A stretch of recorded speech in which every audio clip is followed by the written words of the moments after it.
I believe we are all good now. Let me pull up the various chats. What's up, Bolus Brigade? Welcome to the stream. I'm also going to grab the order for the people being roasted today so that we can call out those people as they come in. I know that the first up is going to be Iiko. Bolus, I think right now you are 1, 2, 3, 4, 5, 6. You are 6th on the list. You did beat Streamlabs.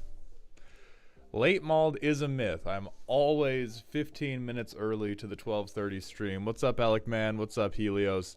Hello, Benissatrix. Perseus, I know you are, but I promise I will service you. What's up, Treo? So today we have 8 people, so it's a relatively full schedule, so we are going to get into it a lot earlier than normal. So everybody that has hopped in immediately, I am sorry to say that you are falling on the grenade for everybody else. We're going to do the manual ad roll right now so that we don't have pre-rolls for the next hour so that we can do the first 2 decks without new people having pre-rolls. Oh yeah.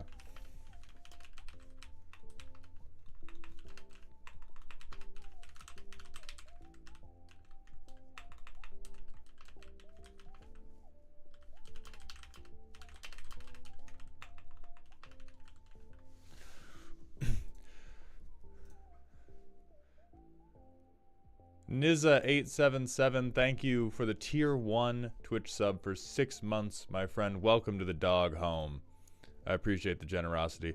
So anyway, we're going to do an immediate 3-minute ad break, which I know is annoying, but is going to prevent pre-rolls for the next 2 decks, and it means you're not going to get any ads for the first 2 decks of today's roast. So I'm going to hit the ads button. I'm going to get the ads button. And then we're going to take a 3-minute break. All the subs, we can still talk whole.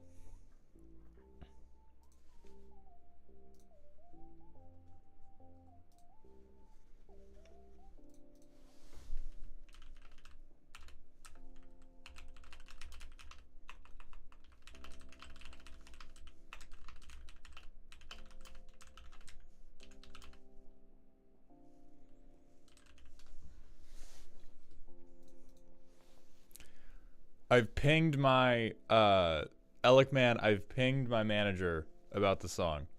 Triple Mango Threat, thank you for the 4 months in a row of Prime. Welcome back to the dog home. Everybody, this is the YouTube editor.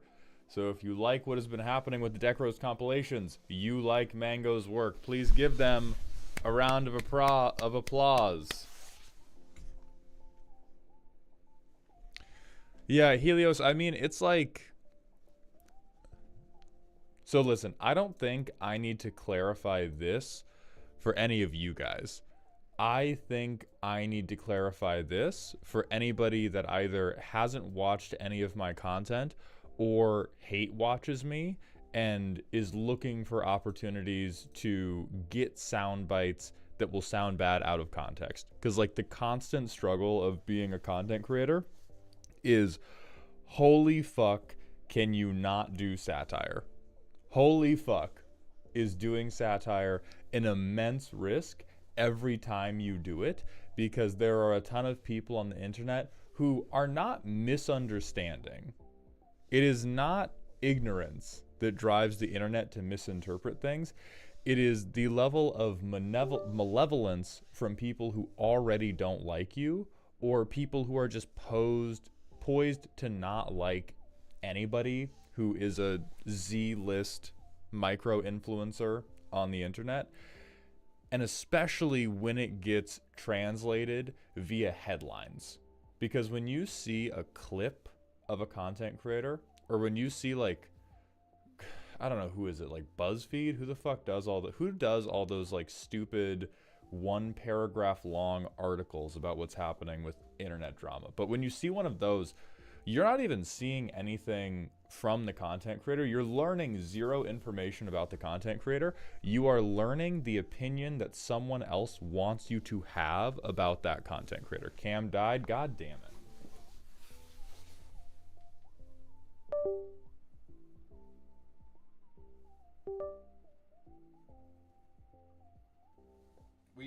G-tubing now.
Okay, my camera is doing something. Yeah, hold on.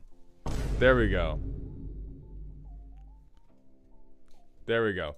So my camera is doing something where the computer is like failing to recognize it. Hold on. Maybe it's device manager. Because the camera's plugged into the computer, but it's not. No, remaking it won't matter, Ambi.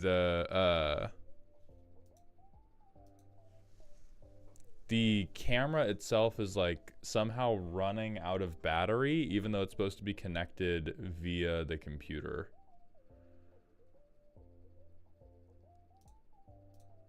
So it's not Focusrite control. It's not.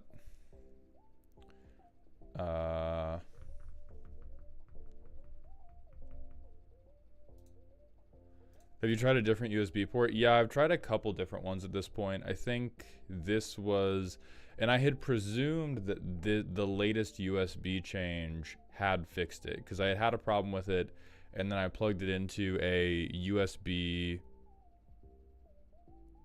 3.0 outlet on my computer instead of a 2.0. Different cord, only has the one cord. I think it's a USB-C that the camera's using, and then it's like a Sony. Do you have a 3.1 port? Perhaps.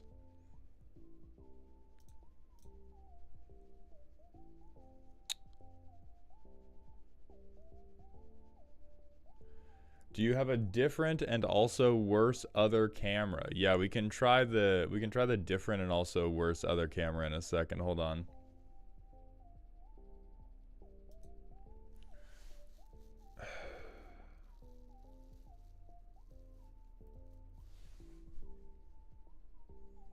It's probably the Phyrexians.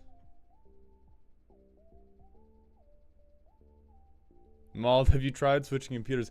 DMC, the worst part of this is yes, we have tried switching computers. I got a new computer specifically because of all the technical difficulties we kept facing on stream and trying to make sure that my computer would not have any fucking issues managing streaming things.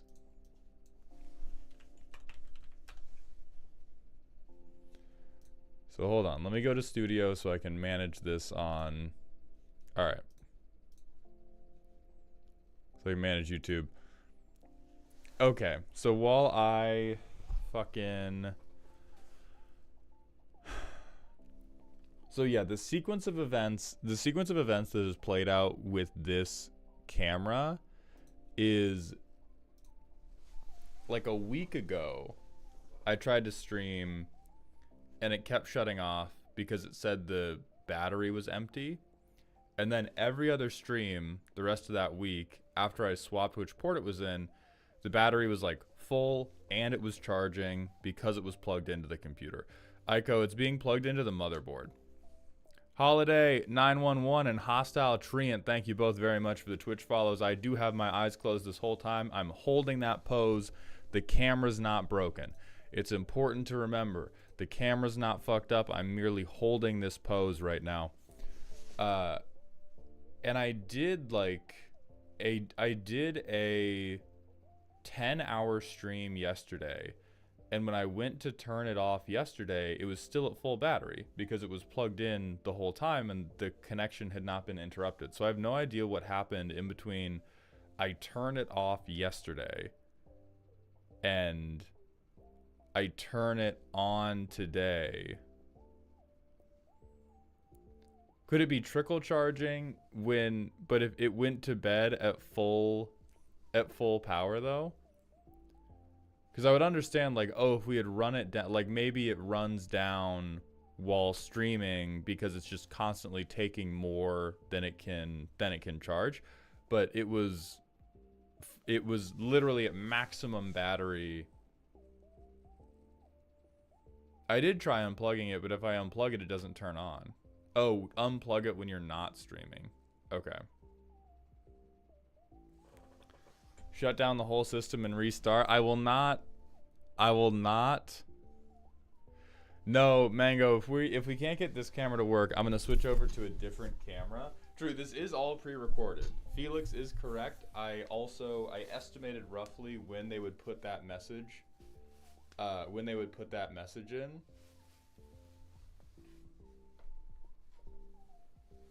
want to see what else I can rip out of the back of here. So this camera's in. So maybe if I tell that camera to go fuck itself.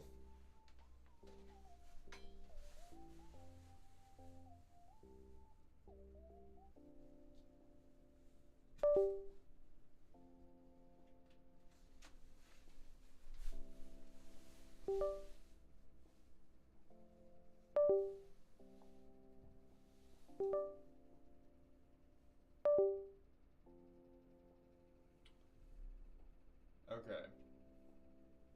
I got it to turn on. That's fine. I got it to turn on, but if it is the trickle charging issue and it's like trickle charging with power, then what's going to happen is this will run out of power in like 2 minutes or something.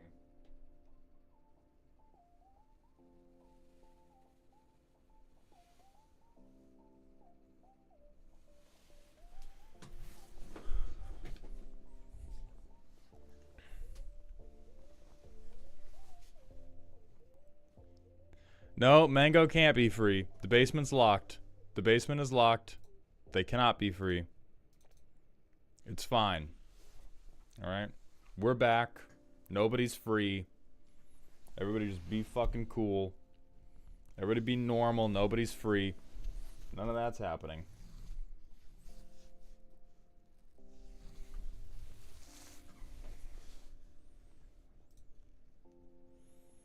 Okay. So the camera, based on previous experience, the camera is going to die again. When it dies again, we're going to switch over to a different camera. So let's get back to covering the actual channel updates, and then we're going to get into the roast.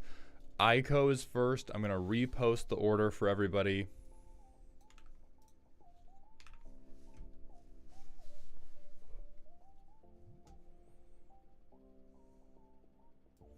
Oh, thank you, Felix. I've done open mic night comedy before, and I did kill.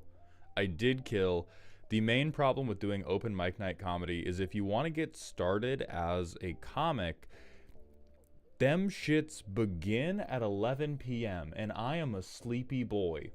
When I did them originally, it was when I was training with rowing to try to make the Olympic team, so it was totally unworkable. I did 1 or 2, and it blew my sleep schedule out the next day, so I couldn't keep doing it. And even now, I'm not really interested in hanging out in a bar / lounge / comedy club until 12:30 to go on at the end of the night, which is what you have to do if you're trying to get started as a stand-up comedian. The material's actually kind of not all that hard. I had to work a lot harder to come up with material for TikTok than I did to come up with material for stand-up. It's definitely different. It is definitely a different type of thing that you need to be on, and the type of humor that comes across well on TikTok is not the type of humor that comes across well in live stand-up. So there would have to be an adjustment period to fix the jokes. But other than that, the real holdup is the scheduling. Is I don't want to be up until 1 or 2 a.m. every night. Although I could probably switch over to, like, I could eventually hit the level of internet fame where they just let me do an open mic night early. Wait, so how long do you go up and do stand-up for if you go up? So if you're trying to get started and you're not already a stand-up comedian, if you are not already a stand-up comedian, the way it works for you at an open mic night is they're going to take names. The name taking for me happened between 8 and 10 p.m. And then they're going to order who goes up when, but they generally give preference to people that have been there before or people who are in the stand-up scene. Because the people coming to open mic nights are not exclusively people that have never done comedy before. It's a lot of working comedians that are trying to refine bits. So everybody that gets to go for the first 1 to 2 hours are people that are established comedians in the local scene, or if some more well-known comedian is traveling in the area and wanted to do a fucking set for some reason, they'll get to go up. So you spend like 2 hours watching the mediums go up in terms of competency. Then it's all the terrible people that have come at least 5 times. Then after the crowd has been warmed up by the people who are at least somewhat competent, they let all the riotously unfunny people who have been at it for a while go up to try to coast the energy of those mediums, and then the newbies get to go up. So the newbies go up last. You're going at the end of the night when everybody is shit drunk, and so they either really like you or they really don't like you. They really liked me, but I also had the benefit of going after someone who crashed so fucking hard. They crashed and burned so outrageously hard that the first thing I said that was even remotely funny, they all crashed the fuck out. It was amazing. MLP, it's a system with drawbacks, but from the standpoint of we want people who are invested in the local comedy scene to get rewarded, it's pretty good. The more invested and cemented in the local scene you already are, the earlier you go, which rewards the people who are super serious about it. The people it's bad for are the people who aren't super committed to it. Like me, I wasn't very committed to it, and it was a very unhelpful and frustrating schedule for me, and that's fine. Or just started out later. No. Yes, but that's also basically every system that has caps ever. It's very difficult to... Or like I struggle to think of a real system that would be like, oh, there's no advantage to beginning this sooner. Basically every system in the world, you get some sort of long-standing benefit just for being the first mover. They even talk about this in startup culture. So in startups, a really important concept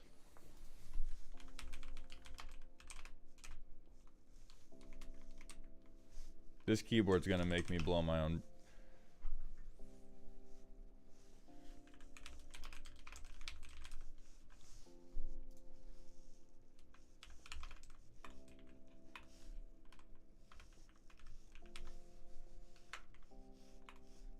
So I spelled this like Moat to trick you all, but a really important idea in starting your own business is the idea of your moat, which is not an acronym. But But your moat is exactly like a castle moat. It is what is different about your thing that prevents people from reaching the same level of proficiency as you. And a lot of people think that just being the first to do something isn't a true moat, but it really can be, depending on how early of an adopter you are. Being the first person to adopt something, being the first person to get famous with something, being the first person to hop on a new game, for example, like Ninja's moat.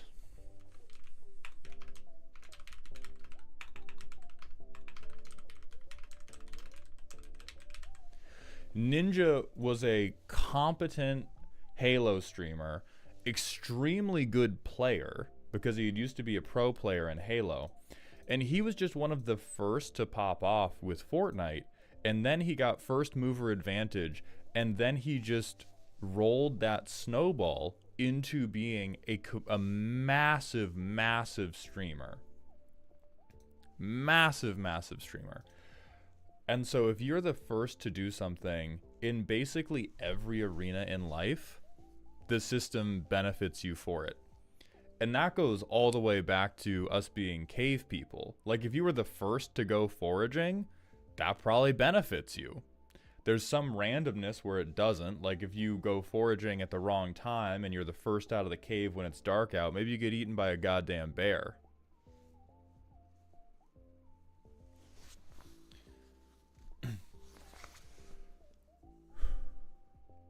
So Human, it was chronological order once you got to the bracket that we were in. Like it was for all of the bads, then it was chronological order.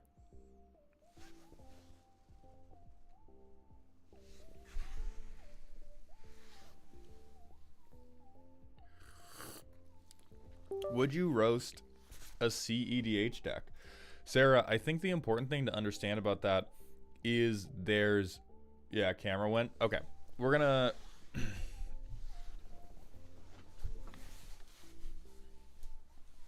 We're gonna do a little crashing out as a treat, gang. We're gonna crash out a little bit as a treat. Mango, editing this one's gonna be super awesome for you.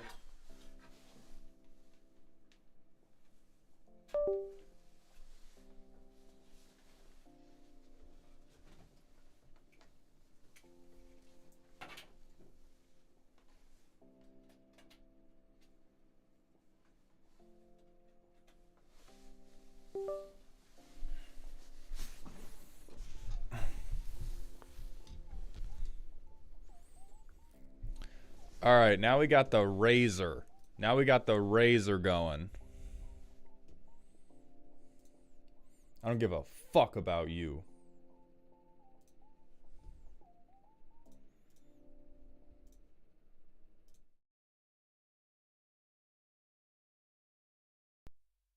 Video device.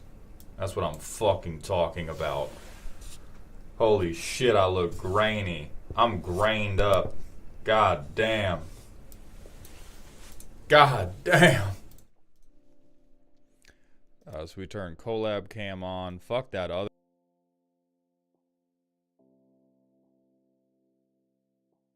So we turn collab cam on. Fuck that other.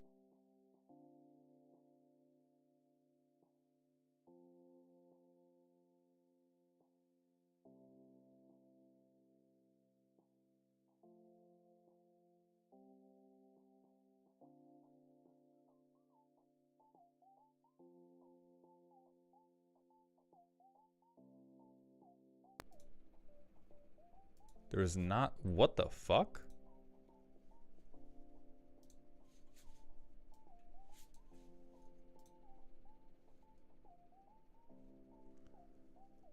That doesn't make any sense.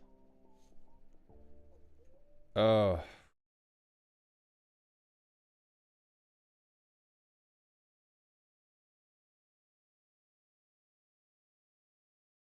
Want to fucking... Oh my god.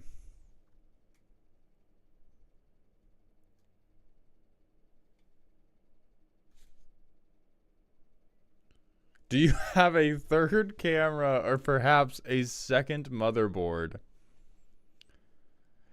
Comrade Kurt, thank you for the tier 1 Twitch sub. Welcome to the dog home, my friend. I appreciate that generosity for 15 months, over a goddamn year. Uber nerd.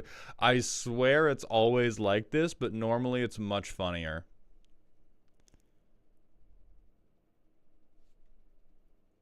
This is making me so goddamn mad, dude. So it's something to do with... I don't know enough about computers to know what it is, but there's some problem with like RAM or memory, because when I tried to use this...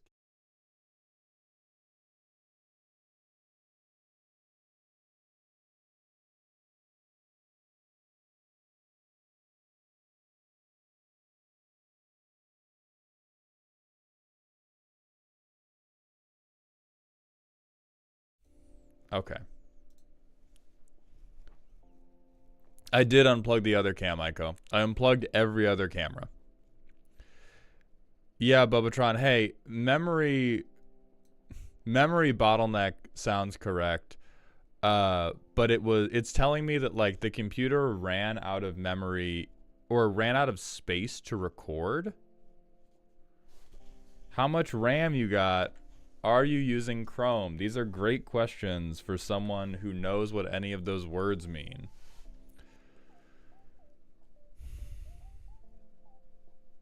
So I am using Chrome, but we're only at 40%. We're only at 40% physical memory usage.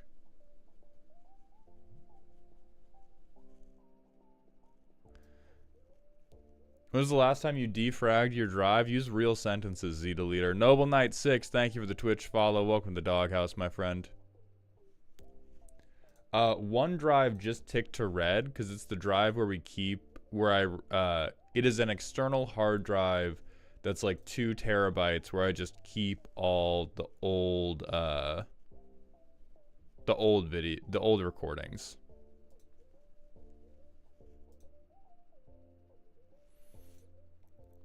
So I can jettison some of these. Hackers are using your PC to mine Bitcoin. Do you have SSD drives or HDD? Hey, those are great questions for somebody that knows what that fucking word means. Where's my... All right, let me... So reopen Task Manager and go to Performance. Gotcha. Performance. Okay.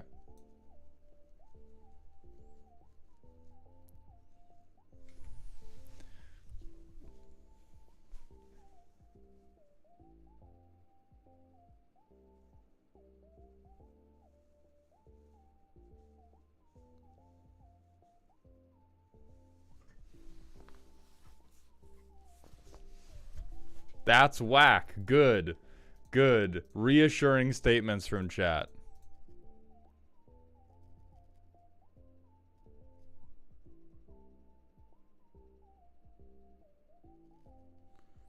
Do I not have...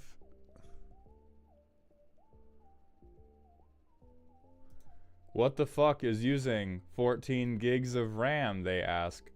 Mostly Chrome.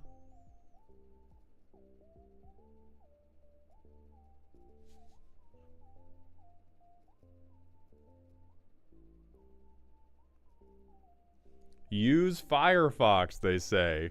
Excellent.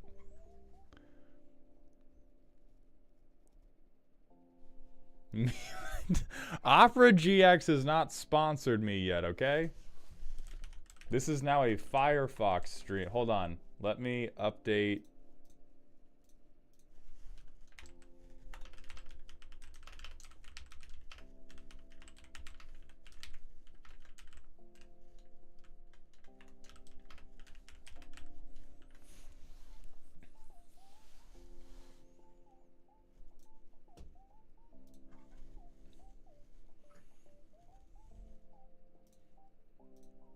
Alright, we are downloading Firefox. We're not using Edge. We're not giving in to those allegations. Arya Marigold, thank you for the Twitch follow. Welcome to the doghouse, my friend. Add RAM sticks. Okay. I will do that. First, let me install Firefox on my PC. The Watcher of Watcher, thank you for the Twitch follow. Welcome to the doghouse, my friend. It's happening. Welcome to Firefox. Set default. Fuck you, Chrome.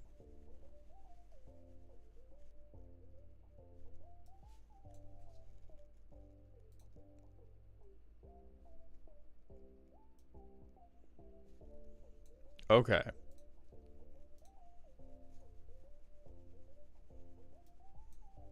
You're telling me a fox started this fire. Skip that step. Now we gotta make a Firefox account.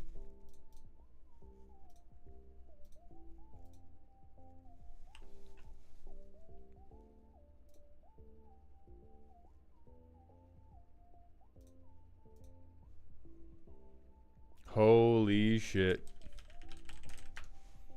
We're out here verifying using verification emails.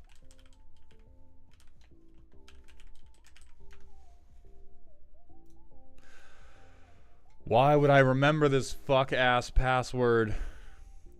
I'm trying to use my Google accounts. Hold on.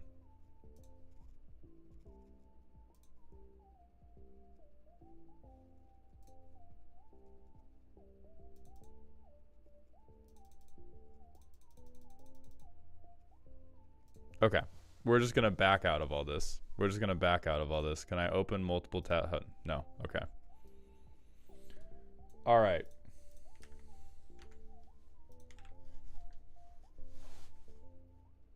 God fucking damn it.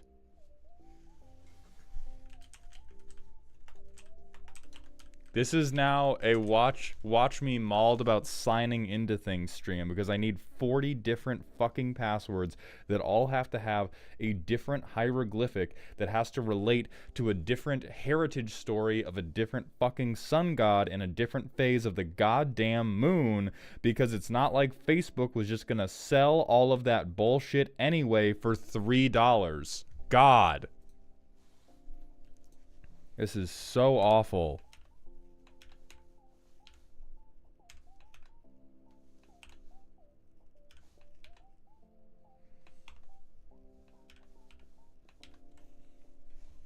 Crafting91, thank you for the Twitch Prime sub, my friend. Welcome to the dog home.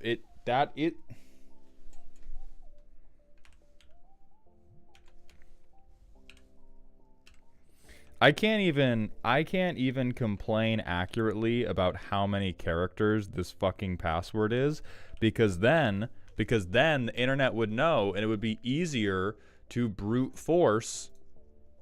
I don't want to do the passkey. Fuck off.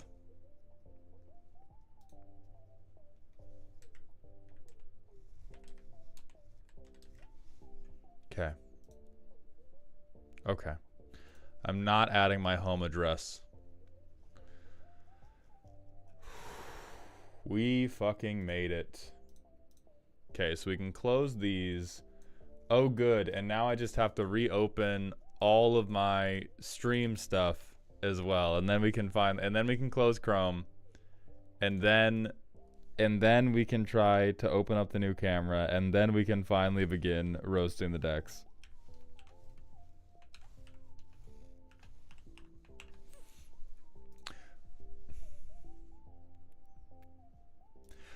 So anyway, to the person who asked, would I roast a CEDH deck?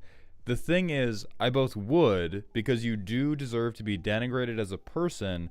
The difficulty of it is, for the most part, CEDH decks are hard to roast because they lack a lot of personality. In place of personality and pet cards, CEDH decks elect to include optimal cards. So many of the things I want to poke fun at in a CEDH deck, you can just respond with this like stone-faced, oh, but it's the most efficient way to win in the color. And then I go, yeah, true. True and real, I guess. Like there's not a lot of because the premise of the deck is I'm going to do the absolute best thing possible. There's very little for me to actually shit talk because everything you're doing is adhering to this is the best thing possible. Now, fringe CEDH decks, I can roast the fuck out of that. If you're like, I am trying to make something work in CEDH that absolutely does not deserve to work in CEDH, and we're gonna fucking figure it out, there's a lot of potential there to try to be funny. Crafting, we're like halfway to fixing the camera. I'm gonna keep it so real with you. I'm gonna keep it a full stack with you. We are only like halfway to addressing the camera situation. I'm trying to finish signing in to everything on Firefox so that I can close everything in Chrome so that I can then address the camera situation.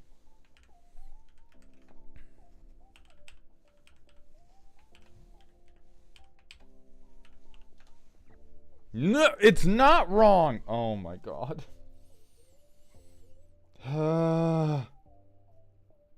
We can't even suffer through this together because I can't type my fucking password on screen. I'm on ally food chain, LOL, I'm fringe, but I understand the issue. Yeah, like eventually it becomes me going like, I just go, this deck is bad food chain. Boom, roasted. Like you have to, like here's what I'm gonna guess about your deck, Sarah. Sight unseen, you probably have optimal interaction. If you're on like General Tazri for your ally commander because you're 5 color, you probably have some free counterspells, some free removals, you probably have an optimized land base, you probably have between 5 and 15 tutors to try to get you food chain. And I believe Tazri is just the win con in the command zone, but like 60% of the deck is built for you by virtue of this is the meta I'm going into, this is what I need interaction for. The book is written on what the good interaction for this is, and then I have the ally combo that wins out once I get food chain, and then I have shit that finds food chain. And so the space for me to work in where you were making, there's probably like a 30-second, there's probably like 30 seconds of bit in there where I could try to wax poetic about what went wrong in your life before that made you motivated to try to play the General Tazri ally deck at the CEDH level. But in terms of giving you like a cohesive and fulfilling experience about the deck roast as a whole, I just feel like I would run out of dick really quickly. Timid Fencer, thank you for the Twitch follow. Welcome to the doghouse, my friend. This is my password, though. Insomnicast, thank you as well for the Twitch follow.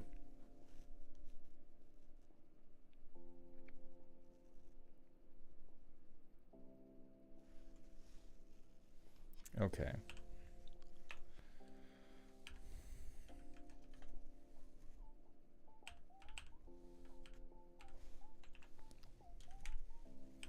One last time. Does this match?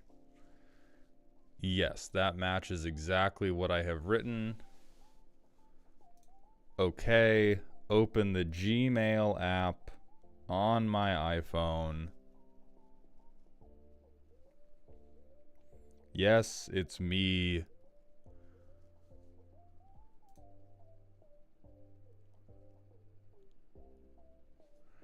I do kind of want to see what the fuck is wrong with your Chrome, because I got 12 tabs open in Chrome and it's only consuming 5 gigs of memory. Yeah, my Chrome also constantly tells me that it has way more tabs open than I can see.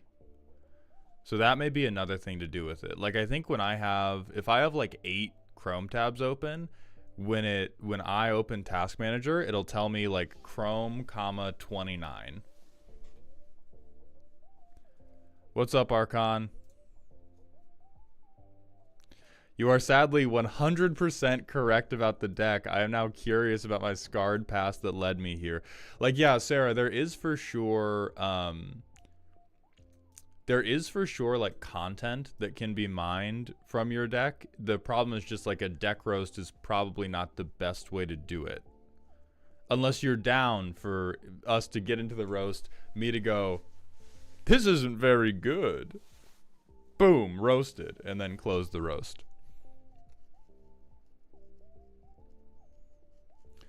Okay, so now we have the last thing I need to get my little ass into is Google Sheets so that I can access the roasties. Oh, please, God, let me just click into this. Thank you, fucking Lord. I don't have to sign in to this thing. Oh, wait, no, we have Restream. We have my multi-streamer that I have to log into. I'm gonna scream. I'm going to shout. I'm going to begin shouting. Agumame, I turn off my PC every night. I think my PC is on for like maybe 8 hours a day. And I turn it off the rest of the time.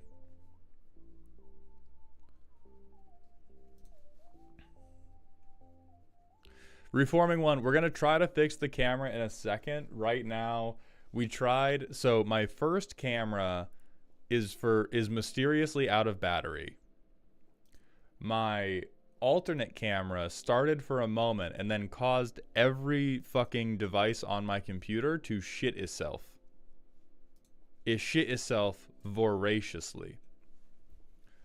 Okay, so we have everything. Now we're going to close Chrome.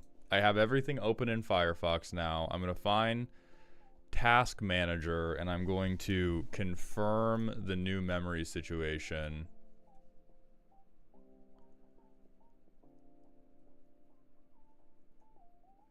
Did you ever try to make your browser download faster? No, Z-Deleter. Guys, can somebody talk to me about this, guys? Yeah, we can kill BattleNet. We can kill Steam right now. We don't need Spotify right now. But also, like, why is this is the same type of... I do not have this many Firefox I have 5 tabs open. I have 5 Firefox tabs open. I'm aware that this is not one-to-one with tabs, but how many things have to be occurring? How many things have to be occurring? The only extensions I have... These are recommended... The only extension I should have, period, is like open multiple tabs at once.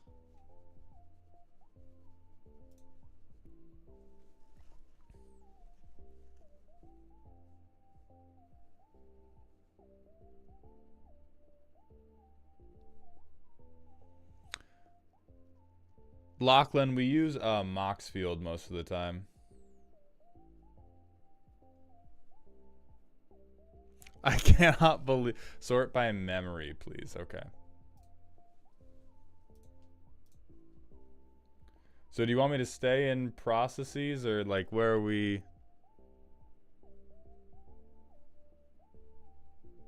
I mean, Steam's still fucking open for some reason.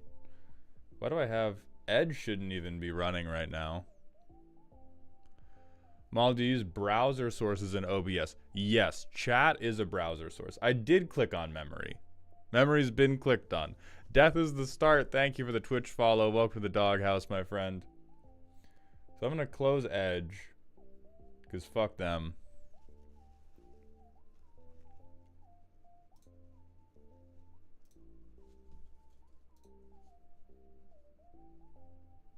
Yeah, close Steam again. I mean, I feel like the thing we're not getting around is the goddamn 8 million pieces of memory. Like, we've cutting out Chrome. Iiko, the webcam was what borked us.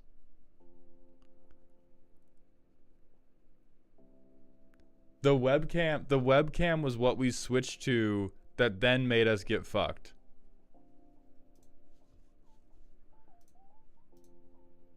Okay, I have manually exited Steam now.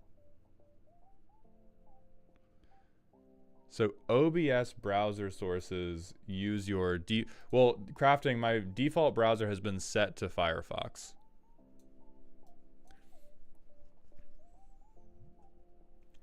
And so we now have, and so we just still have goddamn, we've cut like we've cut 1.5 gigs of memory by switching everything from Chrome, which was allegedly the problem.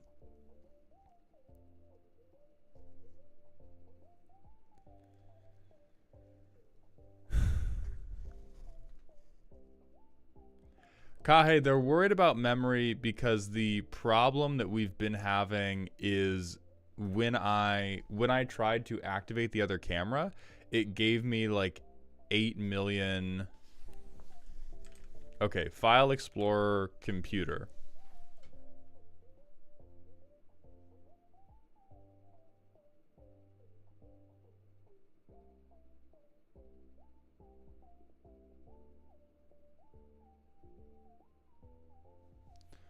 What am I looking for in computer?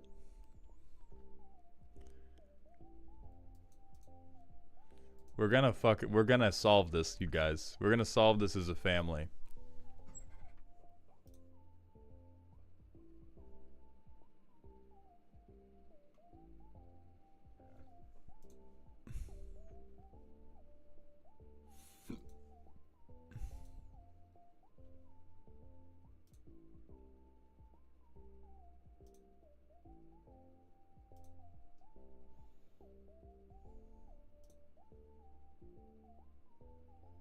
Okay, Firefox default.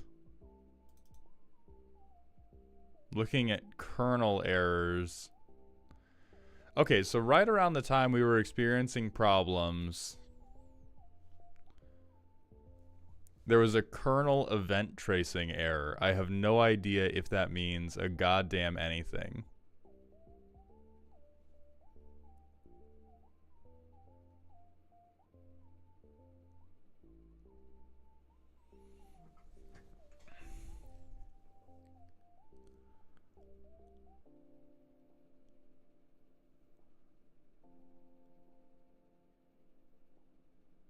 We are a brotherhood now.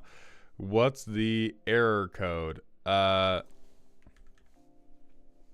gonna post the error code into chat.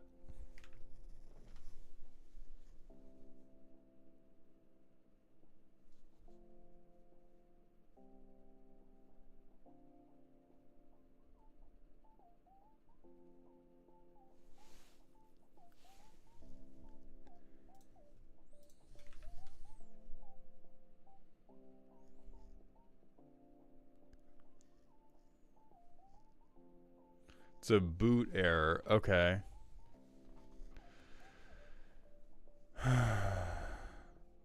Okay, webcam failed to start. Got it. Okay. So there's a boot error with the webcam. So that happened. So every time the camera has failed, every time each camera has failed between two different cameras, it's been a boot error. I've done driver checks on both of these cameras separately before. So go to Device Manager.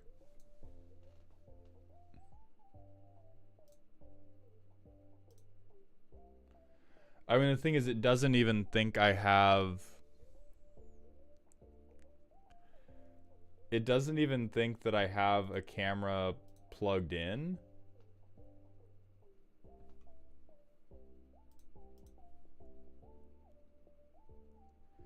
Well, we presumed the other webcam was a power thing, and then we switched to the new computer because it became so unworkable that we were just like, okay, fuck it, we have to replug the camera real quick. Real quick.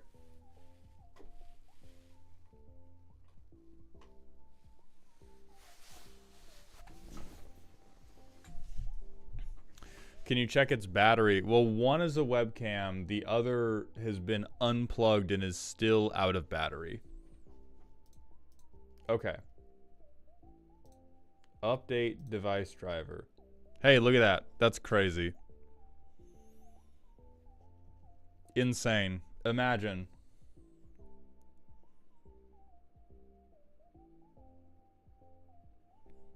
Imagine.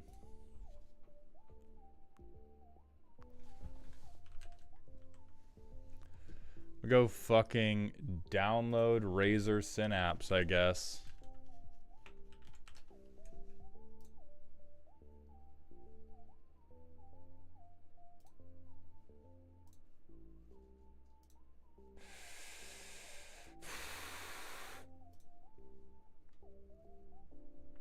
No, the roasts have not started because my cameras, because my goddamn everything is just not working. Everything is simply not working at this current moment.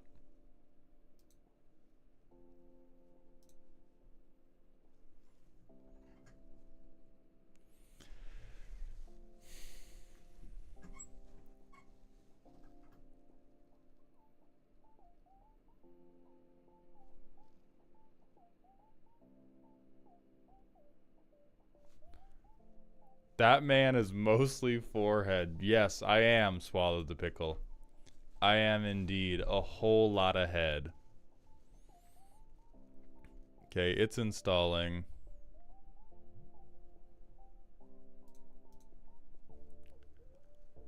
Is there a Discord channel for the WoW Guild? Not yet, Hawkmeister. There likely will have to be.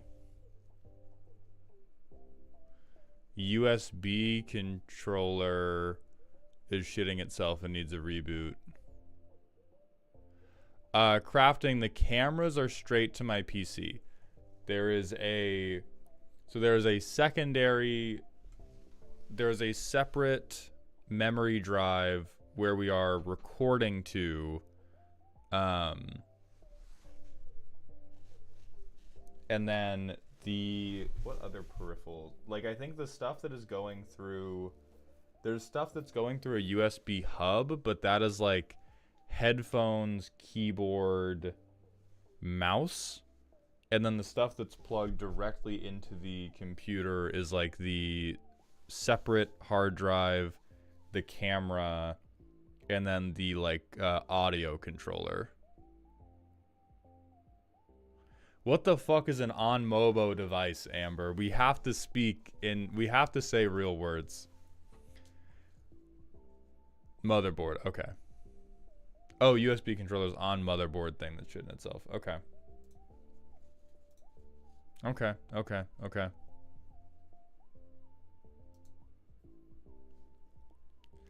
Deleter, we're working on it.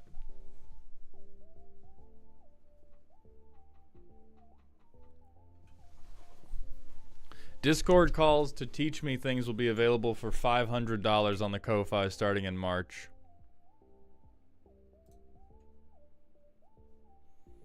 I am not making a goddamn Razer ID. I am not making a goddamn Razer ID on pain of death. You can go fuck yourself, Razer Synapse. I swear to God. I swear to God, Razer Synapse.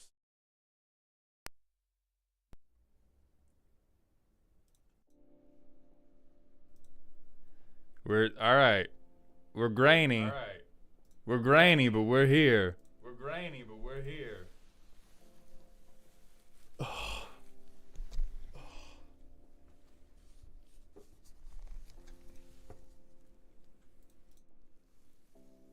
Why does it think this has a microphone? Okay. I've turned off the webcam. I've turned off the webcam mic. I have stopped the webcam mic.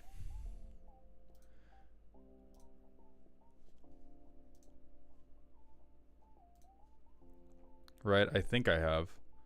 Yeah. Okay. Yeah, the audio is off for the...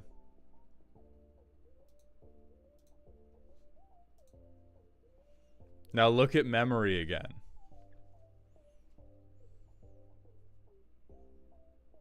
That added like two gigs.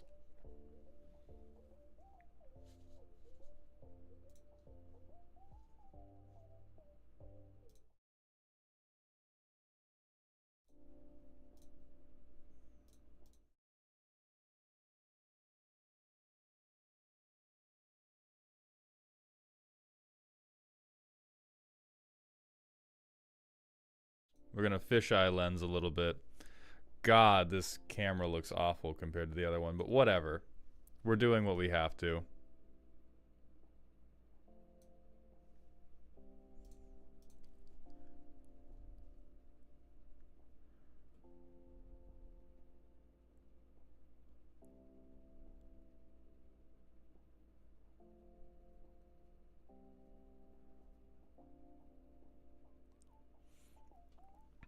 Okay.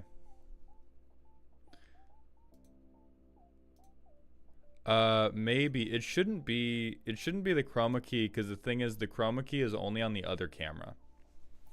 It may just be the difference between like the camera we had previously is an actual like hold it, do film shit camera. This is just a webcam. And so it may just be a difference in like something to do with how webcams are made. I truly no fucking idea. But hold on, let me embiggen my head. Yeah, truly I have no fucking idea how webcams work. Jesus. Alec, man, I think we're back.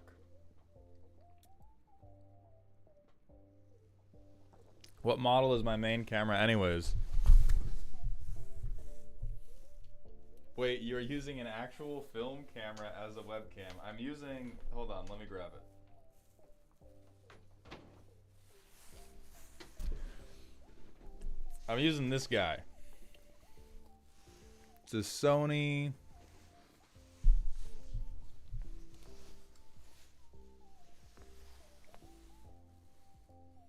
it's made in Thailand. Thailand. Does that tell anybody anything?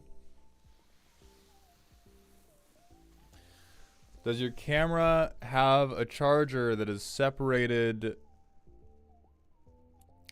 from its input to the PC? Not to my knowledge, no. Not to my knowledge, no. A friend set this up in person for me, and their explanation to me was, camera charges while plugged into your computer. Camera charges while in computer. Plug in camera to computer. Press live. No problem. Excellent time. Always. That is what I was told. And that is what I have done to the best of my ability.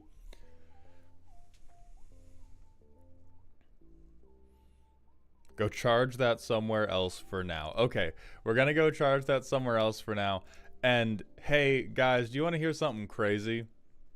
While I go plug this in somewhere else to charge for now, we are gonna have to take another goddamn ad break. Because we've run out of no pre-roll time. We've run out of no pre-roll time because Salubrious Snail sabotaged my PC. I want us all to remember, the next time you engage with a Salubrious Snail video, ask that motherfucker why he broke my PC. He's gonna pretend like he has no idea what we're talking about. He's gonna pretend like he has no idea what's going on, that he's never helped me with my computer before. That is a lie. He sabotaged us. He sabotaged us. So we're gonna hit, we're going to, where's my fucking ad break buttons? All right. We're going to hit an ad break. I'm going to plug this in, and then we're going to begin with Iiko. Are you still available? Because I know that you had a thing to go do. Is it 4 p.m. for you yet, or can we get it? Okay, great. Then we're going to start with Iiko right after I go plug this in.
Okay.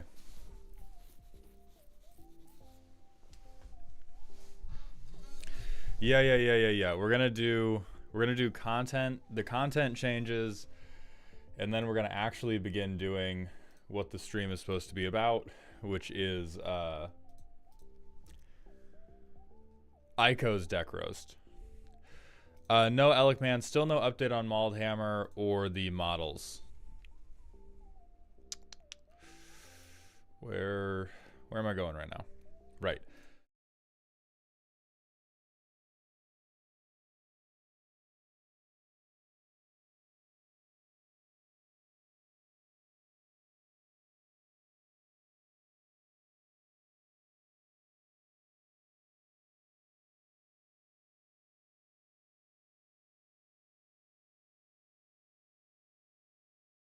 Maybe I don't actually know what's best for me, and we should just keep the auto exposure.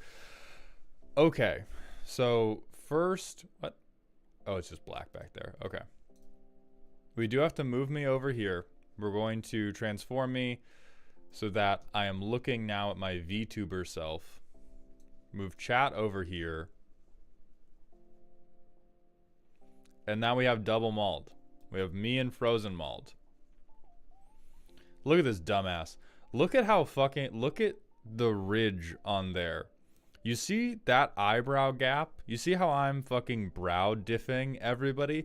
This is a small, benign growth that gets a little bit bigger every time I look at a Simic deck.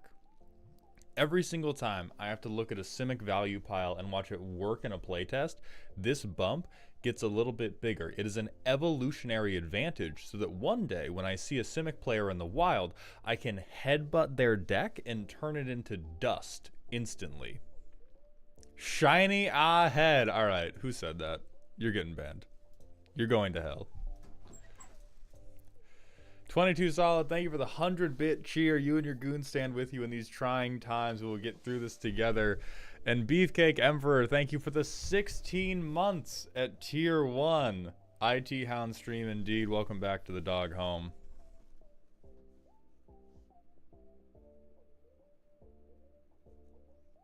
And Huga, thank you for the 10 months in a row with Prime. Welcome back to the dog home. I appreciate those Bezos bucks.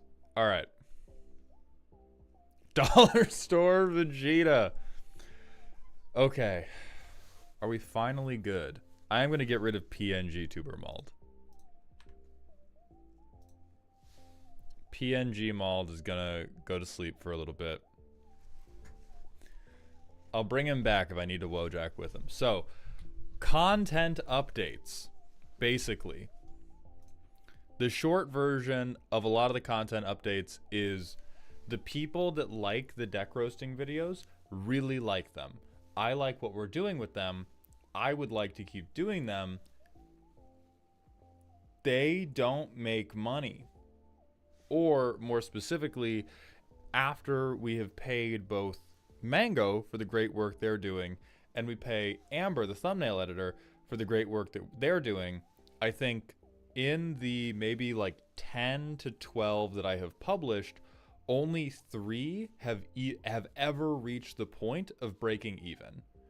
It's 3 or 4 that have reached the point of these do not net cost me money after all the revenue they produce. There's no way this shit froze. Okay. I thought this shit froze again. And I was gonna get ornery. I was gonna get mad ornery. We're also gonna try to start recording again. If it's more than 12, don't tell me. Because if it's more than 12, that's only gonna make it worse. Because what I do know is that out of all of them, only 3 to 4 in totality have hit the break-even point. Of the ones that have hit the break-even point, only one has made money. That one has made like net $30. So if we now the deck roasting itself still profitable, because for the stream, there's all of the patrons that are paying to get their deck roasted. There's the people paying for them on Patreon. There's those of you that sub and watch ads on Twitch while we stream it. So streaming it, totally viable. On YouTube, all of the stuff we've done to edit it and thumbnail it and improve the videos over time corresponds to I have made $30 start to finish. And so I'm not going to whinge very much about that, because it is ridiculous that I get to try to do this as a job in the first place, but it does mean that I have to change strategy a little bit. Does making the videos and everything tank your SEO on other videos? No, people who talk about that are coping. It does not seem to change very much. Are the shorts doing any good? The shorts do decently well. The main benefit of the shorts is that now I'm very confident that I'm going to be able to I can have one piece of content published every single day from now until I die. The problem with the shorts is shorts monetize so poorly that, again, after we pay Mango, each short is worth like $2, the average one. There's occasionally a pop-off one where it's like, okay, this short is doing 500,000 views or more. That short makes me like $20 to $30 net, but basically overall it's like they do fine. Doing fine is just enough to pay Mango for them to continue to do fine. And Brainslayer, no, the views on the average deck roasting video are not high enough to entice any advertisers. The breakpoint at which advertisers start to like really give a fuck about you is 50K. And so the main problem right now is that a number of the deck roasting videos can pass 50K. A number of them do have the potential to, they like eventually go over 50K, because they're not like shitty drama videos. You don't have to, they're not talking about current events. And so if you like the type of comedy, or you like the stuff that we're doing on the stream, you can enjoy a deck roasting video that's multiple months old. And so they'll get past 50K, but they do not get past 50K in the time span that companies who are buying ad space want them to get past these breakpoints in. Because when a company is purchasing ad space on a YouTube channel, they're normally doing a campaign for a limited time thing. So they want to know you're gonna pass whatever mark in the first 48 hours, first week, first 2 weeks, whatever, for the duration of the promotion. So the thing we can do, the thing we're going to try to make that better is we're going to make the roast videos longer, which is going to mean more ads, basically.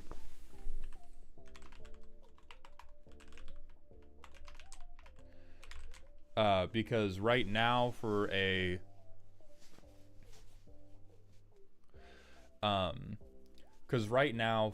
the deck roast videos, we have one ad break, and I could, like, YouTube will physically let me put 10 fucking ad breaks, however many ad breaks I want, into this 10-minute video. But in order to keep it watchable, what we're going to try to do is make these significantly longer so that we can put ad breaks in, but keep the benefit of, like, it should theoretically be more time spent. Like, you get more video per ad than you did previously, but you just have more total ads, more total video. Does a person watching the video but skipping the ad break affect your monetization?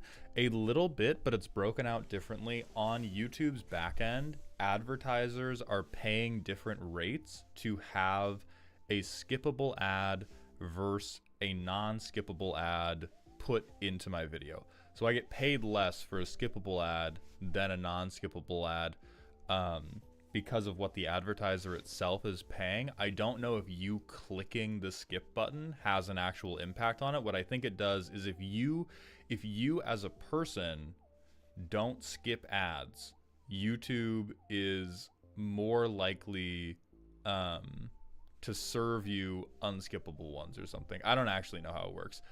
Consider it, I'm not sure if it's going to mean more roast per video or more time per roast. I think we're going to try it both ways. I'm going to be, if Mango's still in the chat, I'm going to be uploading 2 more VODs on after this stream. And so I think we're going to try to upload 2 next week, or maybe 2 over the next 2 weeks. And we're going to try one where the, where it's like, okay, 30 minutes, but the 30 minutes are like 6 different decks. And then probably try one where it's like 30 minutes, but we just get twice as much time per deck. Because in stream time, we have like a straight up half hour of time to work with. Troper, your decks are all worth my time to roast. None of this has anything to do with the type of content that you are submitting. Do not worry about it on your end. Just build decks you like, send them to me. Let me worry about the rest of that shit. Oh, sponsor segments built into the video itself. It doesn't affect my monetization. It affects the reach. Let me see if I can pull up one of these videos without doxing you, or without doxing myself.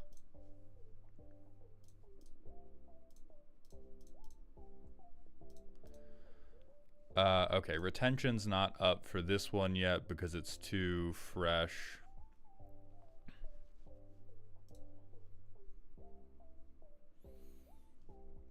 Okay, this should be safe to share with the world. So,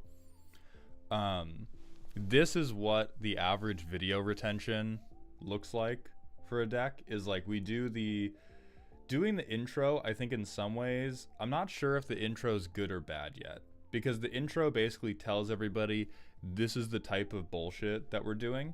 This divot right here is ad break time. This is also when we do the Patreon shoutouts, and the reason the patron shoutout has moved to the middle is because a lot of people skip it because they treat it like an ad.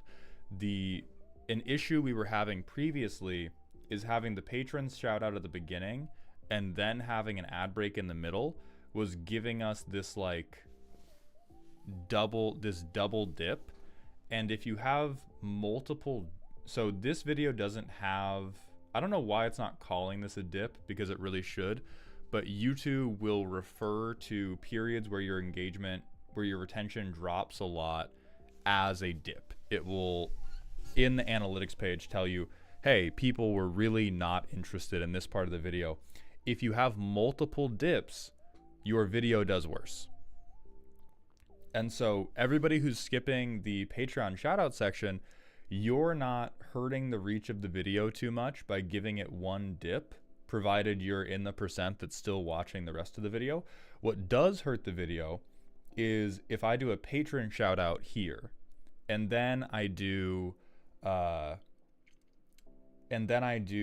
sponsored segment here, and then I have like just a section in the end that's kind of boring. If I get like 3 dips, that doesn't fuck up how much I get paid, but it fucks up how popular the video is. And so people watch it less, and then that fucks up how much it gets paid. Oh yeah, so dip, right? Like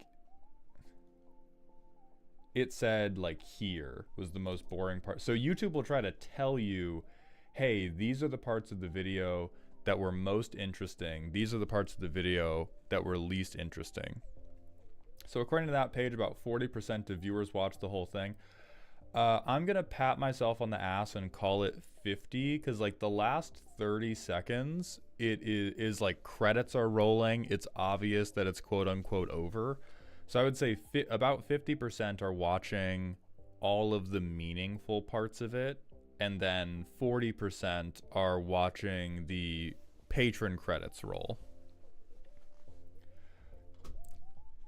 So anyway, the two arm technique to try to fix this is if we bring it out to 25 minutes, we can put more ad breaks in, but you guys still will get to watch like 10 plus minutes of video per ad, versus right now, if you watch the 10-minute deck roast video, you will load in, get an ad, then you will have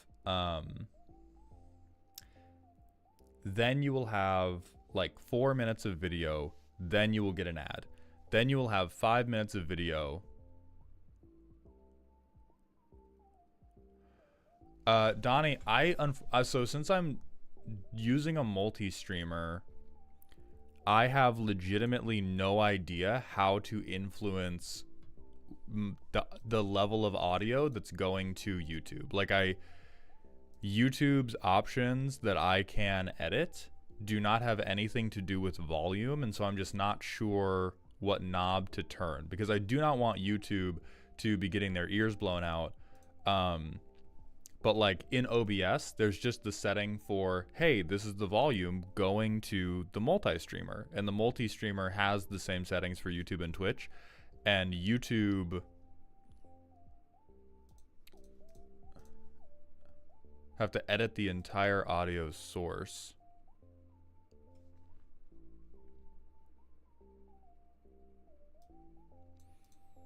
I started fast forwarding the patron section because it's hella long now. Yeah, and that does make sense. With the amount of roast videos we've done now, have you considered doing a best of funny moments bit where you just take the jokes and do 10 minutes of what you're doing, what you're basically doing with the shorts? The first couple roast videos, we tried to do that, and their performance was really, really swingy.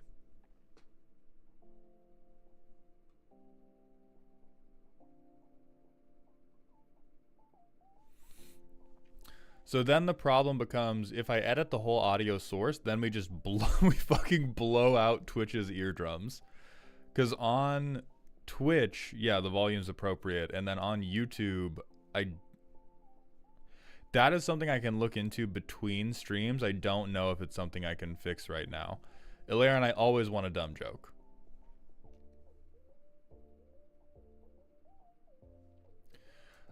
And quite frankly, Ambi, a lot of people seem to have responded pretty positively to the decks being more fleshed out. And so what we're probably going to do is just flesh out each deck even more and lean in a little bit more towards the lean in a little bit more towards like what to add and what to cut and make it a little bit more helpful. Well, thank you, Wolf. I appreciate that. Are we going back to the Magic Academy series? Yes, probably. The two things I've been trying to... We're going to get to, honestly, the Magic Academy series with this stream breakdown. So this stuff has all happened.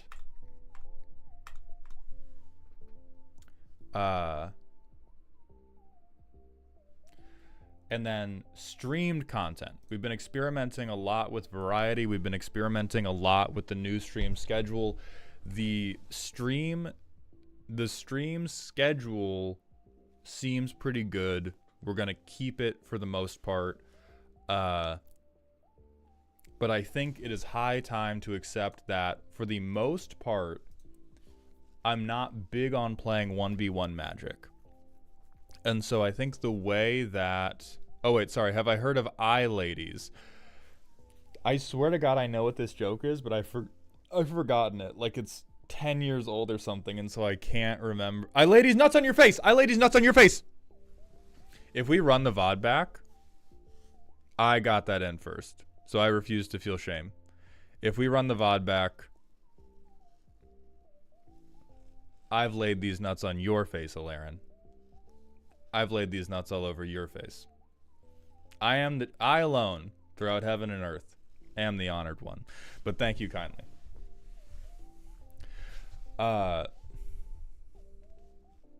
Latency saved your ass. Mango, edit that shit to look like I won, please. Anyway, so stream content. We've been doing a lot of variety because playing like the standard ranked ladder makes me want to fall asleep crying. And so we're still going to be doing a lot of MTG, but I think a lot of my Magic the Gathering content is going to stay focused on like talking about MTG. So we're still going to do draft gameplay, but the draft gameplay is probably going to be like, let me get the feeling of this cube or of this set so that I can make fun of it. So what we're probably going to do with Magic content is we're going to have the roast streams. When new sets come out, we're going to do set breakdowns. And then whenever like cube drafting, like whenever an enticing draft happens, we're going to do an enticing draft. We are going to get a video essay era. Timid Fencer, I do fuck with anime. Currently watching Solo Leveling. I'm watching Hunter x Hunter right now. I have made so many rubber and gum references in the last week. My people who know me in real life are just about done with me. We're not going to be streaming any fucking Commander gameplay. I hate that shit with my whole chest. I hate streaming it specifically.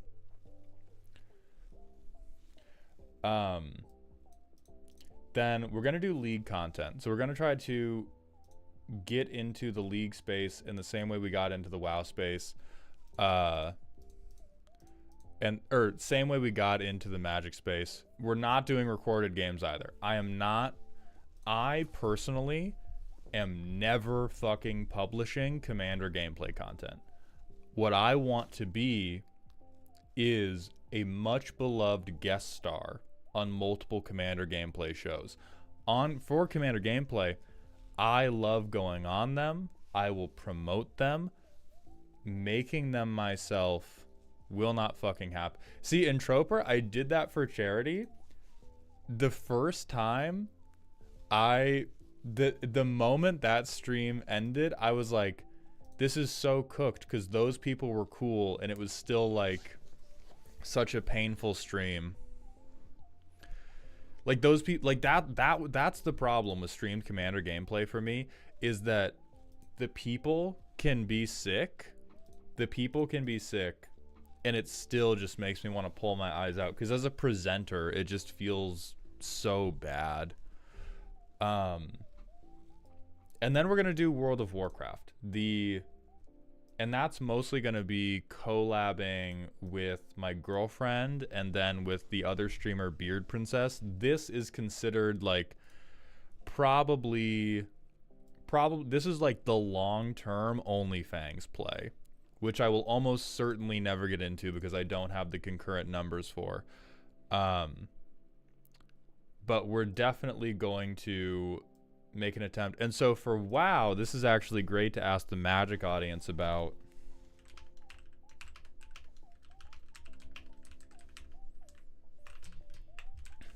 In WoW, like when we do the Commander Roast streams, we get a lot of questions about stuff I don't have time to answer. Like we get things, we already go on basically like nonstop tangents the whole time that we're doing these roast streams. And we still have a ton of stuff where I'm like, okay, we don't have time to talk about that right now, but talk to me when I'm streaming other Magic stuff. And then I end up not streaming any other Magic stuff because I'm streaming League or something. So something I'm considering is having World of Warcraft be like community questions hour, because I realize that the gameplay of World of Warcraft is 90% of the time very unenticing. There's a few, we're doing a mode that's called like Hardcore Classic, so you only have one life, and if you die, you're dead forever.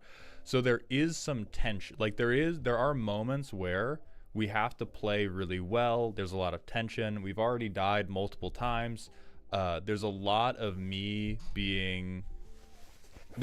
my hubris on display in the World of Warcraft streams. And so one thing I've considered doing is like setting up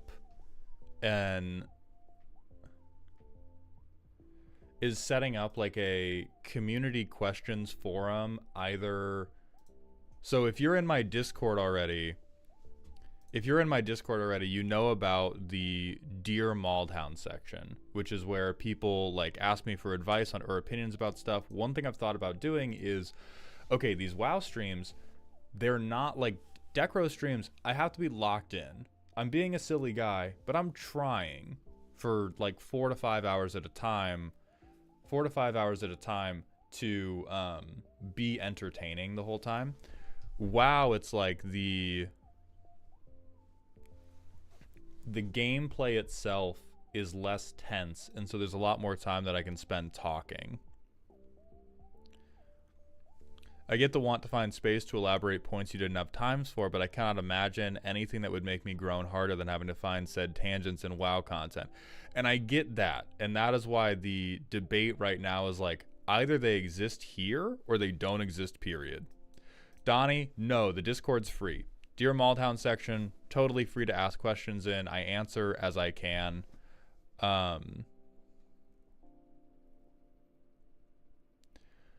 And so the WoW would really be like testing ground for the Mauled podcast. It's like the current equivalent to those video essays in CSGO surf maps. Like the WoW would really be the just chatting section. We could try to do it like while I build a deck, but World of Warcraft would be our equivalent of doing a just chatting stream. And I think so the people that are here that are like, well, if it's not Magic, I'm just not going to watch you. I get that 100%. That's not the audience we're doing the WoW streams for. Is really the end of it, right? Like if you're willing to watch me do this stuff for Magic and we're not willing to watch me do anything else, I'm very glad to have you here for the Magic. I'm going to try. The Magic's going to be the main thing. I'm going to do my best to keep the Magic stuff entertaining. All the variety shit is like, who is here because they find me entertaining, and who can we make that stuff better for? So if you're just in the camp of Magic Mauled is entertaining, I'm not watching any of these fuck-ass other games, I 100% sympathize, and you're simply not the people we're cooking for at the moment. And so So I think that tentatively that is what I'm going to do. Hold on, let me set up an email account.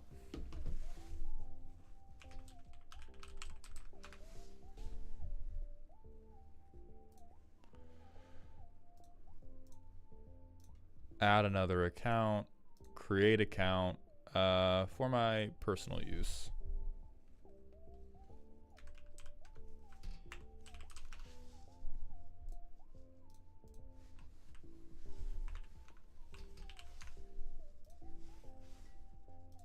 Actually, what the fuck am I doing? We don't need an email account.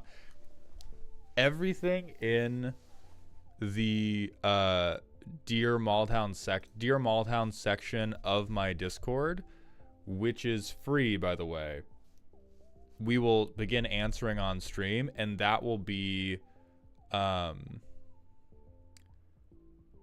where we do like MTG news breakdown. Mald expands on tangents. And MLP, the thing is, I don't want to pull up the fucking, where's that one meme?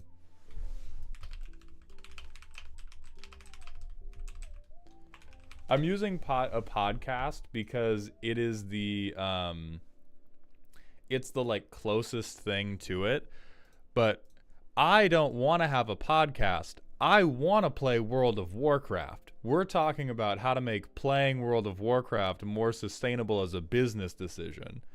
The desire is not how do I get a podcast going. The desire is how do I make playing World of Warcraft part of my job. And so then the thing is, like, if we make it more podcasty, does it become more interesting for the people that want to hear me talk and not watch me like Wojak to the 800th boar that we kill? So we're gonna try that, and then we're gonna move on. How can I justify another addiction 101? Yeah, 100%. And then last, and honestly kind of least, is video essay era, where it is and this is pursuant to the Decros videos going out to $25. For a short to make a meaningful amount of money, it has to break like 500,000 views, which is not impossible for me. And I am very blessed, even if I don't believe in God, very blessed to find it that way. But 500,000 is still kind of a reach for me. It is never a guarantee. There's no video I could publish outside of like showing meat where I would think, yeah, this is going to get 500,000 views on YouTube for sure. And so the next emphasis is what can we get that's in the 5 to 10 minute range that is either so simplistic that I can edit it myself, or so easy that we can convince Mango to edit it for bargain bin rates. Thank you, Brainslayer. I appreciate that. It would be, so the show would be Maldcast, and I would simply be Podhound on it, Alaren. And so the idea is I'm writing one about the different types of card draw, because holy fuck, does nobody understand how they need to be building card draw in their deck? Now, the main problem with doing these video essays is that I have haters. Who is my primary hater? This guy. Nope, not them. This motherfucker. Fuck this guy. Every time I have a whisper of a goddamn idea, I check his channel, he said it first. Every time I have a single thing I think is worth speaking a singular goddamn about, I go to this guy's channel, and guess what? He's made a 20-minute video about it that did fucking 6-figure views. I shit myself in rage every time I look at his channel. He's awesome. Mad respect, mad affection. Go fuck yourself. And so really, I've been trying to think of like, what ecological niche can I occupy that is still going to be entertaining and informative and is not just going to be Maulhound reacts to Salubrious Snail's idea, because that's not really where I want to be. I don't want to be doing like the Asmongold or the, you know, insert any big streamer's name of like they watch a video about an idea and then go. And a lot of the things that I want to talk about end up feeling like that. Or they end up feeling like anything I published would just be intensely derivative. I don't think it is a just stop checking. I don't think it is a stop checking his channel situation, because it's kind of like if you're an academic, and you want to publish a research paper, part of your due diligence is checking the existing literature.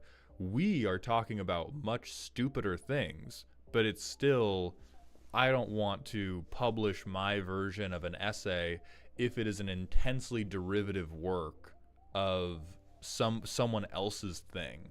There's definitely stuff I can do where I'm trying to maybe condense his ideas into a more like humorous or punchy form.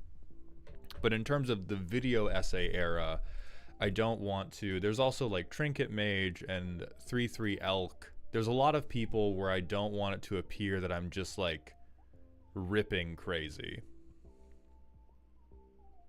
Just publish anyways, it works. So I'm trying to think about like the reason this is gonna get somebody who hates me is going to clip this as evidence that I am a conceited dickhole, so I'm going to be very careful with how I choose my words. One of the main reasons I succeeded was luck. Luck was incredibly important. Also, being white, tall, and handsome. Those things were incredibly important. Another important element was that every time I was making one of my original videos that were popping off, I truly believed nobody in the world was doing the thing I was doing better than the thing I was doing it. It's part of the reason I've never been defensive about the idea. I think there are people in the world who could do it better than me, but they're busy being world famous comedians. I was always very confident that the thing I was doing was so me that nobody was going to outdo me at it. And we're now in the stage of, what do I do here that is so me that nobody's going to outdo me? And a lot of the ideas I've had so far, it feels like Snail is outdoing me. I'm not saying I'm not allowed to talk about it. I'm saying there is not the same level of internal resonance. Because when I watch other people who try to do the same thing as me on the Commander roasts, I can recognize, oh, I'm still allowed to talk about this. It still feels like me versus me rewriting whatever this person is doing. A lot of the ideas I've had so far feel like rewrites of what Snail is doing. And there is 100% a difference between talking about the same subject and rewriting what somebody else has written. And I'm not willing to publish something that feels like a rewrite. I'm not willing to publish what feels like Cliff Notes. I'm trying to find, where is my spin? What does my spin feel like? And I think I'm close. I'm not going to promise anything, but I have a script. That I'm working, like the card advantage video, that one I feel like nobody is doing this shit like me. It's not going to be the best video about card draw in the world, but this is my card advantage video. And nobody is doing the card advantage video like Maulhound does his card advantage video. And that's the thing. This is the first video where I'm like, yes, Snail could drop. I know mine will be different. I know it's going to be about the same subject. I know Snail's fans are going to like Snail's videos more. I know Snail's video is going to be very intelligent and well written. And I'm also going to be proud of mine and feel like I did me. Well, thank you, HSV. I appreciate that. I do have, like, I got a lot of children running around on TikTok. I got a lot of sons. So what do you do if Snail's video literally talks about all the same points? Yours does. It's more of like I don't think he would ever publish the thing I'm considering publishing. Not even in a big way, just in like all the little ways. We probably will talk about all the same points. Card draw is not that complicated. All of the informational points about card draw, there's going to be a ton of similarities. Similarities either between me and if Snail does a card draw video, or if Trinket Mage does a card draw video, or if Ristic Studies does a card draw video. The informational points are going to be very similar, but I feel like I'm finally finding the presenting style where I can talk about it in a compelling way that will feel like Maulhound to the viewing audience. So we'll see. So we'll see about that, but more of that is scheduled to happen, and unfortunately for the Magic only stands, we're going to try to get this to work in Variety 2.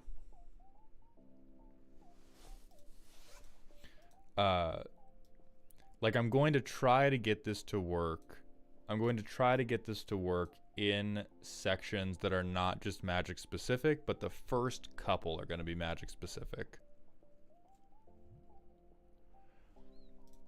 Because most of what my content is predicated upon, we'll get into at least the first roast, and then we'll do an ad break after the first roast. Tuscan Fury, congratulations on your special Discord role. I will ping a mod to give that to you. JJ Gadgetron, thank you for the Prime sub, my friend. Welcome to the dog home. I appreciate those Bezos bucks. We're not going to be doing WoW roasts. I'll tell you that for sure. Like, WoW is going to be chill thing. Like, WoW is 100%. That is the just chatting stream. That is the, like, if you want to pick my brain about something, you want to talk to me, that is the streaming that I'm going to do, where I am not so otherwise engaged in the subject matter that I can't give it my full attention.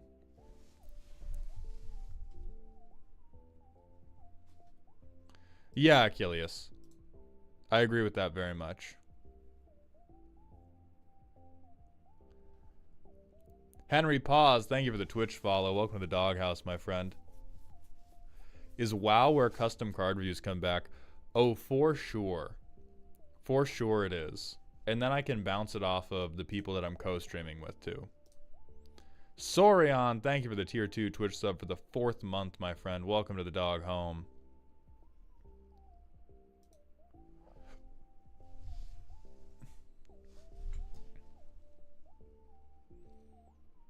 Okay, somebody asked about if who could get it. I have no idea.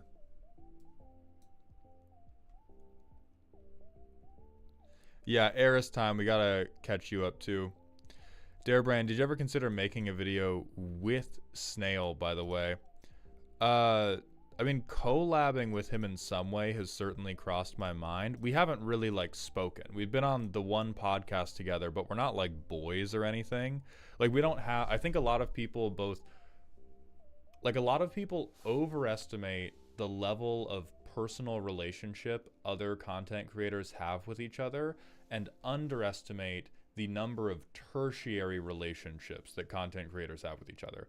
Like, I have tertiary relationships with D&D creators, with Dark Souls creators, with Elden Ring creators, with Yu-Gi-Oh creators. I have close personal relationships with none of these motherfuckers. So, like, me and Snail don't talk. I'd be super happy to work with them. But a lot of the stuff they make doesn't necessarily lend itself to me just going in the back, you know? Siren, we do not do devoted smasher passes. Okay, Iiko, we're gonna do your roast. We're gonna do your roast. We've done like an hour of channel updates. I'm going to draft the tweet that says, I don't fuck with Salubrious Snail, we're no longer talking, we've broken up, so that I can draft a tweet for a week later that vague books about how we're actually really close and I'm going to his wedding. I'm gonna set those 2 tweets up, and then we're gonna give an hour of channel update, 1 hour channel updates, 1 hour IT, and now Iiko's deck roast.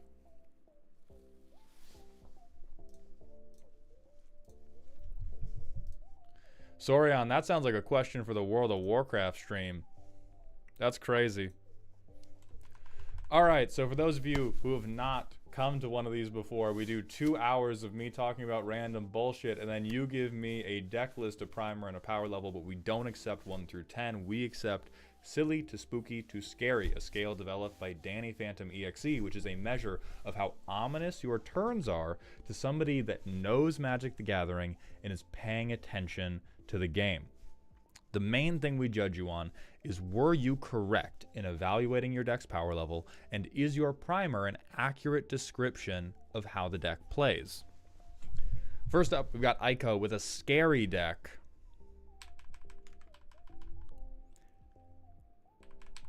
The primer is yes. If you can find the infinite combo, I will gift 10 subs. It's going to be a hot one today, boys. It's going to be a hot one today. I'm going to post a list in chat. Siren, right now, you're second. Showed me the list. All right. All right, fellow autistic children. It's our time. I'm going to try not to look at chat, but I handcuffed myself to another radiator. The CEDH brainworm in my skull made me put a Grim Monolith in the last version of this deck, so I decided the best way to reform myself was to chain myself to as many radiators as I could find. Read the primer.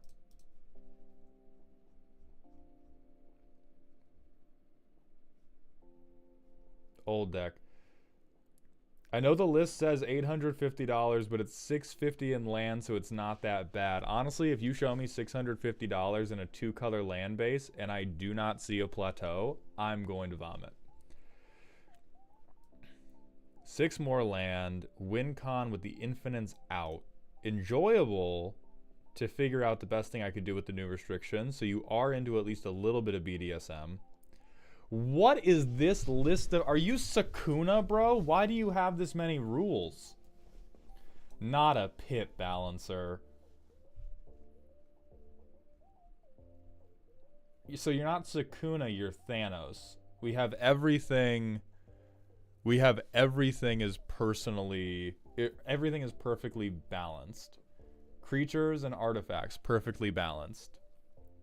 1 mana, 2 mana, 3 mana, perfectly balanced. What did you get, Iiko? What did you get in return for this? Are you able to cut someone else at the table in half at instant speed without using hand signs or chanting?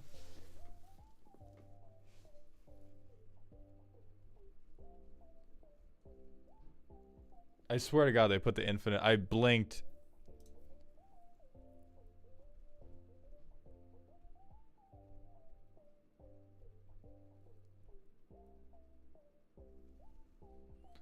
Okay, I will not tell anyone how it works, but it's there, it's jank. Instant artifact ETBs at instant speed.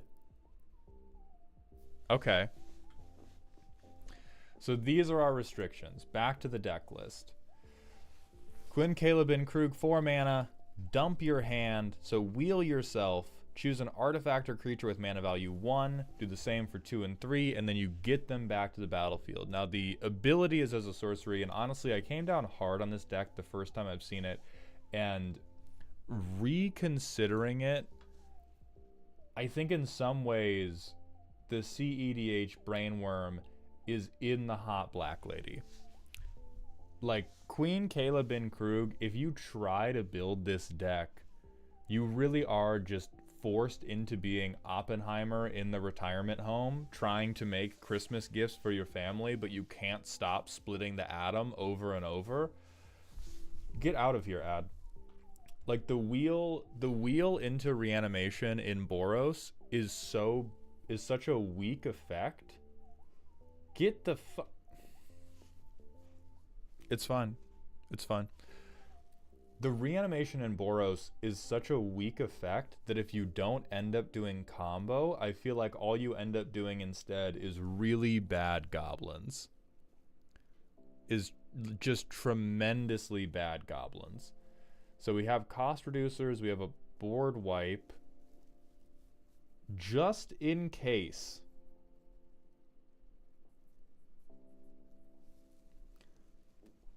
We have the Mind Goblin, a Sacrifice Outlet. So we still have a lot of stuff that's like, give me mana to activate Kayla a million times. Pingers. We still have... See, now I'm terrified because I would have assumed that Glinthorn Buccaneer was a part of the Infinite, but they said it just does infinite artifact ETBs. And so it can't be a Glinthorn Infinite because if Glinthorn goes infinite, everybody's balls explode. So it also can't... So it can't involve any of our pingers, although we do have a pretty healthy number of pingers. Protection, one-time use. If it's instant artifact ETBs, I doubt it's either of these two.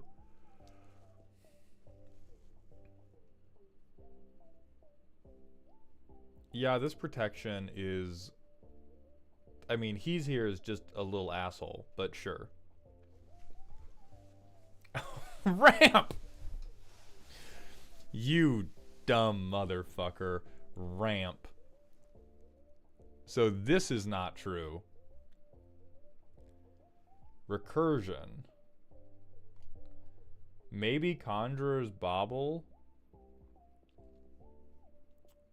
Because if you sack this, you put something on the bottom of your library, draw a card. I feel like you deck yourself on the line I'm thinking of. Because I was thinking, oh, well, hey, if your deck is thin enough, then you can sack this and you know what's going to go on the bottom. But I worry that you would just deck yourself immediately.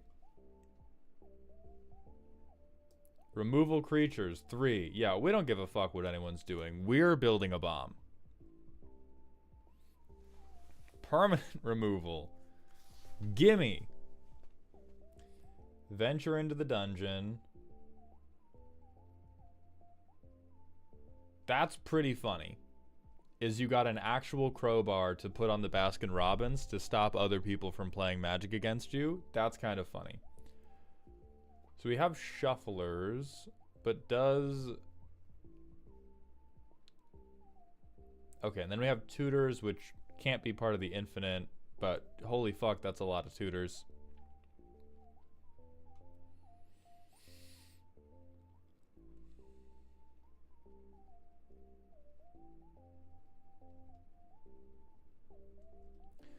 The worst part of this deck is that it's giving me the impression that electroshock therapy works.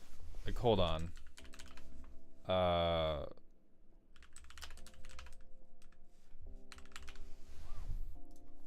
Welcome to the stream where we Google memes.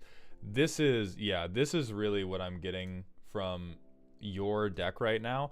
Is like, holy fuck, Iiko, you've made something normal. Look at what we had to put you through. What you had to put yourself through to make yourself normal. We had to...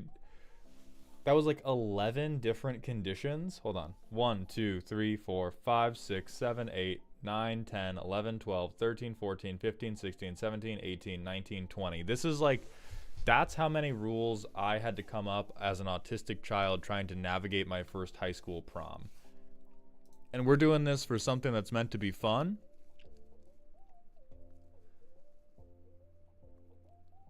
So presumably, now they didn't say how many pieces go into this infinite. Also, Lemming Ninja, thank you for the 13 months at tier 1, my friend. Welcome to the dog home. All right, have a good day, Alarin.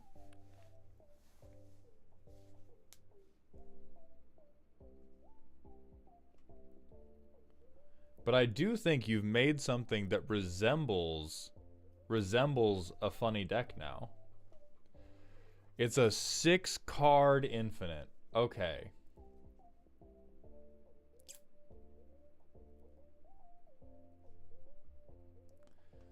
I'm going to get... So, alright. Queen Kayla has to be 1. I'm going to say... one of these fuck-ass... Like, a mana producer has to be another. It's probably Grinning Ignis. Or Reckless Barbarian. So I'll say one other piece. No! Okay. None of those cards are used.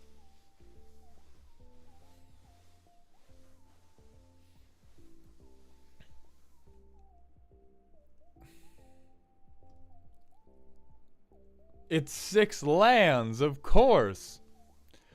We start with the end. What are we looping? They said the end result. They said the end result was that they get infinite artifact ETBs. So I feel like pre-war formal wear could be part of it.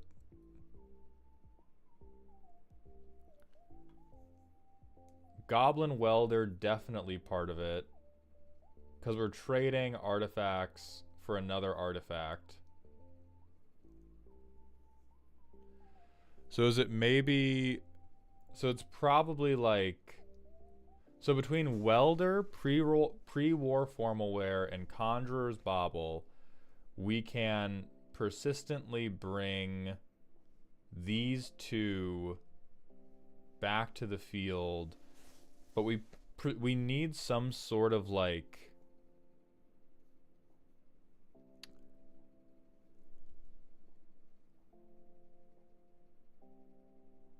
Yeah, it makes mana, but the Hourglass... I don't think Hourglass of the Lost can do it infinitely because you exile the Hourglass when it's done.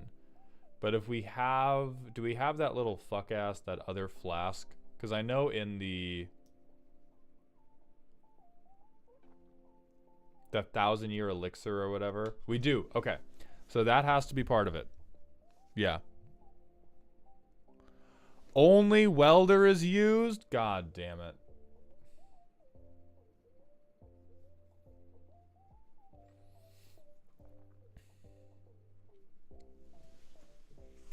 So I think we have... I think 1,000-year elixir probably part of it because we probably need haste. Okay, 1,000 is used. If we're not using form... If it's Goblin Welder and it involves 1,000-year elixir, that means it involves sacrificing Goblin Welder. So I'm going to guess that Ashnod's Altar is a part of it then.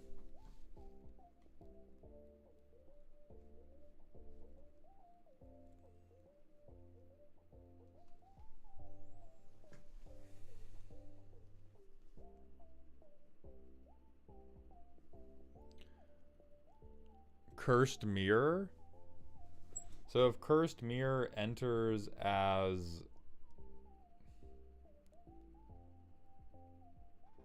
Well, not as 1,000 years. So Cursed Mirror enters as Goblin Welder. They can both tap to...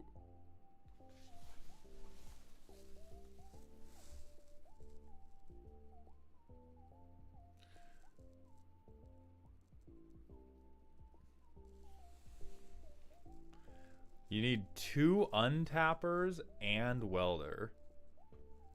So we have 1,000-year elixir, Goblin Welder. And then we need 2 of these untappers. So presumably like Patriarch's Seal is on the field. There are 3 other parts you need, 2 of which do the same thing.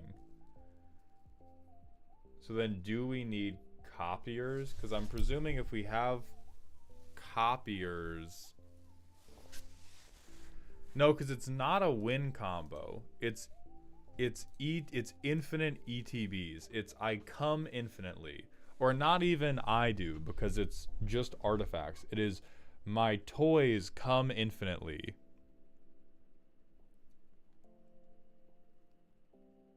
So we do bracers. Yeah, so we copy shit.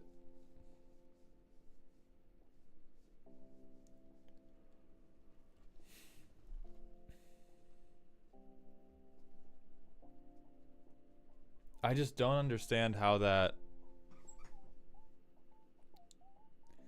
Because if we copy Goblin Welder's ability. So we choose, like, let's say we have Bauble on the field and Formal Wear in our graveyard. We tap him. We've copied this. So we sacrifice Bauble, bringing back Formal Wear. The copied version goes off. We sacrifice Formal Wear. Yeah, I'm gonna look at the primer and give up, because I'm so far removed from ever doing true combos.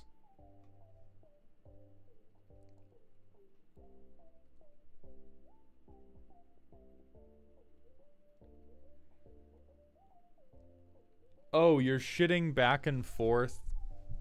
Wait.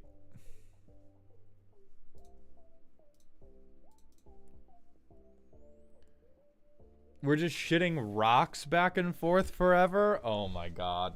Okay. So this is peak. This is peak. We're not doing anything. We're tapping mana rocks to move mana rocks back and forth. It's the fucking gallstones combo. It's just me when I have kidney stones. So I'm presuming this goes infinite, but without giving you enough resources to actually do anything. This seems like something that is just the natural result of needing to do Boros recursion and having so little useful things. Let me play. Not even. I don't care about playtesting the combo. I'm gonna go playtest the deck itself.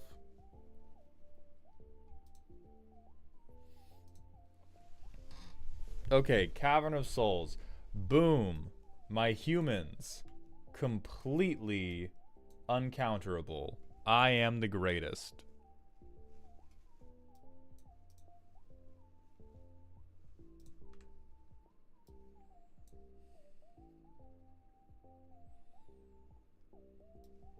I cast Arbaz, whatever. I cast my commander.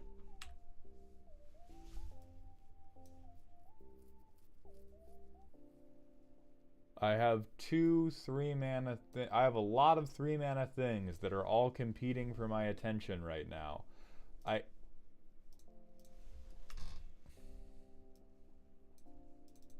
Now I dump all of these. So we have 3 3s to pick from. So we can get Dusk Rose. We don't have to sacrifice anything because we're not casting it. I'm going to take the Untapper back.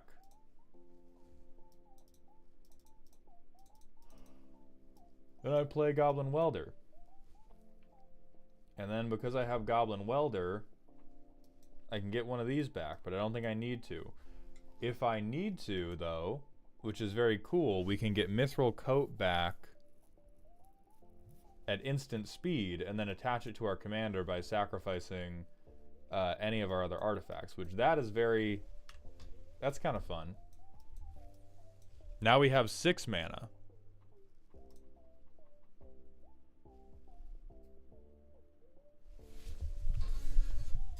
I'm not turning volume up. I will simply not be turning volume up. I will only eat my microphone. Oh, just never cast them, period. Okay, we'll pretend I didn't cast the Welder. 1, 2, 3, 4. So this is our 1. Engineers definitely are 2.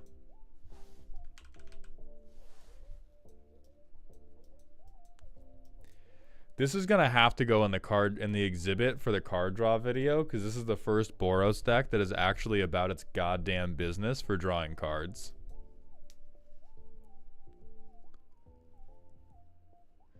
Then we have, God, that really is the CEDH player in you. Off-color fetch in the most jank fucking Kayla deck I have seen in my life.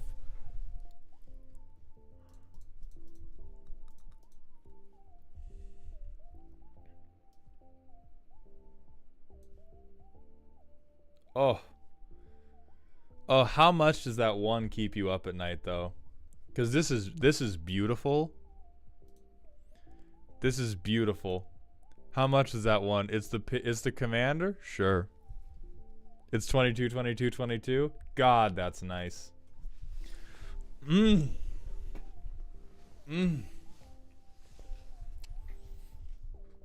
How does the deck win? It looks like we have a couple of pingers when we have artifacts or creatures enter, and we just wheel shit onto the table over and over, and eventually we deal damage to everybody.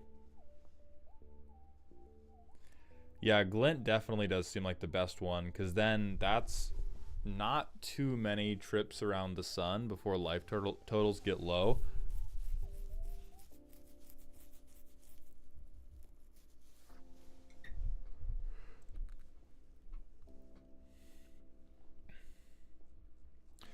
I think the deck wins by realistically, what's the right verb for this?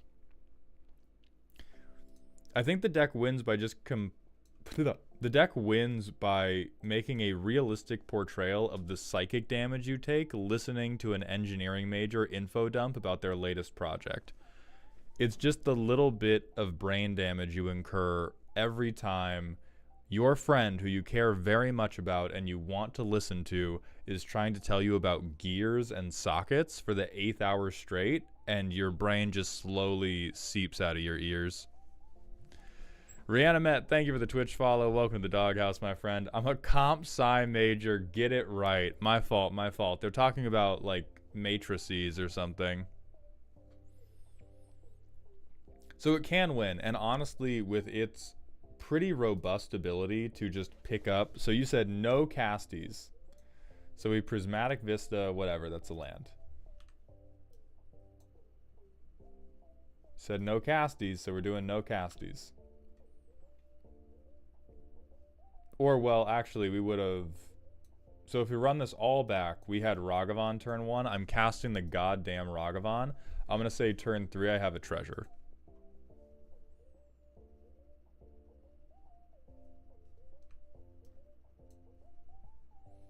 Then we'll say we get one more treasure, and then we rip this hand. So there's our 1s. Here's our 2s. Here's our 3s.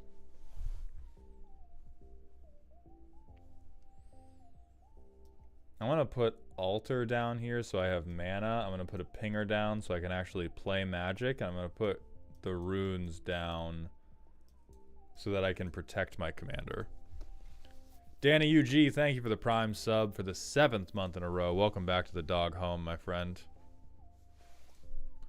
Why are you stacking them like Solitaire? Because it's easier if you have to pick from a number of different mana value things. It's easiest to go like, okay, I get to pick one mana thing. Here's the pile of 1 mana things I get to choose from. I have to pick, you know, if you had to pick like 1 land, here's the pile of lands, and that way you can go like, oh, I get 1 from this column, I get 1 from this column, versus if you don't sort them, when you try to like, especially if you're doing like an Atraxa pile, it's quite difficult to manage all that.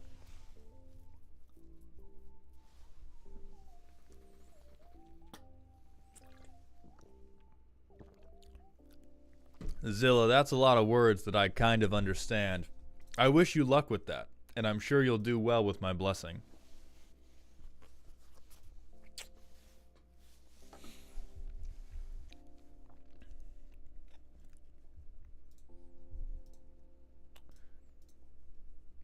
Okay, we have Cursed Mirror, so we win. So Sacred Foundry tapped. Or no, all...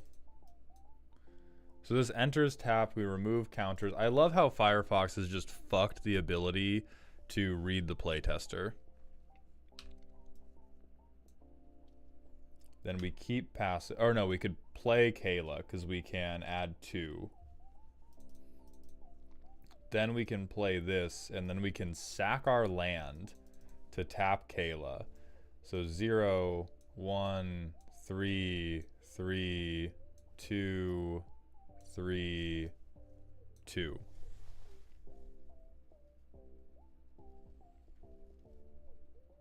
All right, so I'm going to get Formal Wear back. I'm going to get Sting back, and I guess Glinting Dagger back. When Formal Wear enters, I'm going to get Ingenious Artillerist back. Or no, I'll get Cathar Commander back to have a compelling creature that we could maybe use for something. Then we have Sting.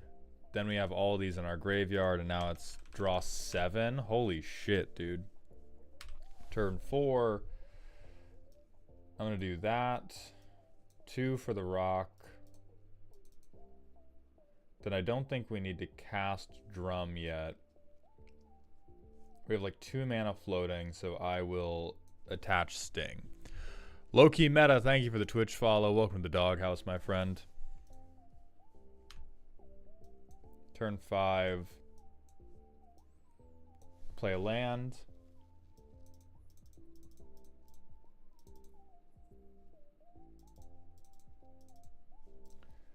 So we have 3, 3, 1, 1, 3.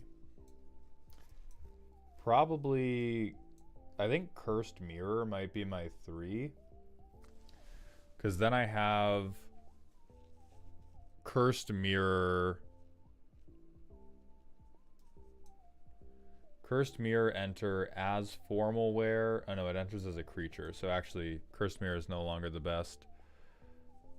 Do we have the altar in here? No.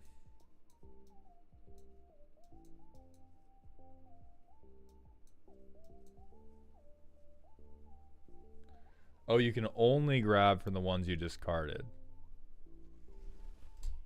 Ah, okay. Then probably Drum.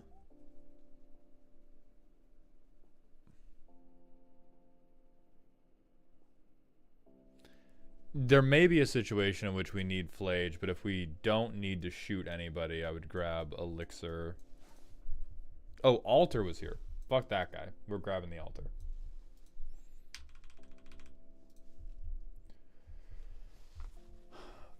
We would get to untap Queen Kayla.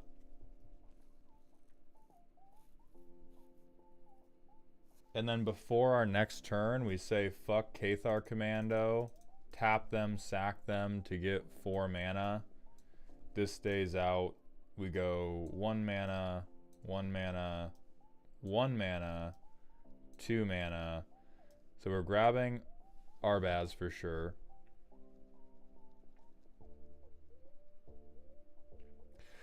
Then a movable, like, I feel like at this point it's just how aggressive is everyone else being to me? To the person who asked if you could do this on a budget, you absolutely could not, because even if you don't need the fancy lands, you need the plutonium. I do think this has moved away. The last time we looked at this deck, it was for sure CEDH in disguise. And now this is just mental illness in full force. And like the best kind. It's the kind you look up to. Like you're definitely getting a documentary made about you someday. And it's up to you to decide whether the stinger that Netflix uses is going to be inspiring or tense. Is I believe the PR term for it. But I like this infinitely more. I like this infinitely more. It feels fair. You don't have a ton of interaction, but you have a little bit, and you are probably the only person in the world, I believe, when they say, oh, I'm gonna draw it. Because this deck looks like it wheels like fucking four times a game. I put in as much as I could, who said the person who arbitrarily decided they could not use 99% of cards in the game. Affectionately, I must add. That is affectionately. I did. This is your pirate software moment. What do you want me to do? I was out of mana. What if you didn't use any of the arbitrary restrictions you set for yourself? What did you want me to do? Like, that is... So yes, you did do your best. You did do your best within the guidelines of the restrictions that you set for yourself. I do think the restrictions are quite satisfying. I do like that. I appreciate the best mana brick I have ever seen. Like, that was a little mana sandwich.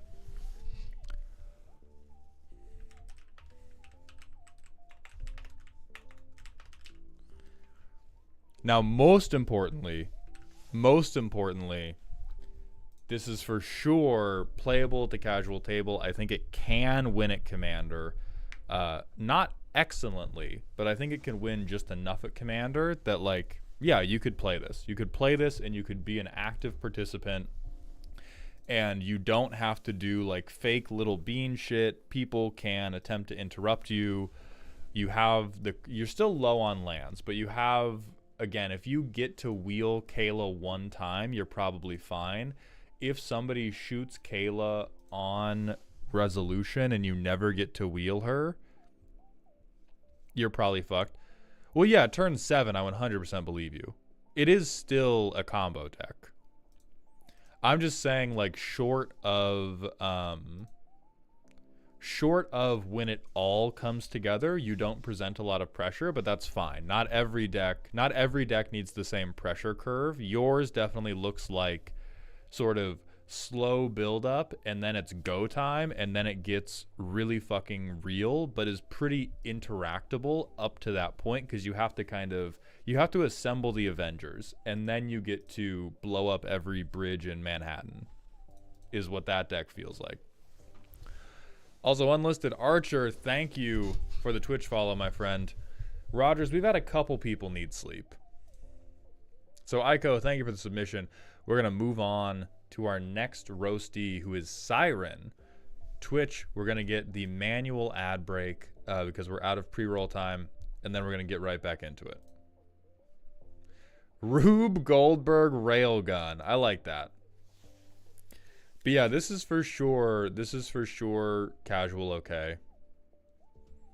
Someone, yes, if you see Timna, that's a fight on site. I do like the Rube Goldberg Railgun as the new official title for this deck. That is definitely the energy it's giving.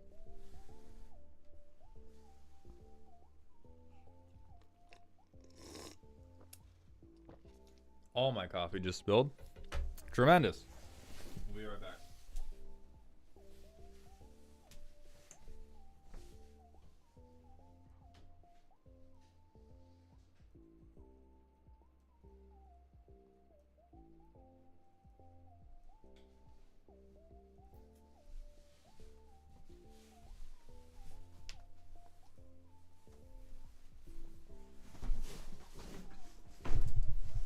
Good, we've successfully renamed the deck. Hell yeah.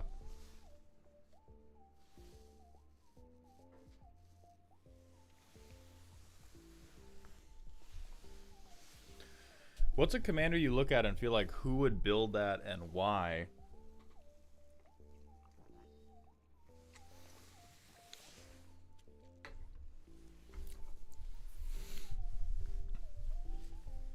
I think most of the commanders that make me feel that way are some of the, like, lesser legendaries from certain sets that are just bad now. Oh, like, you know who... Well, no, this is a bad example. This is a bad example because I know exactly why you people are building Bruna Light of Alabaster. I just don't know the second reason that you guys are building Bruna. I know the first reason you all are. But this for sure just seems like all of the commanders that are the equivalent of a save or suck role in D&D, and yes, I did use the word suck on purpose with this art on screen, which in D&D is you get one saving roll. If you succeed, nothing happens. If you fail, you get shit on forever. There's a lot of really old commanders that play like that. And those commanders feel really, really unsatisfying to me. So those are the most like, hey, why didn't we think this through? Why didn't we think this through and consider how devastating to the local ecology of your LGS this was going to be? Mr. Reedrock, thank you for the random smasher pass. That is a tree. I mean, I kind of have to say yes because it's like just a guy. And if I start saying no, actually, he's not really my type. I don't like the hair. I wouldn't. I would not personally.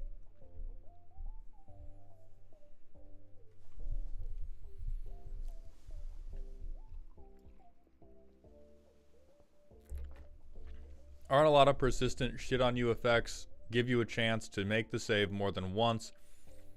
Some do, but like...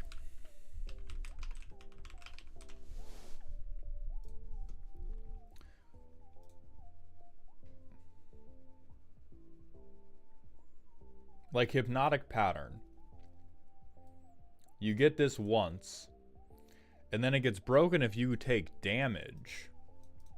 But for the most part, it can just like totally fuck you if more than one party member gets hit with it, or if one party member who's in a really bad spot gets hit with it.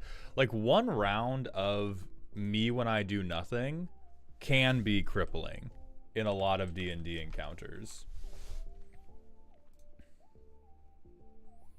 Feeble Mind's really high level, so at really high levels it makes more sense. But like Feeble Mind is a really good example of that. Sleep is a good example as well. Stuff where it just like, it may not kill you, but you are just you do just kind of get fucked.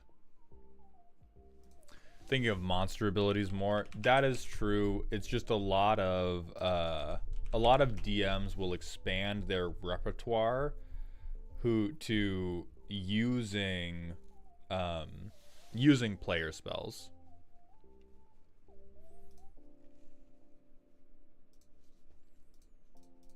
All right, so we're done with pre-rolls. We're gonna move on to Siren. Siren has sent in a silly comma spooky deck. I mean, Victor looked like a Theros god by the end of Arcane. You can call his minions enchantment creatures, right? This is a moderately functional engine that once in a while lets me spit out a giant creature, but more likely just annoys people with mass discard without fully being able to blow its load, and for some reason, every time I make a black cheat deck, it always involves stealing shit. Mechanicus Space Jesus goes digging. That is a hard open. Okay, Victor Nation, alright. Okay, my friend, you see, you have... I know where you are going. We move you over to make room for your new roommate, Siren, who has also handcuffed himself to Radiator, but maybe he look good doing it. Maybe we feeling good about it, yes? Yes, Victor Nation. Now, my main thing that I'm going to be checking you on is this guy cares about enchantments ETBing and rooms opening. You better not be doing goddamn rooms in Orzhov. You get to Surveil 2 the first time. You get to discard a card. Well, your opponents have to discard a card. The second time. The third time, you get to reanimate something. And although they look very cool, having seen this play out in Draft and seen this play out in Commander, anytime a card says you need to do X game action multiple times, unless it is make a creature in Selesnya or draw cards in colors that have access to blue, that card may as well say you get to do this cool thing every third time you correctly execute a kickflip on top of the commander table. You are just, it is risky, okay? It's tough. Card advantage. This is why the video is happening. 5 mana death effect. 5 mana death effect. Here's my card advantage. Alright, Dire Sight. I like that. Enduring Innocence. Cool. Sentinel, of course. Best card draw effect in black, for sure. Now, how many enchantments do we have? We have 27 raw enchantments. All of these creatures better also be enchantments. Steal shit. The bimbofication dragon, I love that.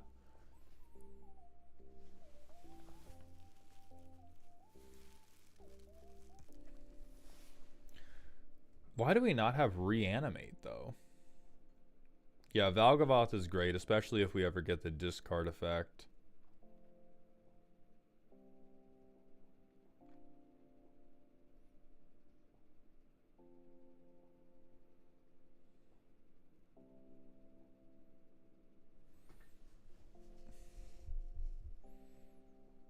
Oh, the other ones also add to the victor count? Okay, that makes sense.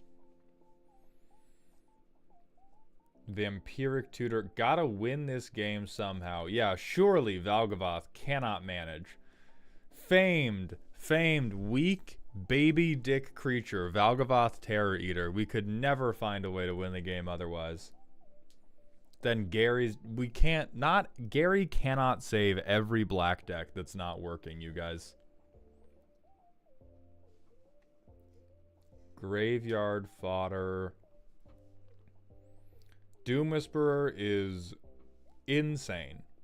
Canonically insane on a character that already lets you surveil too. I feel like Gary is the personification of death, but one of those personifications of death that is just like really tired because they actually have to visit everybody in frozen time and escort them to the underworld, but Gary is doing that with every black deck that can't find a way to win. It's like, he's God, he just wants to go to bed. But time is infinite for him, and he has to go and inhabit the spirit of every single deck with black in it that cannot find a goddamn way to close this game out. Yeah, Discworld Death, exactly, Bolus. Ramp, okay, God, fuck you. I'm not even gonna look. We have the Orzhov EDH Rec sponsorship here.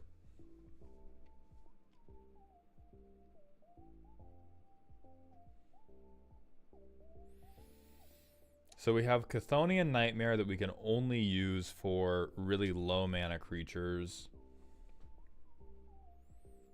Okay, so when we cast enchantment, make new enchantment. I like that.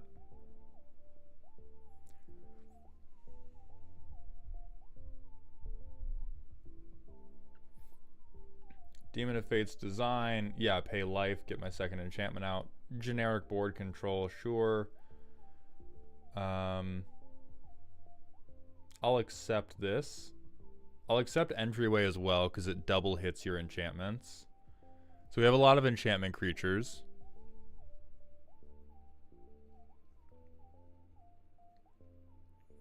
Spirited Companion, draw a card. Whenever you attack. I like Lightbringer a lot. Lightbringer is a way to get 3 triggers all at once. Then the rest of this are just generic things. So let's look at your mana curve. This shit is irresponsible in all the wrong ways, to be frank. This is a case where you actually need a full mana half pipe if you want to be about triggering Victor's third thing. Victor's third thing is something you have to go so deep to do that I think it should either be the entire point of the deck or it should be like, I'm not even worrying about that bullshit. I am surveilling and discarding. And with the cards we have seen so far, you are absolutely worrying about this bullshit a little bit. If you tell me you're not, that's going to be like, hey, I'm over her. Let me see your Instagram history, though. Who have you been searching? Oh, look, it's her 18 times. So what I would do is you either give up on... You either abandon the reanimation trigger being something that happens a lot, or we lean fully into the reanimation trigger happening a lot, and in that case, our curve needs to look like 1 mana, 2 mana, reanimation zones, fucking empty. Except for like the single best things, like Soaring Lightbringer. Like Soaring Lightbringer, for sure, especially if we have other evasive creatures, and then it's just like Where's that little fear of lost teeth, dumbass? Ooh. Ooh, me when I cantrip. This isn't a cantrip, but if you have like this and Spirited Companion. Ooh, me when I'm cantripping. Yeah, the rooms are pulling it a little wacky, but the rooms, we have one room at 5 and we have one room at 6. So the rooms are not, because the room is counting the combined mana value. So the room is one of these entries, but it's not all of these entries. And then like I feel like you have all this ramp because you didn't know what to do because you're getting caught out in this zone. Like what's funny is you've fallen onto the Gray Merchant of Asphodel because you are getting caught out in the gray zone of you don't have enough money naturally to pay for the things you want to reanimate, but you're not good enough at reanimating to give up on the concept of having money. JJ, a cantrip is a card that draws one card in addition to its other effects. So like Spirited Companion, cantrip creature. Shitty card, but draws you one card. So like Ao the Dawn Sky, not a particularly good piece of card advantage. It's kind of okay for its poop effect, but we don't have any sack outlets. Enduring Innocence could work.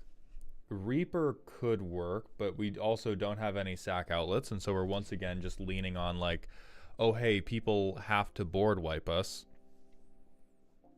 Like Ripples of Undeath is great. Mesa Enchantress is great. Enduring Innocence, great.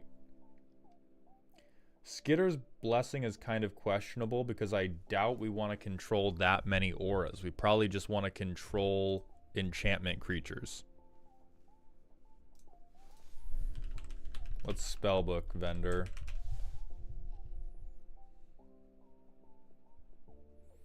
Yeah, we could be playing this asshole.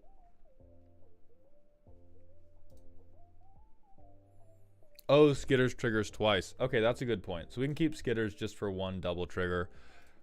Because if you wanted to do Victor reanimates Victor Nation, we can do that. But in that case, you want to be really big on just the first resolution. Because do you know what this second resolution means? It doesn't mean anything for your card advantage. It doesn't mean anything for you actually winning the game. Victor says, when you do this one time, surveil 2. When you do this 3 times, reanimate something. When you do this 2 times, make everybody really mad at me for no fucking benefit.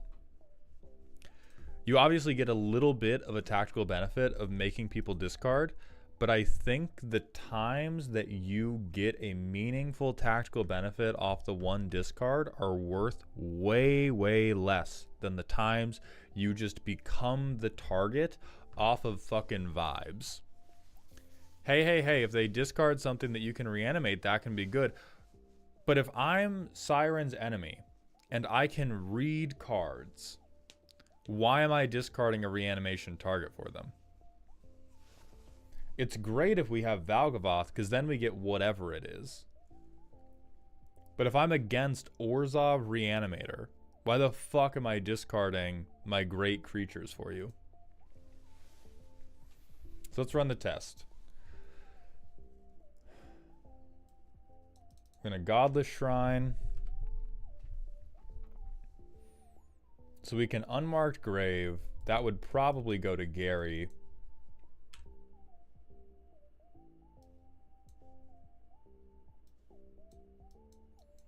So we're going to Victor Nation.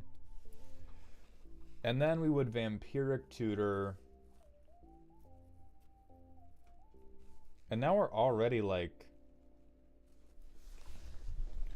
This is already crazy scuffed. Oh, this counts for Victor. Okay, so we get to Surveil 2.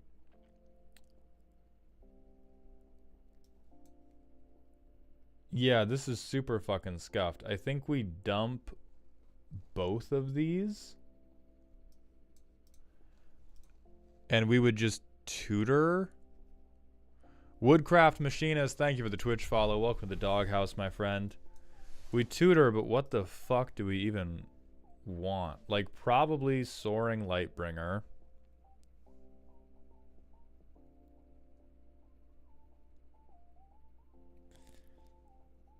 Or like Ripples of Undeath, maybe. I mean, we could get Animate Dead, but we Animate Dead and we get a 4-3, like a 4-3 flyer is our big hit. We do not need, at this point in the game, we do not need one reanimation trigger. We need an engine that is going to save us from getting shit on the rest of the game. So I'm going to say Ripples goes here. Bold of you to assume the Felwar Stone taps for black. Listen, the deck needs it. And then we're going to shuffle. Okay, so we Ripples. Boom. Surveil 2. Fucking, I'll keep this on top because we probably will have to deal with a problem soon. We're also going to pretend that I sequenced the cabaretti correctly, and we get this, yeah, we get this, no, it has to be a plains, god damn it.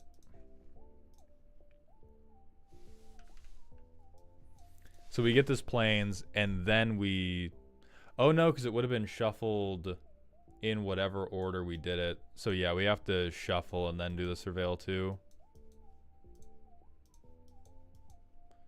Okay, 2 lands. Both can go to the graveyard. And I think Urza's Saga is going away in one more turn. So we tapped 2 mana. And we can dump the Mystic.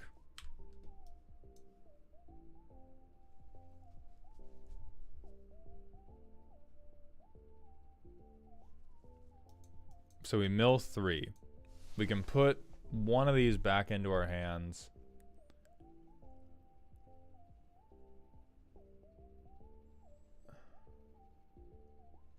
I think we have to take Elish Norn at this point, because if we don't double our ETBs, the other things don't matter.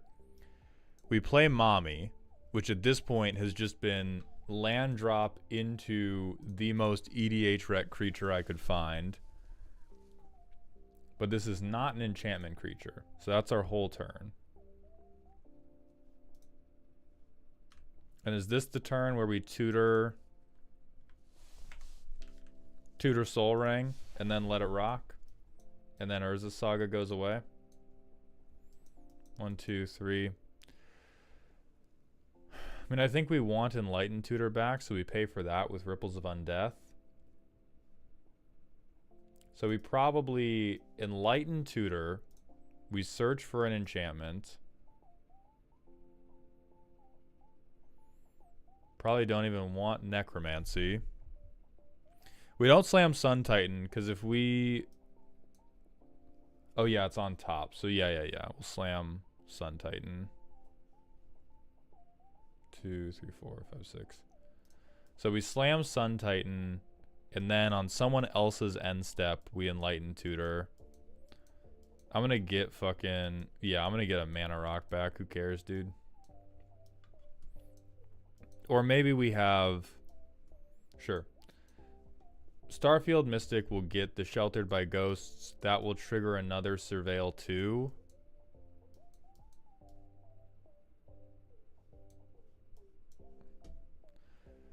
And then we Enlighten Tutor.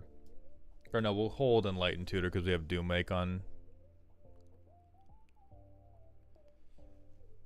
So like we're getting to a playable place, but this is really just... I've doubled 1 million ETBs and I have Ripples of Undeath out.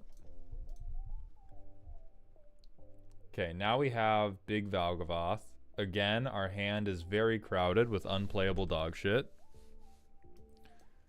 So we can do that and that. Then we can do that and this guy. Then we can do this.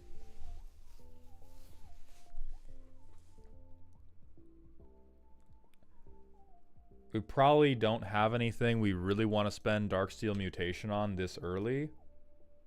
So we ramp even more. We have 5 mana. We play Nightmare Shepherd. We surveil 2. We're not entombing anything because we're never getting this goddamn reanimation trigger off. Okay. Big Lotus Petal hours.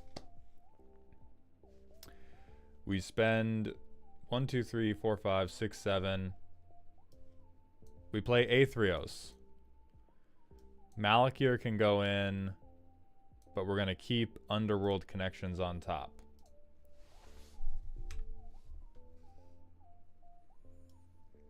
We Black Market Connections. These two can stay on top. Now it's great. We Windmill Slam a hard cast Valgavoth on turn 7 and say, go fuck yourselves. And we also draw a card, make a treasure for Black Market Connections. Next turn. Do we have anything in our graveyard? No, we do not have anything great in our graveyard for Sepulchral Primordial. We draw another card for Black Market, right? We cast. We play a land. We play Junji.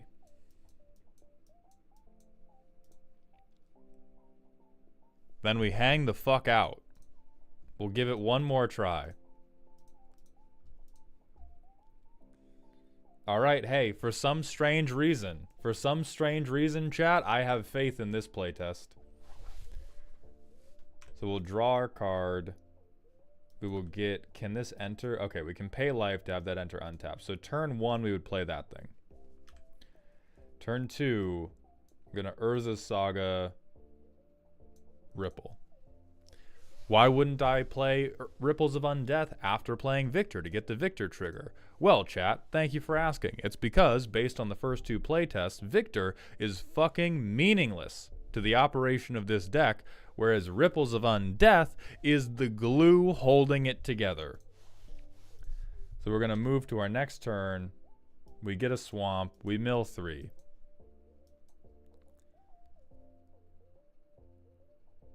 I'm going to take a land back to hand. Now we can play Victor. Turn 4. We mill 3. Do we have any meaningful way of getting our reanimation thing done? No. Then I'm going to take Soaring Lightbringer. We drop another land. We drop Felwar Stone. We drop Palantir of Orthanc. Then we put End Step. We get a sacrifice counter. We scry 2. Okay. I'm going to put Doomake Giant on top. Chat, Miller draw. I will respect the wishes of whoever types first. Miller draw, Palantir of Orthanc. You didn't see what I scried because the text is super fucked up on Mozilla Firefox. Mill. We mill Doomake Giant. Chat, you all lose 5 years off your life. Next turn. Mill 3.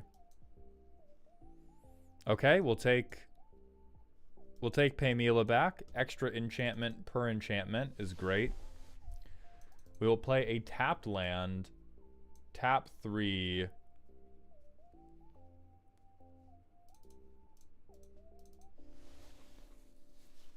And then we have 2 mana with which to work. We can't really do anything. Okay, chat, once again, I've scried 2. I've moved 2 cards to the bottom of my library. Mill or draw, chat. Mill. You lose 4 life, although that was a very good mill hit. Tangerine loses 4 years off their life. 1, 2, 3. We take Enlightened Tutor.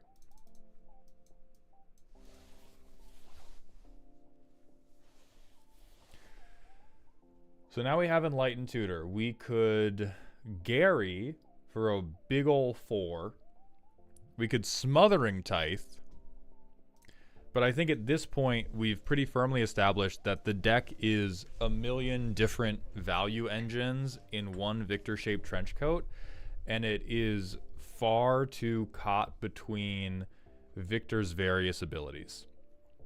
Like, the discard truly doesn't matter other than... the discard does not matter other than to make people angry. We're not triggering the 111 reliably at all. And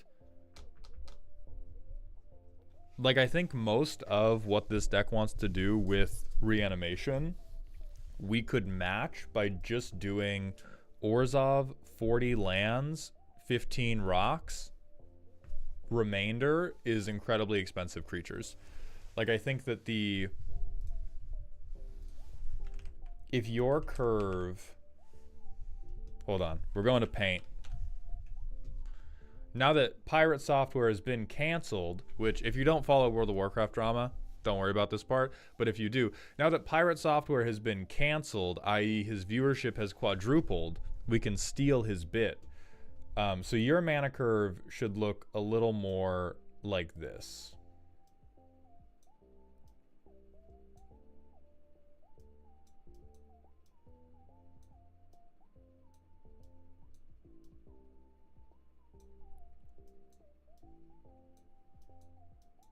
Nine doesn't exist. You want, like, a lot of shit to do here. You know what you want on 3? You want, like, your commander and a couple card draw engines. And then you want Massacre Worm or better. That's the rest of your deck.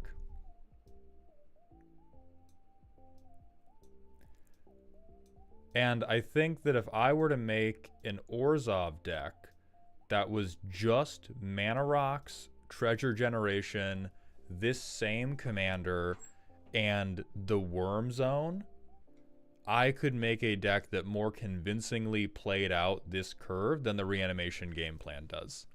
Which makes sense because there's a lot of motherfucking text on this card, and you got distracted by all the different things you could do with this card. So what I would do is, if you want to keep the steal shit, if you want to keep all of the reanimation things, you want to be focused on one enchantment a turn every turn. Right now, if the deck works primarily because Orzhov does in fact have enough generic value engines that they can save you. Like, if you draw 2 cards, if you get to draw 4, keep 2 every turn, your deck works.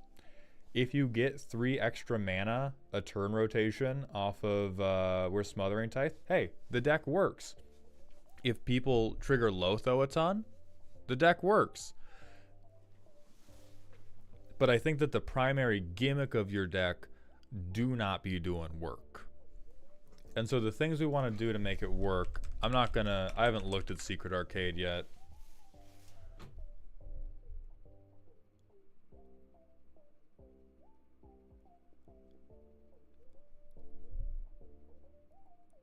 I mean, Secret Arcade does work, but it feels like it works in a Maskwood Nexus for a creature type that doesn't need it situation. This feels like Maskwood Nexus, but we're naming Merfolk when you can just make a goddamn Merfolk deck.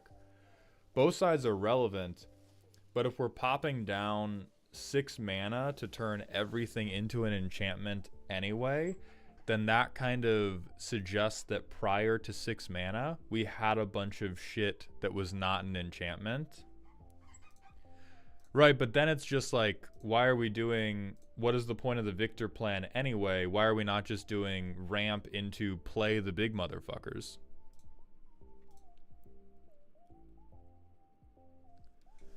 Oh, turn our ramp into Surveil 2. Yeah, it's not out. For sure. I just want to look at what enchantment... Oh. Is enchantment, is creature, is Orzhov, is, let's say really cheap. We'll say like cantrippable. 36 cards.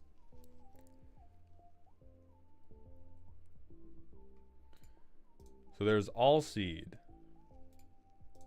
Death Touch is not that bad. There's Dockside, which would be another draw engine for you. Don't play this one.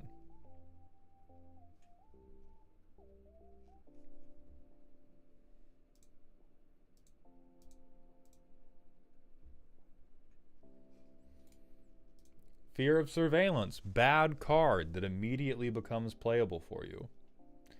You get landfall counters.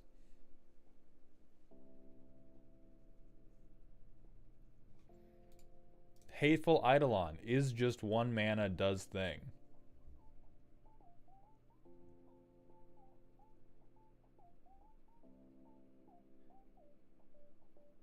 We have Companion already.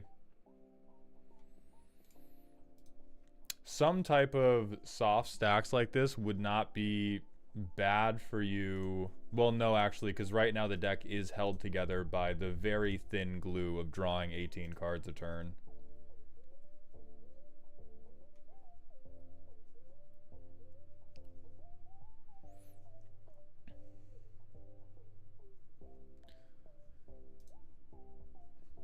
Yeah, but we can go more into auras.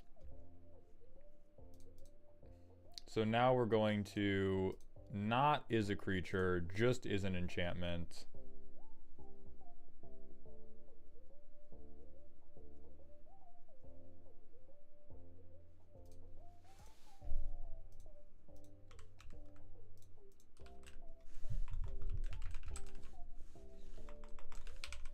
Draw card, and we'll say 3 or less for the draw cards. So we want like cantrips and engines.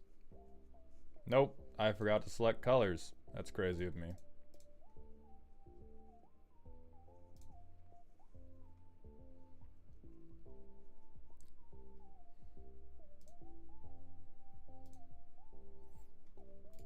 Alright, there's Angelic Gift.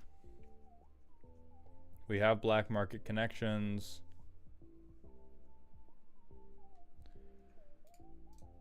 We have that, which draws a card. We're not making a lot of tokens yet.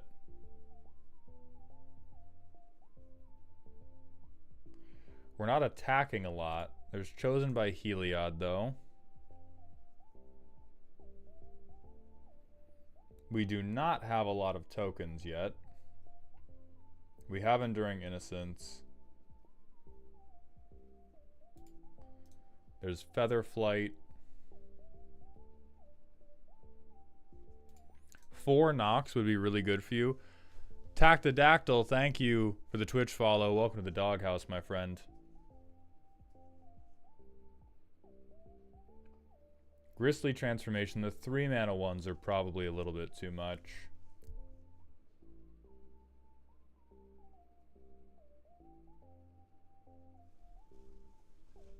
You have Skitter's Blessing already, which is good. Lunar Convocation, just to draw a card, is fine. I'm not even looking at Necropotence. Both of the runes would be playable. So Rune of Mortality, Rune of Sustenance.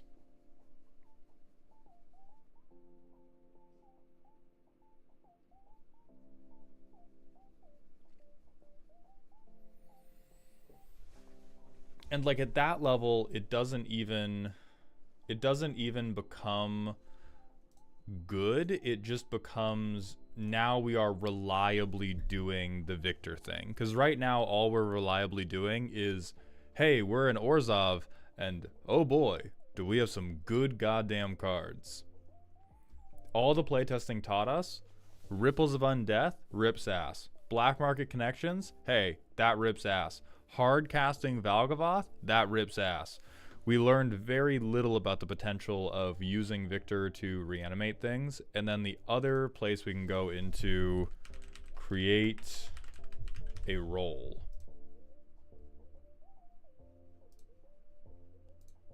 So these are going to be other potential double hits. Less than or equal to 3, we'll say.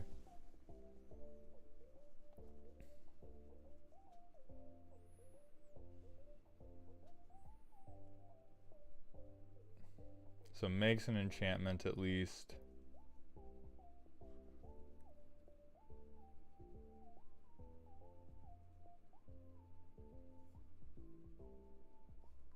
Oh, these are really not good.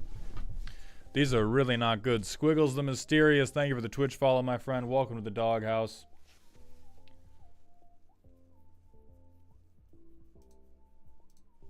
So we're going to look at create enchantment.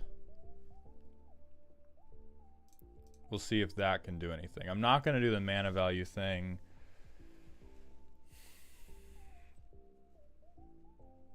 None of these make other enchantments.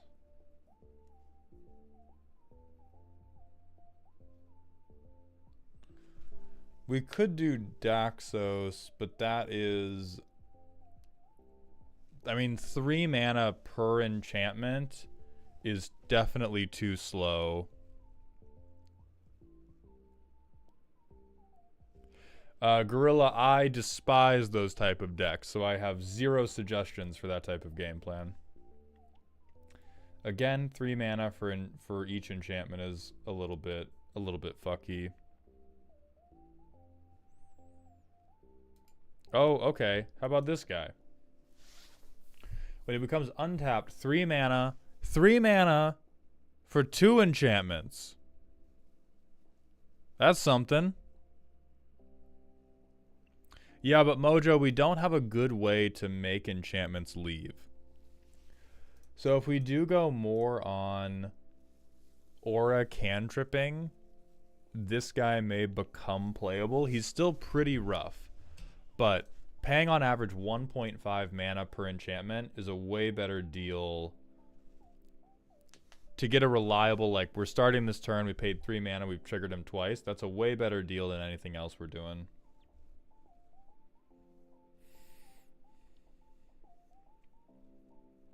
We already have Smilla.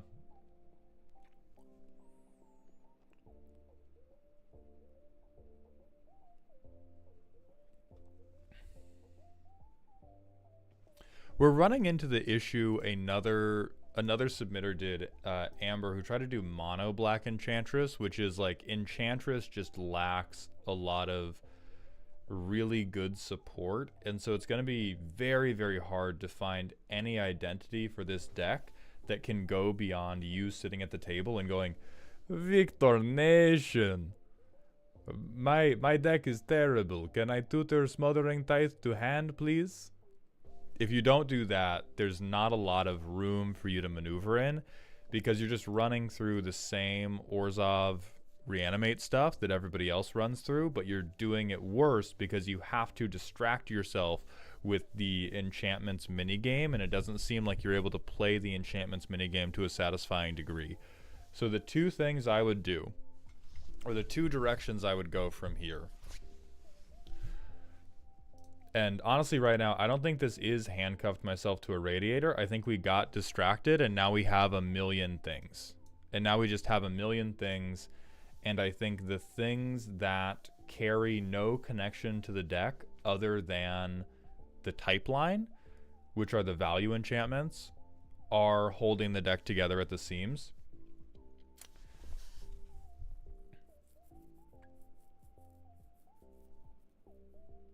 And I think the two ways you do this are either Victor doesn't matter, and we're doing Orzhov value enchantments, or Victor matters, and you have to sculpt a mana half-pipe, and then you have to do tricks on it by doing this sort of Enchantress cantrip game plan, or get out Samila, or get out one of your card draw engines to allow it to have a realistic chance, a very realistic chance of getting a meaningful thing out onto the field.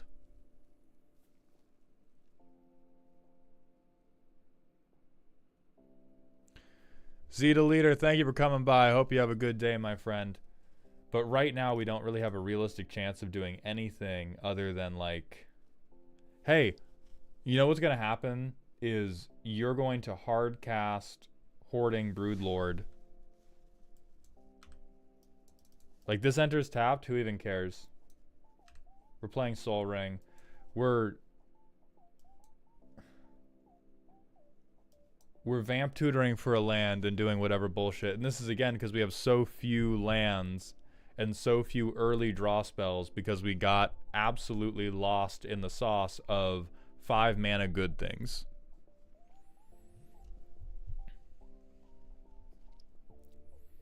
So Siren, thank you for the submission. I do sentence you to doing tricks on it. I think you need to decide whether it's the top end or the low end. Because if you're just doing once per turn, I'm going to slam a valuable enchantment, you can do that. And then it's just Surveil 2 is gravy card advantage on top of everything that's currently existing. But this is, you have come in with a very bold plan about what you're going to do. And the more you tell us about it, the more it sounds like a roommate's manic phase. And I'm getting a little worried.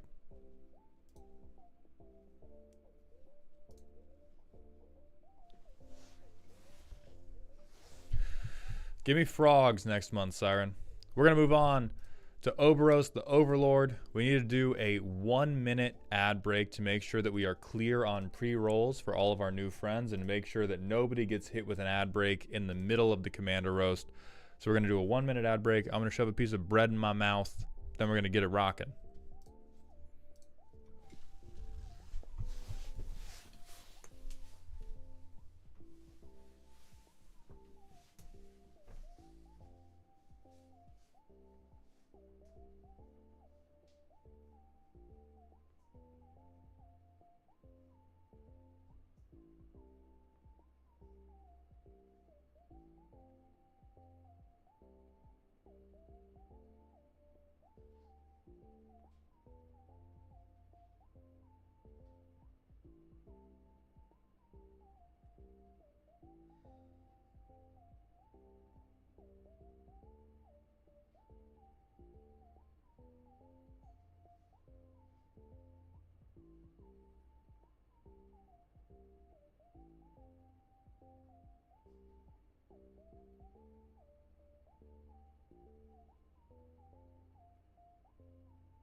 All right.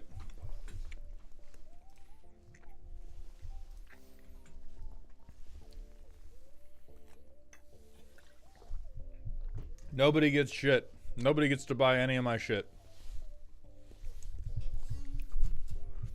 One of my friends who's relatively new to Magic is looking to make a budget token commander deck in black. Any suggestions?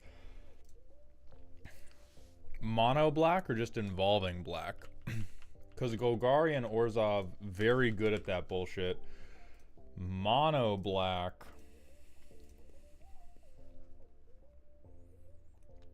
I mean, you can do Marinar and then have everybody hate you. If you want them to be the op at your table instantly, you can do rats. If you want to be like, yeah, actually, Magic has no creativity. Magic has no creativity, just play a million rats. You could also do Imhotep if you want to go the opposite direction and convince them that they do need an Adderall prescription. Ayara is also possible. although she doesn't make the tokens herself.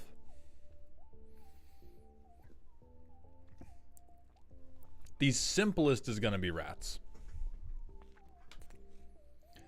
Oh yeah, and then Gisa the Hellraiser, but that's not really a token deck. That's just a commander that makes tokens when the theme is God, God, I hate everyone around me, how I will make them pay.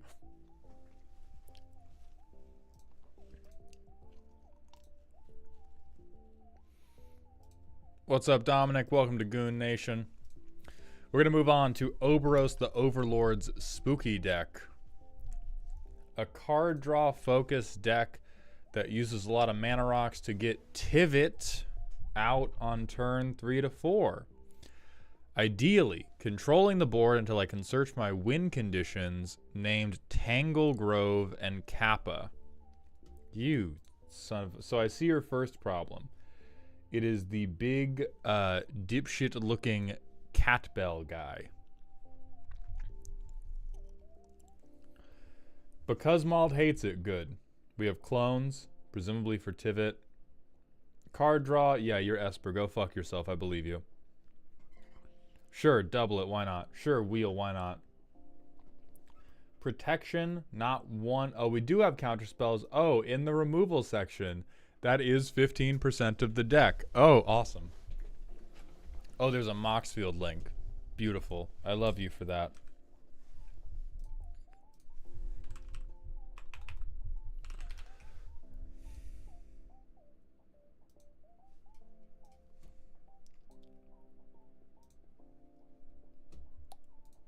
Why is this mature?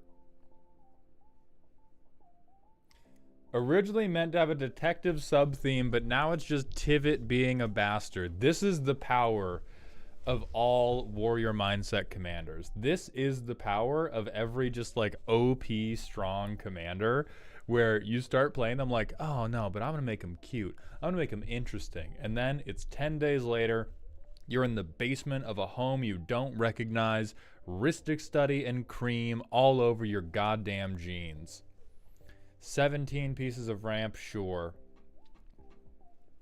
Buff, sure. Who wouldn't want Big Tivy to sit on him?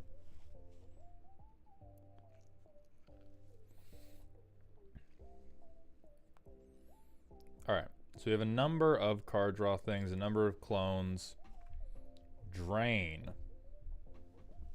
Okay, eventually Tivit just does it. I see we're not above tutors. And then a very minor amount. 30 fucking lands? You never deserve to win a card game in your life, brother. Gorilla, it's possible. We're going to have to save that for the World of Warcraft stream on Saturday. Win the game. Poison counters, Tangle Trove, Mechanized, Kappa Cannoneer. So my... Chat, can I talk my shit again? About why I think this is worse than having time sieve? Why I think this is actually more objectionable than having time sieve in? Because we have, if we will look momentarily at the removal section, you are not playing Magic. This is not, I have made Tivit, but it's fair and interactable. This is, my cat is going to sit on you, and then my turtle is going to chew you to death slowly, because my cat is 500 pounds and you cannot remove his ass from your ribcage. And we already know that we're not above tutors, and we're not above generically quite good spells. And so what this deck is currently giving me is flashbacks to this one shithead karate instructor I had, who always had me spar him and would just beat the fuck out of me in sparring, but would never let me tap. And would tell me to get back up and would wait for me to get back up so it didn't look like he was kicking a child when he was down, and then he would continue to beat the fuck out of me the moment I began standing up. And this is very much what that deck feels like. It feels like you've held back from the things that would make it feel CEDH, but you've not held back on the things that make me sad. I'm not sure. I want to play test it to see how it actually feels, but this definitely seems like... It definitely feels a lot like the table exists.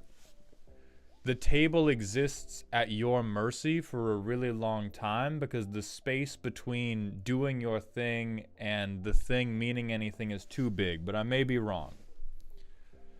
So we will first... Rogue's Passage. He said, like a liar, we planes. I feel like we profs just to draw a card. Sure, now we have interaction.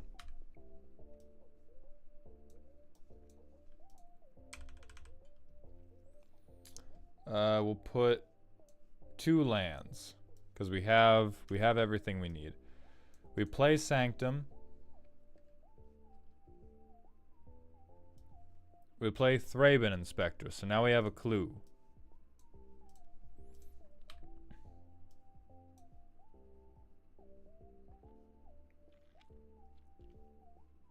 We have a clue, though. We do have a clue.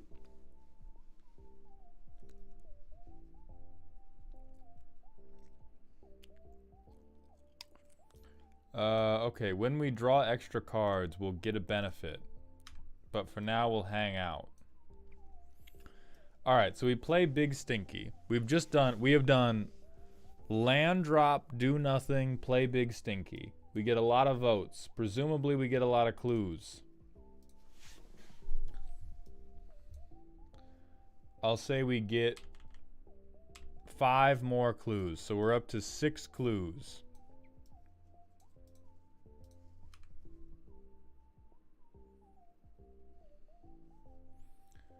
We spend 2 mana on boots, we tap these 5 clues, and we spend 1 mana on Cannoneer. We equip them.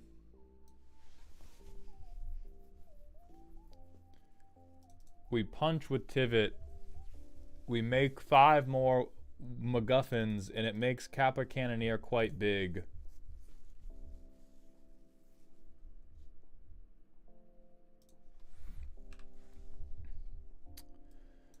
Kappa Cannoneer quite big. We give up Alondra to counterspell, presumably like a farewell or something.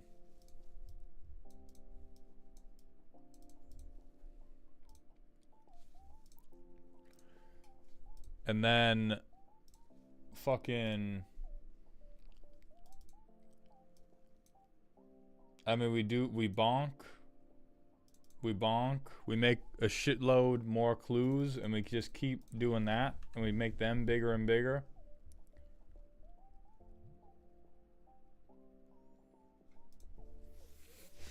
So let's say they get Cannoneer somehow, and we begin drawing to run this out. So we can play this. This has affinity, so we have what? 1, 2, 3, 4, 5 artifacts. So we get to draw 2 cards. Cyber Draco, right now, the clue tokens seem more like a half-remembered story than an actual sub-theme. Like, this kind of... The clue token's relationship to the rest of the deck seems like a cousin who you're meeting at a barbecue, but you've definitely forgotten them. You do not have any memory of them. They seem to have a memory of you, and it's getting increasingly awkward. 22 Solid, thank you for coming by the stream, my friend. Have a good night.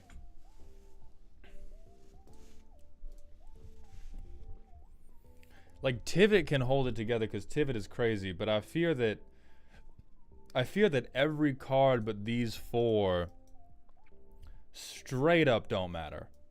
And you do want that progression in how powerful your deck is. You want some things that matter more than others because you need to have some things that are actually responsible for winning you the game. But it feels like this deck has so much energy dedicated to controlling the board, and it does not then match that energy with how hard it wants to win once it gets control of the board. Because you don't have a quick way to get to Kappa Cannoneer, Mechanized Production, Persuasive Interrogators. Like, if your win conditions are going to be this interactable, I think this is a deck that would benefit more from tutors. If you're telling me in chat that you're not burning the clues for card draw, even more so. What you have is, you have like a really good, oh, you're Hikari. You're just Hikari. You can't fucking kill anybody, but you refuse to die. You're a goddamned fraud is what you are. Like, you have so much generic advantage by virtue of being Esper and having the EDH Rec interaction package and having those things like Shimmer Dragon on top of Tivit and having fucking mono blue Urza as well, that then your ability to actually kill the table, to let everybody be mad at you, is really, really low. And sometimes it's okay for people to be like, God, that deck is fucking stinky, as long as it's at the right power level. Like, this deck is...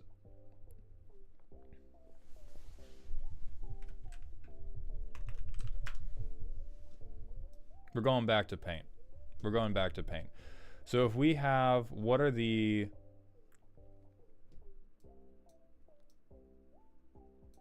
areas of strength for this deck? We have card draw. You're definitely drawing cards. You're in Tivit, you have a ton of artifact synergies. So we'll say on the star, you're very, very good at drawing cards.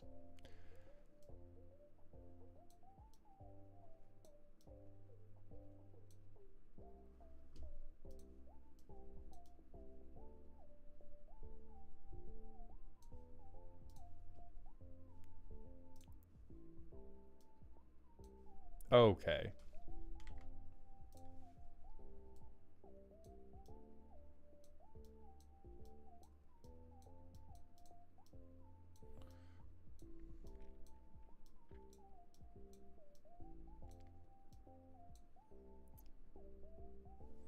God, that looks terrible. We're gonna do this in slides instead.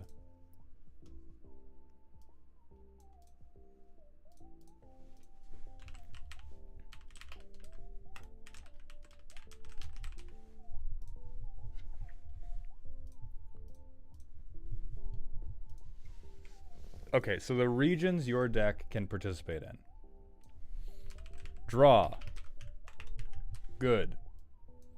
You can draw cards. I believe you if you tell me this deck is going to draw some cards. You're not going to draw your deck, certainly, by any stretch of the imagination.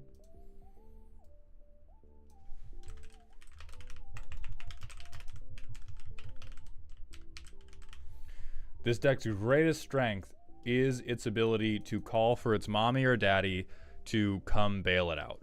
The number one thing the deck is able to do is look at another problematic thing going on and either shoot it square in the chest or counterspell it.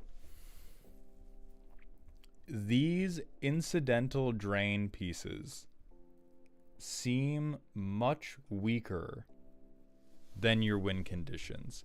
It feels like the positive pressure you can create for the game ending is much, much weaker outside of the win conditions than it is inside the win conditions. And you don't need them to be equal, but you want them to be close enough that it feels like you have good answers. Like, if I playtesting that deck definitely made me feel like if I was playing against you, I would pretend I didn't have removal for the Kappa Cannoneer just to let it be over.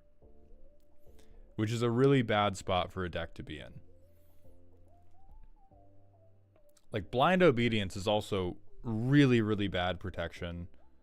The Dawn's Truce is okay. Propaganda's okay because a lot of people like to go wide or just play big stompy.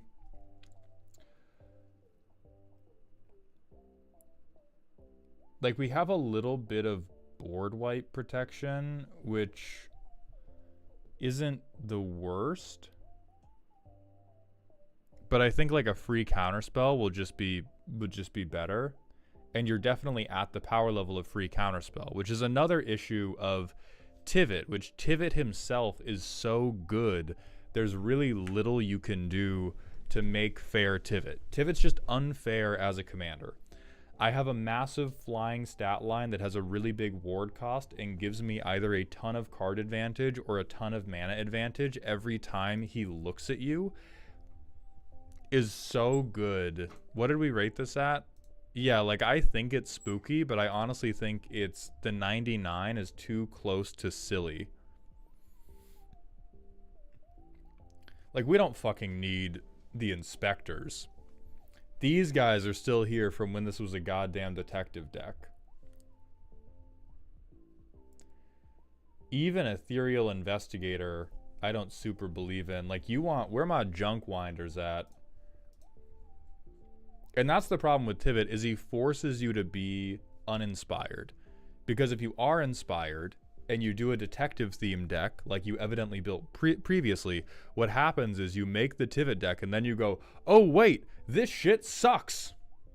This is ass. And not even, there's funny ass. There's definitely, I have a bad deck, but it has a lot of heart and I enjoy watching it. But this deck just has OP defensive stats and really, really bad aggressive stats.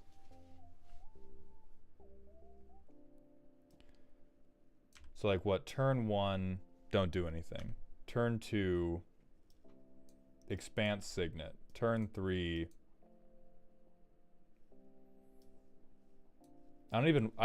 it disgusts me too much to play the inspectors because we just don't give a fuck about them. Is a Caterpie deck, dude. That's what this is. Tivit is just Caterpie. Mango, edit in Caterpie's body around Tivit's face right now when we put this in the goddamn YouTube video, because you just lack a way to put a Bowie knife in someone's chest. So, like, Pitiless Plunderer, maybe. Which we don't even have a lot of. We don't have any fucking sacrifice. Oh, Metapod. Shut the fuck up. I said Metapod. Mango, edit the audio so that it sounds like I said Metapod the first time. No, this is 100% a Metapod deck.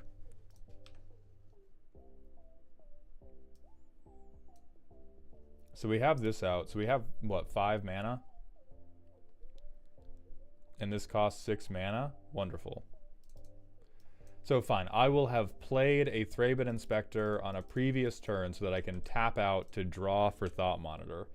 And now we have, look at how great our interaction is. We could have handled so many problems. What can we not do? We can't play our fucking commander. We cannot meaningfully damage anybody. All we can do is investigate a little bit more fucking helplessly. Then we get to our next turn, we do this. I'm going to crack one of the clues. Thank God we got a land. Next turn. Big Tivvies. We make 5 clues. They don't yet matter. We play Comball. Now our 5 clues matter. However, our commander damage just matters more. Like, giving clues exalted would mean way more than Comball right here. And so, I think I would... Troper, thank you very much for the 500-bit cheer. Mango, edit me tossing you $5 because this is for you and not Mauled. Never mind. Thank you, Troper, for the cheer to Mango. So I think what you need to decide, Oberos, is you have a good Esper commander, and then you have a semi-goofy clue deck that you've just stacked the good Esper commander on top of because he also makes clues. And so this is 100% you are getting sentenced to a mountaintop retreat with Joe Rogan and a ton of peyote. and you have to figure out what deck you actually want to build here. Because it can play Magic, but only because it is a debate me bro semantically defining playing Magic as removing my opponent's creatures. It can bring about the end of the game. It's not impossible. But you've left four win conditions in the deck. Your card advantage is not serious enough that I trust you to draw them unless we are at the point in the game where game actions don't matter anymore and people have accepted that you win and you're just waiting to do the actual winning. So I would decide, do I like Tivit or do I like Clues? There are other clue decks you can do. We have no way to benefit from this double voting. We have very few ways to benefit from all of this artifact generation we're getting. We really just have a couple.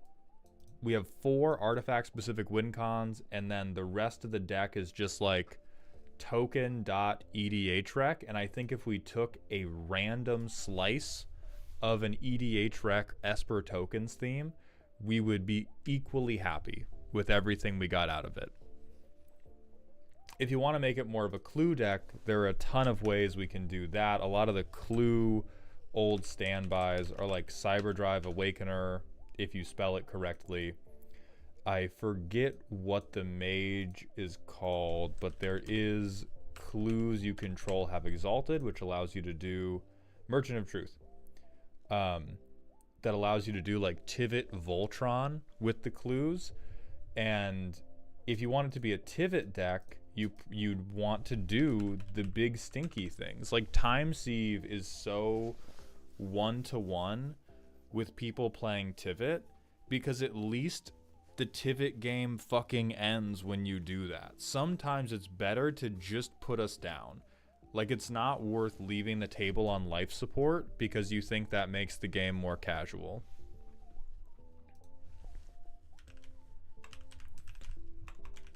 Katsumasa.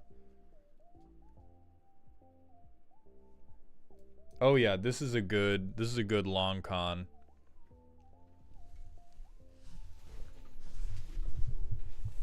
They have Tangletrove already, Helios. Tangletrove is one of the win cons they already committed to. Like, this is the type of deck where it should just come with a bike lock to trap people in the LGS with you, and you have a better chance of killing them with Doritos farts than you do with the deck itself, because our win cons are so sparse and we've limited ourselves to the one tutor. Like, I know you walk by the display case every single game. You finish up, you walk by the display case, and you're drooling at the fucking Rhystic Study, and I'm telling you, just put it in. Just make a deck where the Rhystic Study is appropriate. And then make a different deck that actually cares about your clues, because this deck is just, god damn, my commander's expensive. God damn, Esper's good at killing shit. And that's all you got here.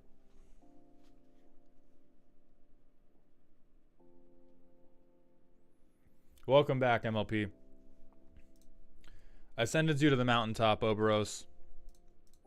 We're going to move on to Shoulda 51's deck. Shoulda, are you here? After that, we've got White Bread, Bolus Brigade, Arcturus, and 420 Templar.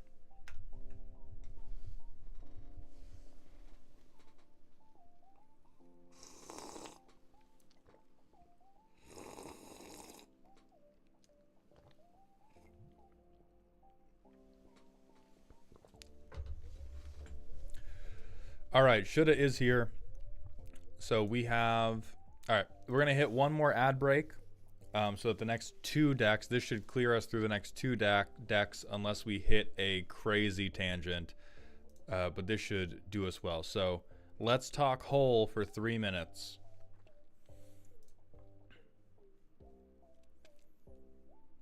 Shoulda has not been to deck therapy yet. Absolutely perfect.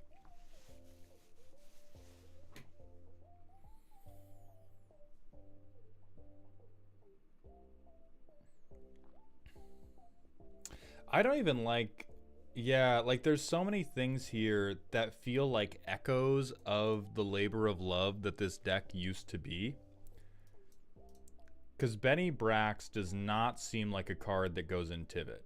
Benny Brax does seem like a card that goes with Novice Inspector and Ethereal Investigator. Marionette Master does not seem like a card that goes in a Tivit deck where we're not sacrificing our clues. Same goes for Nadir's Nightblade.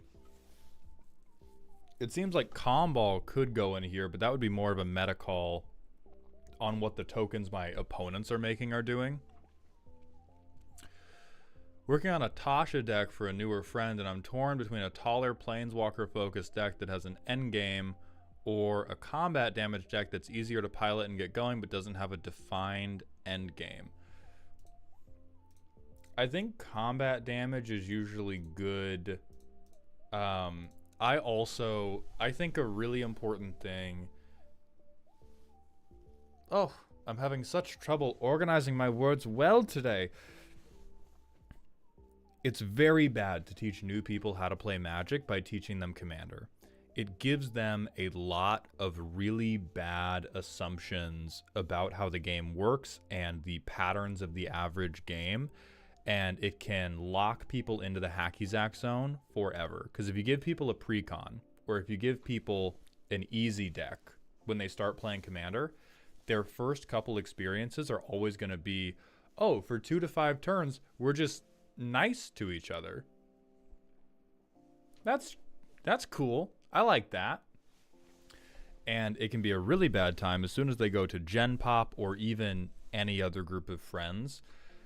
It's much better to teach people how to play with 1v1. As much as I don't like 1v1 Magic as a fun time pursuit, I feel like it made me a much better Commander player and made me enjoy Commander a lot more to understand how important combat damage was and how important it was to push aggression early. So my recommendation would be for a first deck, work on the combat damage game plan, and it's probably easier than you think to make a combat damage deck that has an end game, particularly if you're in like Dimir or blue plus black plus imagination. You have big one-sided board wipes. You have big, massive reanimation. Yeah, Shudda's suffering through the ad break right now, so just hold on, everybody.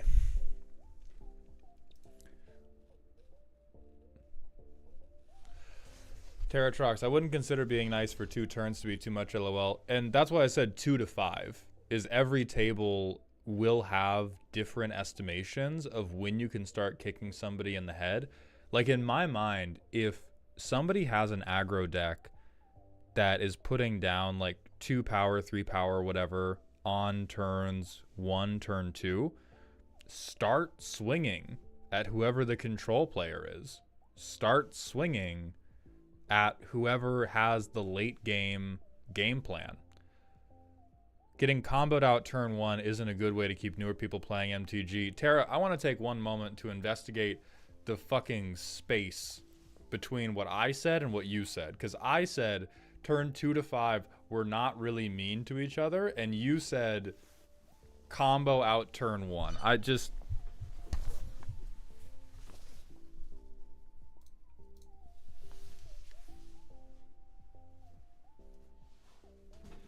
The fucking expanse, brother. Do you have any idea? Like, do you know how wide that statement is? You're right on getting comboed out turn 1. Not very fun for the average new player. But I'm talking about like pressuring life totals versus, oh, I'm not gonna swing because I don't want to make enemies. That's really what I'm going to come down hard against, is if you're like, oh, I have 4 power on board and you have 36 life, but you haven't done anything yet, so I'm not going to swing at you. Swing fucking anyway. Swing fucking anyway. Pressure the life totals. 40's way too goddamn much. Nothing is worse than expecting that you're all going to be at like 30 plus life for half of the game.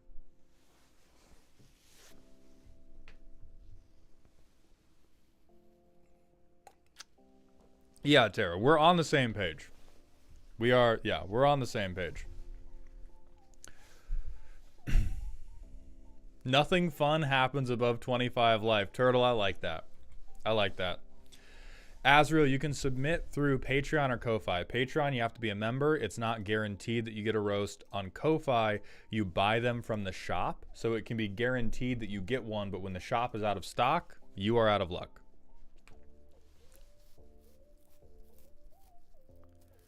No, Alec, man, we're not going to do any rants today because we're so far behind. We're probably going to, you know what? Anybody has rants, do it in the World of Warcraft stream. That's when we're going to talk about that.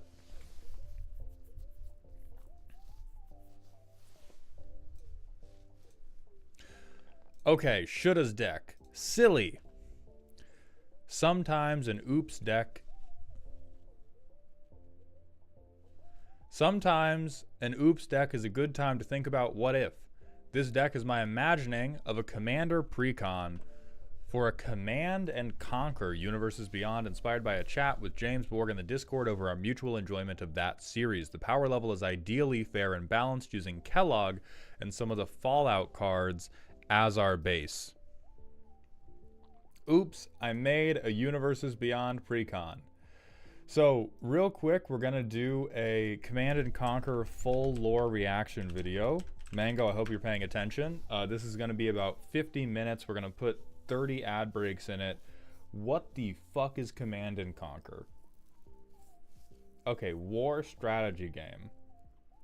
That seems pretty close to Magic. I don't think this could go wrong.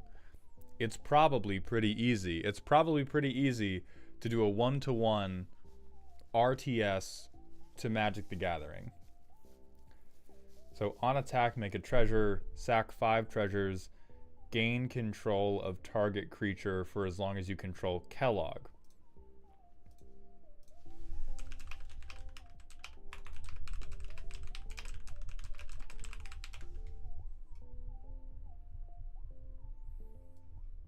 Okay, you can steal units. Hold on. You can. Okay. I fuck with that. There's a prime or two. He's the closest in physical appearance to Kane from Command and Conquer. I'm going to fact check you real quick. Yep, you get it. You get that point for sure. The Brotherhood of Nod from Command and Conquer is run by Kane. Peace through power, taking control of red zones through violent means.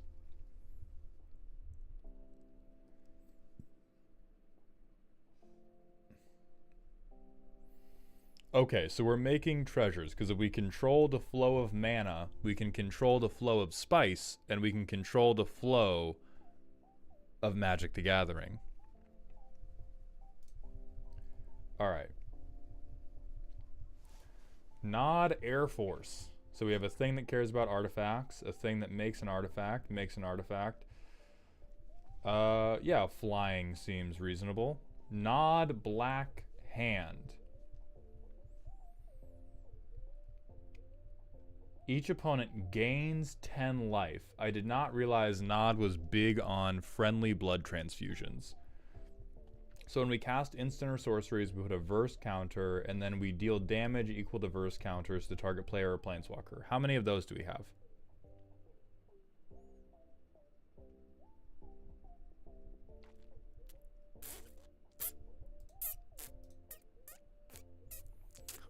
I'm going to move this. That's a big ol' 5 for chat. That's a big ol'.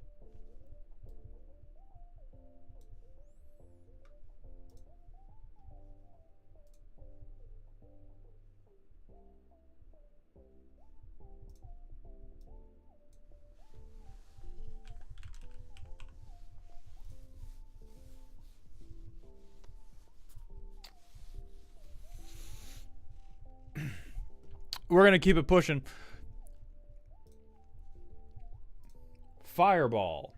an X spell. Now we do have 38 spells, and we could, at minimum, we could get treasures. Any number of targets is decent. Commander spells have Cascade. Do we have... Okay. What's our curve? Do we have, like... We are not aiming for anything in particular. Special force about fire weapons. Therefore, they have fire shit.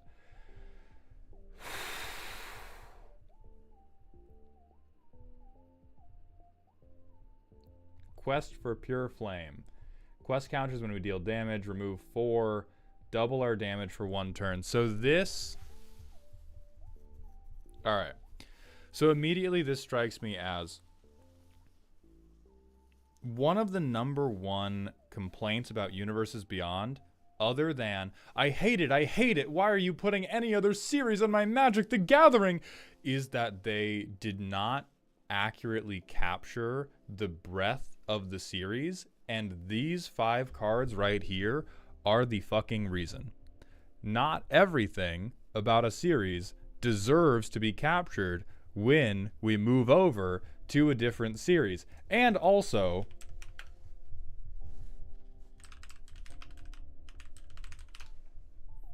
you did it wrong. I did it wrong.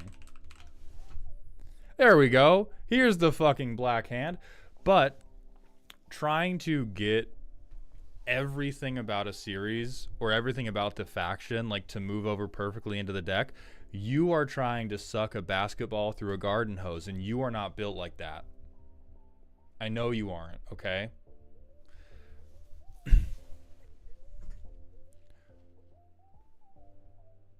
Right, Fallout did, because they had way more cards. Like, we're working exclusively with things in universe. We're not going to get 1-to-1 to have an entire section for everything that is in the black hand. We're probably not going to get 1-to-1 to have an entire section for everything. Is there a Nod building named Hand of Death?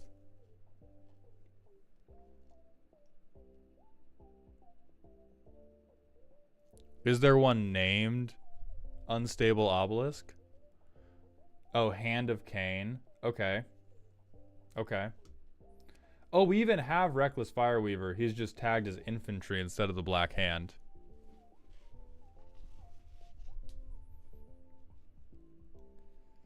So Nod infantry. We're going to make additional stuff. We have kind of... I mean, do we have any crimes, though? Treasure token. So worthless.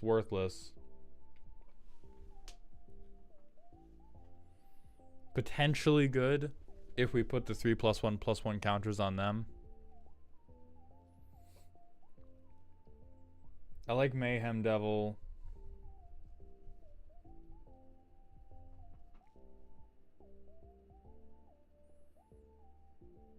Okay, sacrifice for treasures, sack for treasures.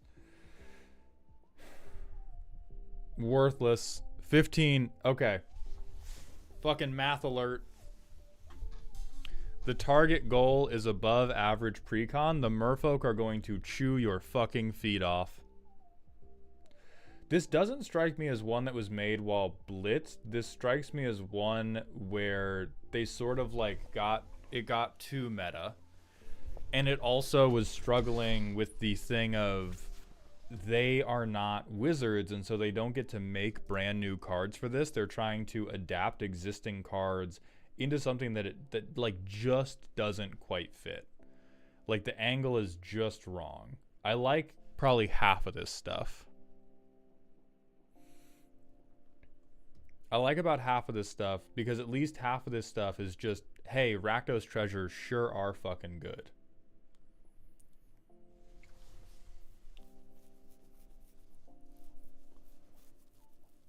The super weapons seem fine to me.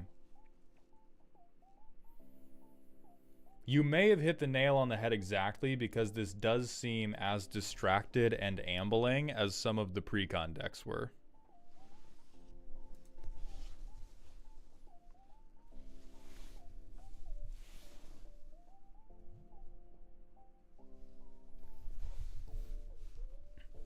So what we get, turn 1, we do that.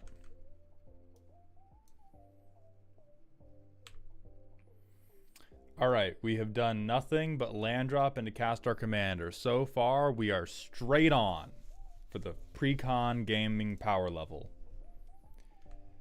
Next turn.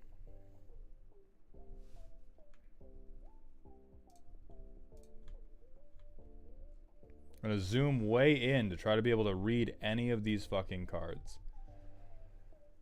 Oh, we would have gotten 1 treasure off of Kellogg attacking.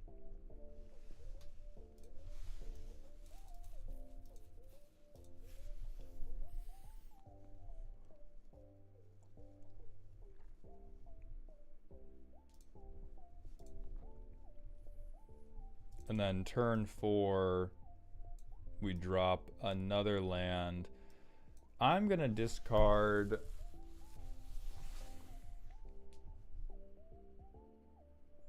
I'm gonna keep Cybership because we need fucking something to do. We have Descent into Avernus, which you're a very good boy for that one.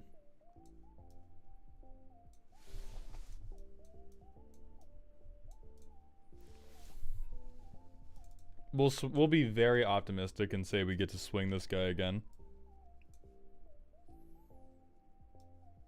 Now we play Cybership. What does this do? Oh, we get 2/2 artifact creatures every time we hit somebody. That's pretty good.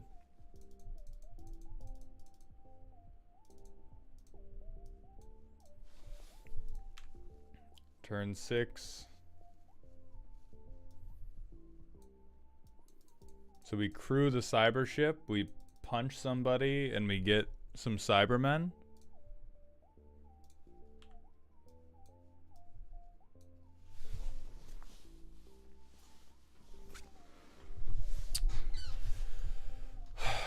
What I dislike is that the rising feeling of disgust in my bowels tells me that this is perfect.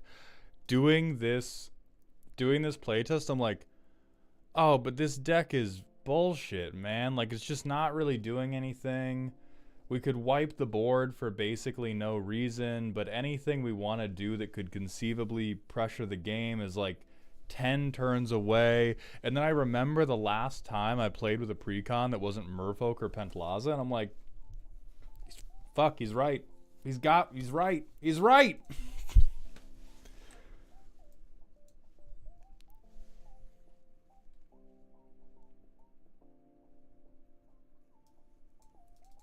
So now we can crew the Cybership with its own Cybermen. We swing. If we have anywhere to swing Kellogg, we do. And then we use the double treasure to sack and steal something.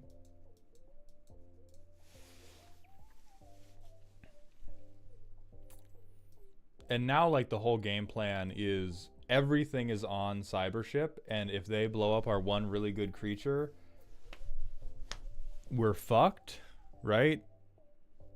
We have nothing worth masquerading back. Yeah, totally fucked. And that is, we have no card advantage. Also on par for a precon.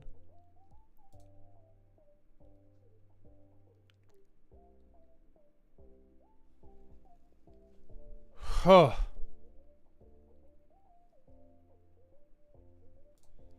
We'll give it one more try.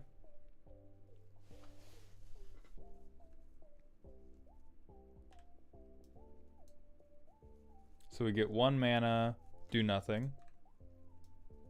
2 mana, flywheel, do nothing. 3 mana, Kellogg. Bada bing, bada bam, treasure, baby. No fucking shot they're stopping us. Pitiless Plunderer. Kellogg, swing as we make a treasure. Flame Tongue Kavu, we remove whatever the best blocker for Kellogg is. We swing Kellogg. Boom. Treasure, baby. I don't know, dude. We roll over. It's very playable. I think... I need you to take this with so many grains of salt. You hit the target on the bullseye, You did place the target inside a toilet. You hit it on, you did the trick shot, all right? You are Hawkeye. You are the one who put the bullseye in the bottom of a goddamn outhouse. Because this is perfect pre-con gaming. It is perfect pre-con gaming because it is slow, dirtily dog shit that can do a little bit of combat damage. I think a lot of the flavor is on theme, and if anything, you have loved the flavor too much, and you have included things that have zero business being in the deck. Fireball seems like it belongs in the deck, even though it's not great. Like, you're not going to make enough mana for this to be amazing. It is still totally on theme, and I think looks sick. Aria of Flame and Flamekin Herald and Quest for Pure Flame, these three are the Nepo babies of the deck. They are the ones who super don't deserve to be here. They definitely deserve to be in the first draft when this was maybe like a nod Spellslinger deck. But at the final iteration of this deck, even with what it is right now, these really do not deserve to be here. Even for the power level we're building.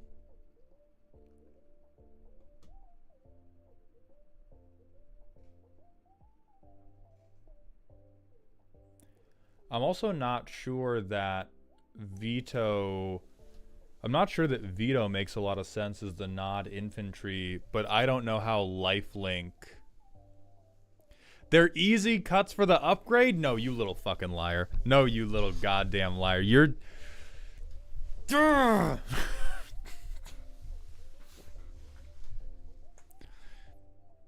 Oh, and you still got Tarkir in here, you goddamn monster.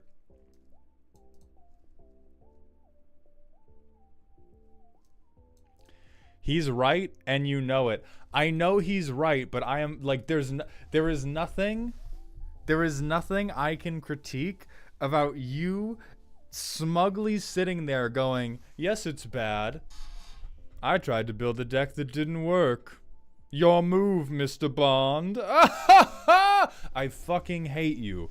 I hate, at least in other decks that are bad, they're bad for the gimmick. This is both bad for the gimmick, and the gimmick doesn't hold together.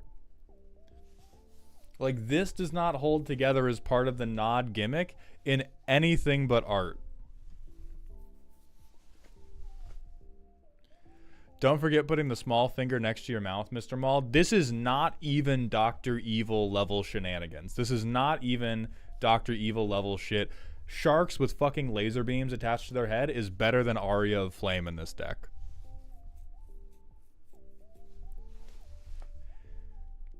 Like, you've smeared shit on a canvas, and then I confronted you about it, and you went, oh, well, you see. It's an impressionist painting. Ah! And then you ran out of the fucking room before we could talk about what impressionism meant. So, overall, I like the work you've done here. Particularly, I think all of your Fallout inclusions are really good. A little bit of that is because you're playing a Fallout commander. But there's a lot of stuff that is like actively dragging it below pre-con power level and is not strong enough of a theme. Like Flamekin Herald, Quest for Aria of Flame, Flamekin Herald, and the Quest for Pure Flame, along with Veto, Thorn of Dusk Rose. I don't think those have very strong justifications for why they are part of the story of this deck anyway. A lot of this other stuff, and same for the here, but I know why you put this in here, you little piece of shit. Everything else, like, I'm not even pressing you on the vehicles because I'm at least going to believe you if you tell me at face value these have a part to play in the story of the deck. Even Staff of Domination off the one word domination, fine. Part to play in the story of the deck. Those 4 cards seem totally indefensible.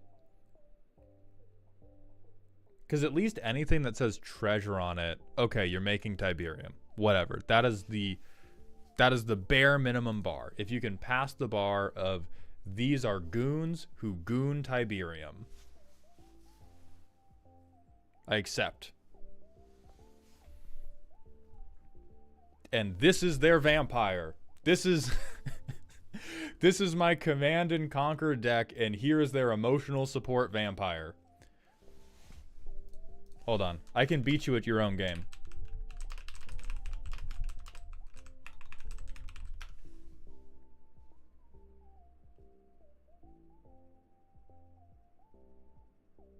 No.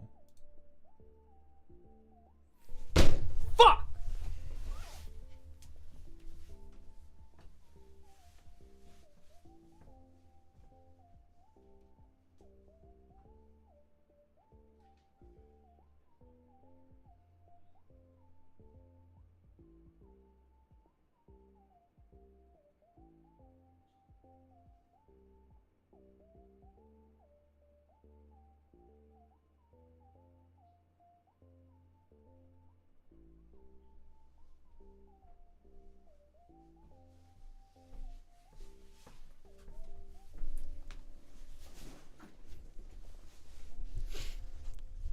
Fine. The deck's perfect. We're moving on to Whitebread's deck. Get out of I'm gonna time you out. I cannot believe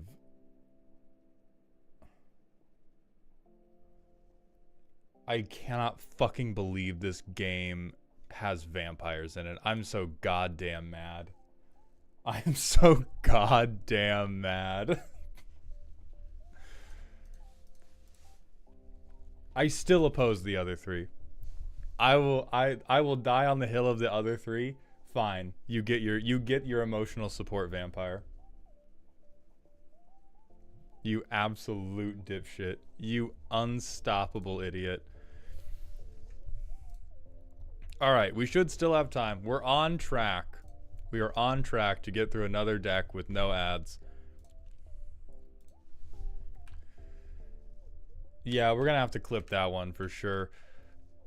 Next up, we have Whitebread's deck, which is another silly deck. I swear if it is as silly as this one was, I'm going to be laughing all the way to the asylum. It is I, Whitebread, bringer of Dino Nuggies, first of his name, Secret Commander's strongest soldier. When you did my last deck, you made a forewarning about what happens when you let the Naya player count to 10, and now I want to show you what happens when the Grixis player counts to 12. The goal is to cast Eternal Dominion with Zevlor's ability, after which I spend the rest of the game singing Gimme Gimme Gimme by ABBA while tenderly grabbing my opponent's permanents straight out of their library. Deck is very silly because it absolutely dawdles for 7 turns before doing the thing, but its silliness has caused me to be able to politic my way to a win, because normally a turn or 2 after the spell is cast, the game ends. Okay. I'd like one of 2 improvements. Either I'd like a way to put more nitro in the engine to make the theft happen faster, or if that's not possible, more durability to make sure I'm not roadkill before turn 7. Please keep in mind, my playgroup works with a $300 maximum budget. Okay, so before we even get into this shit, we have to talk about $300 budget, meaning not a goddamn anything. Just ban Rhystic Study and Smothering Tithe and move on. I can understand why people are attracted to budget even though it's wrong. In many cases, if you set a budget limit and it's like $50 and you just ban Omnath, Locus of Mana, and the Boros commanders, you can get a relatively balanced playgroup. At $300, it's just like everybody use all the staples but have a bad land base. What are we doing? Let's just build some decks. $300? What are we stopping for $300? Gaia's Cradle? That shouldn't be here anyway. Have you seen the state of the Amazon? There are no more Gaia's Cradles in the world. $300. $300. Card Kingdom is already getting you. Truly, $300 just says have a shitty land base. Have a shitty land base, go off. I agree with you, it simply isn't my decision. Okay. Okay. Lucasios, thank you for the Twitch follow. Welcome to the doghouse, my friend. If you're doing it for yourself because you don't proxy for whatever reason, if you don't want to proxy, you just want to own all the shiny cardboard and you're using it to hold yourself back from spending too much, different thing. If you're using budget as a proxy for power level, that is when $300 is objectively goddamn ridiculous. I will continue to use Gaia's Cradle until someone punches me for it. Disgruntled, you going to be at MagicCon Chicago? For like no reason. No reason in particular. Are you going to be in the parking lot outside the Marriott 1.1 miles from the convention center at midnight on the Friday of MagicCon Chicago? As a simple curiosity.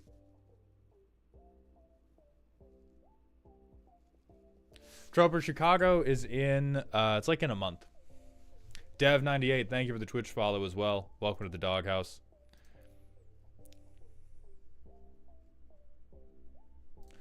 Okay, so Zevlor, 2 mana. When you cast a targeted instant or sorcery, copy it for each opponent. Or if it was targeting one permanent somebody controlled, you copy it for a permanent for each player. I love this guy. I tried to build a deck around him. It was very bad. Average Secret Commander draw package. Okay, that's dope. Let's see. I don't know Eternal Dominion. Search target opponent's library for an artifact, creature, enchantment, or land card. Put that into play under your control, then shuffle. Epic!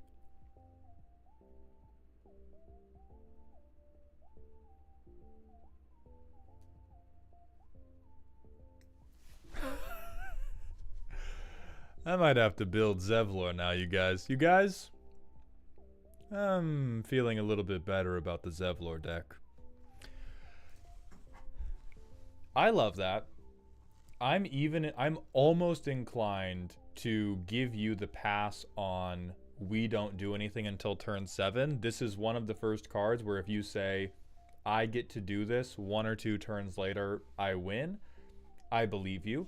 You better fucking concede if somebody counters Eternal Dominion, though. I swear to God, you better concede if somebody counters Eternal Dominion. You'll like it even more when you look at the primer.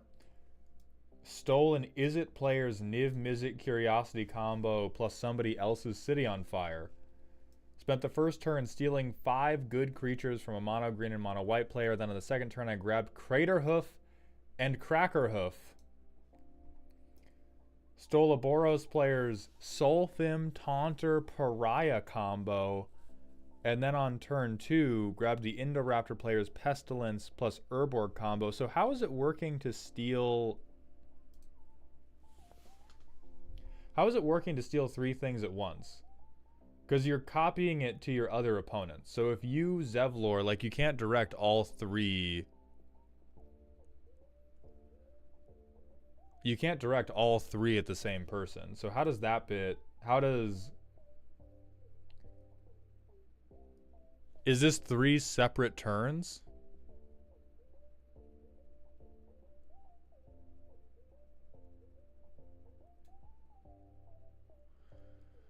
The copies can retarget on the second turn. How?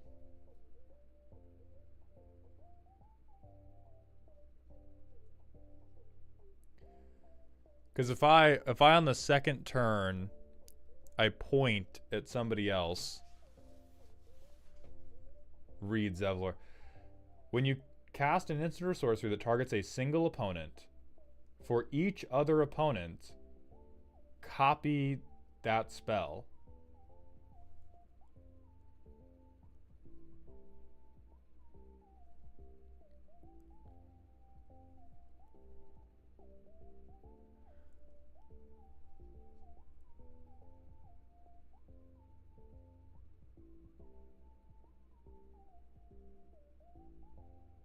Oh, okay. So you're not casting it off the epic trigger. Excellent.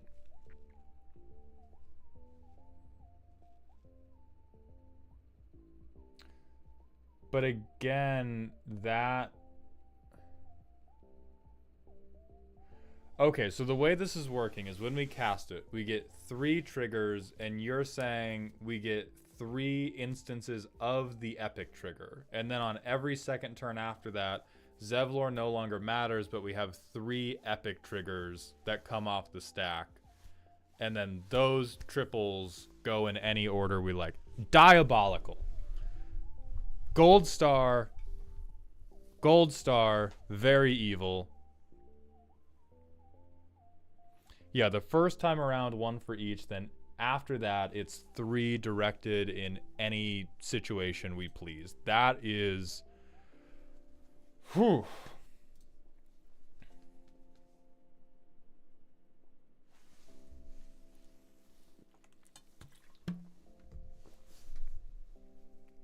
So we have to ramp really fucking... But I do 100% believe you if you say, if I make it to this, I'm going to kill you.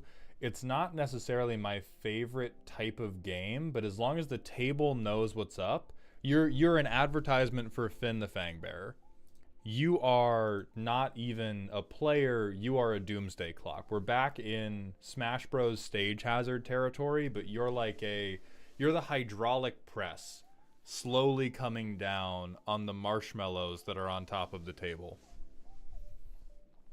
So let's see how quickly we get to our 12 mana. We don't even have blue, but fuck it, we ball. Okay, ramping. Turn 3. We big score. Alani is probably worth keeping. I'm honestly going to discard one of our mountains here. So we get 2 treasures. We just cast Alania.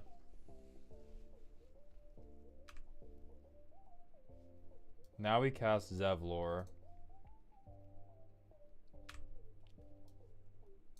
So we need 3 blue pips, which we've achieved. Turn 6. We spend 3 mana. Seething Song. This gets copied. We float 10 red mana. We spend 7 of it. We use the 2 floating. We copy it. Game.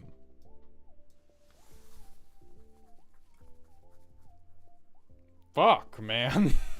That is deranged. I'm gonna take my fucking jacket off for this. Hey, perfect time for this question. What the hell wants to know? Maultown, when you play on commander shows, are there limits to what you can put in your deck? Yeah, and they're anything but this. I think if I played this on Shuffle Up and Play, Prof would shoot me on live TV. So let's see what happens when this doesn't come off the top immediately.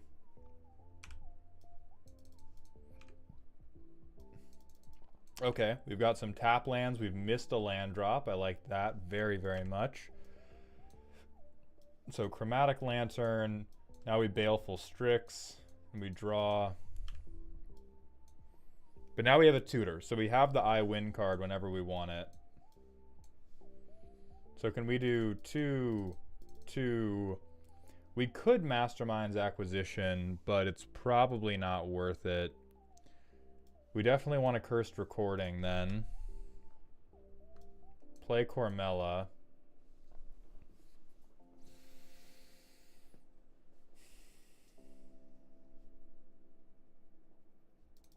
Two, three, 4.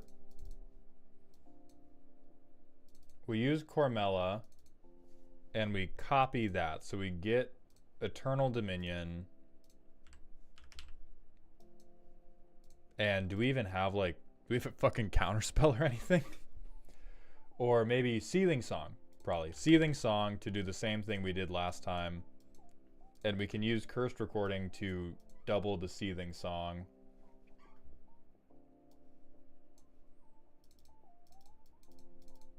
Okay, so we have Zevlor. We tap Cormella, add 3.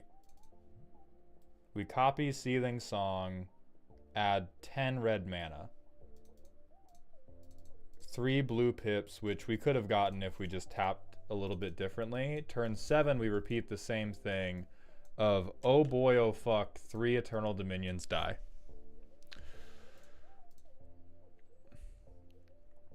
Do you need to double the Seething Song? Otherwise you get a 4th copy of Dominion. I think we do it fastest. Like, I think the fastest way of executing it is by doubling Seething Song. Because the best way for this deck to operate is to jump scare a little bit. You can tell people, hey, when I get 12 mana, I'm going to kill you. And then the best way to pilot it from there is to always try to do the combo in situations where people do not think you can have 12 mana. If you drop Jin-Gitaxias, you could get 1 more copy. But again, we're talking about, like, we don't need more copies. You're just like, yeah, we could have dropped 87 bombs on Japan and been on the fucking all-stars list. Like, our country could have just been in The Hague for 3 centuries after World War II. I will say, White Bread, this is not fucking silly. This is about as silly as Pennywise. I do respect that you do have to count to 12. I think the existence of so many rituals and tutors means counting to 12, you are skipping some goddamn numbers, my guy. You are counting to 12 like a 5-year-old who just wants to get a cup of pudding after they successfully do it. You're going like 1, 3, 7, 9, 12. Give me my cookie.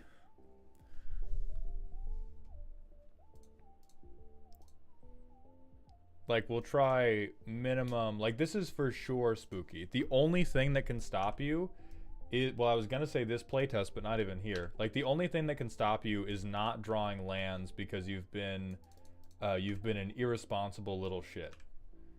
Like, this playtest, you look a little boofed. Only because your land base is really low. So if we get 1, 2, 3, 4, and then 1, add 3 mana, turn that into 4 mana, discard, offer you can't refuse, draw 2.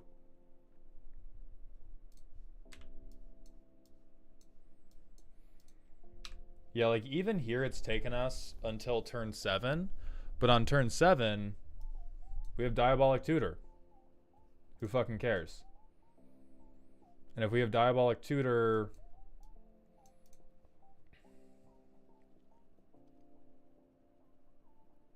and we have Illusionist Bracers for Zevlor after he comes down. We have 1, 2, 3, 4, 5, 6, 7, 8, 9, 10, 11. We have 11 mana available. So we play this on someone else's end step. We Diabolic Tutor for our own. Nope. For Eternal Dominion. Next turn. Enters tapped.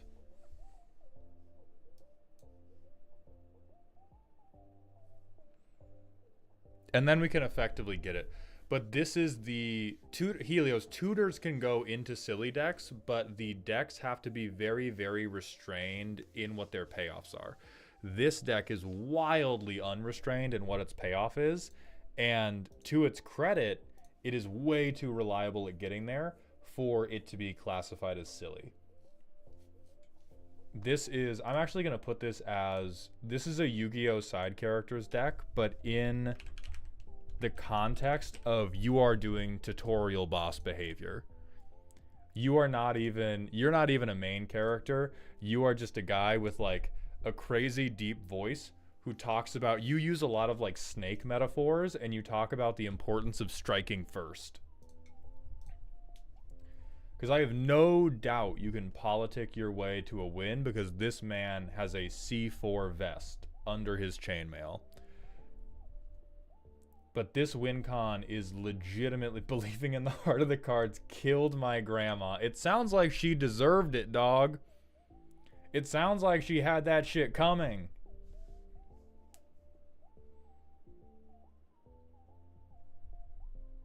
And then,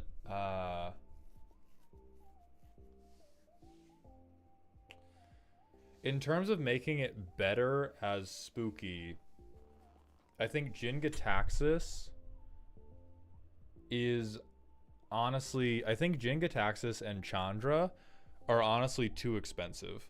Because what you're trying to teach people is never let the Grixis player untap with like 5 or more mana. And Alania really felt like it was pushing it. Like if I did that in front of somebody, I would not be surprised if they shot that otter square in the jaw. And so 4 to 5 mana setup pieces are really the most you can ask for before the entire table descends upon you. And just because you've been able to gaslight 1 or 2 tables into letting you do it, yeah, like this hand, this is absolutely fucked. We have no card draw, we have nothing to do, and I have nothing but the utmost faith that we are going to make this work. Also, opt is fucking ridiculous. Cut opt yesterday. So turn 3.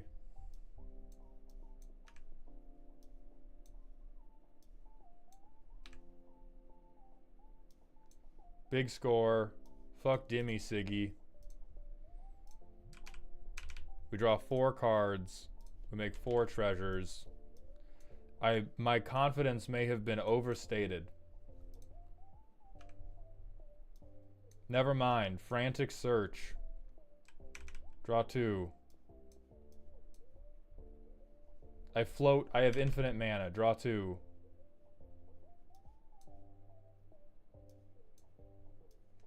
Emeritus Thunderclap Drake. Yeah, now we hang out. So I definitely believe that you can gas out. I definitely believe that mulligans are necessary. You do have Windfall at least, so you have at least 1 wheel.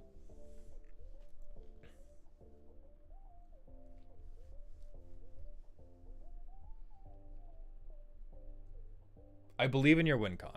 I'll give you that much. I really like what you're doing to end the game.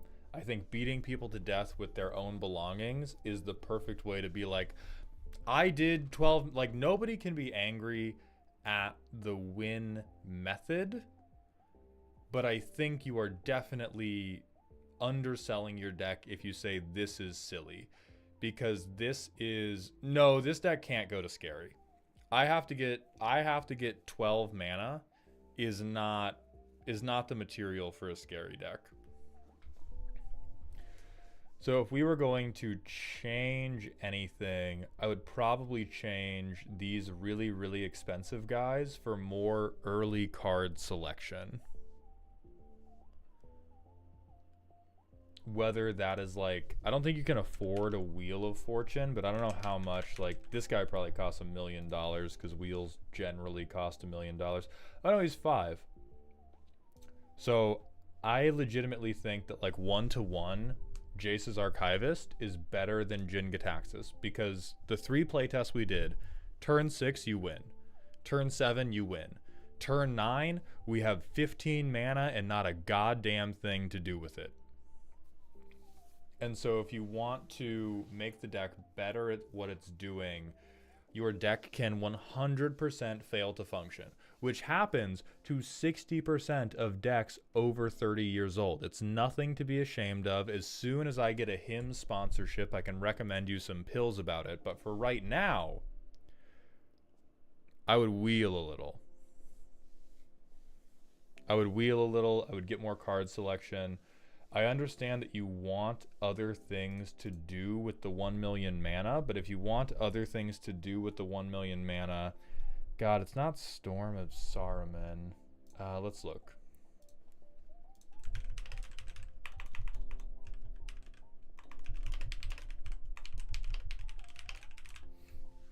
I want to see what we can do to free cast this spell.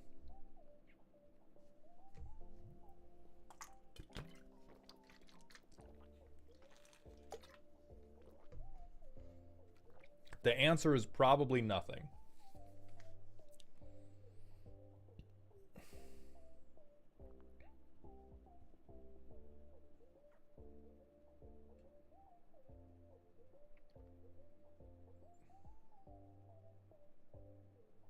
Yeah, it's looking like a hot nothing. We don't even want to dance with Calamity because it's going to use up all our mana.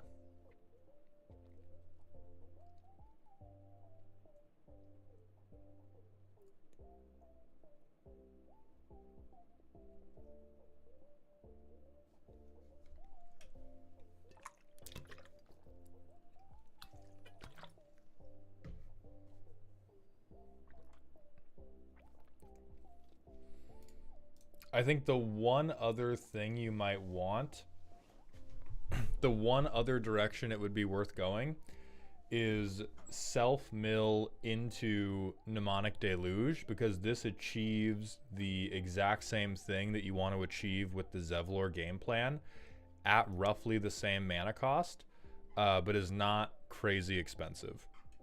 And this would allow you, you may not be able to include this in the deck because it may not fit within the arbitrary budget restriction your guild mates have put in. But if you cut that Chandra, cut that Jin Gitaxias,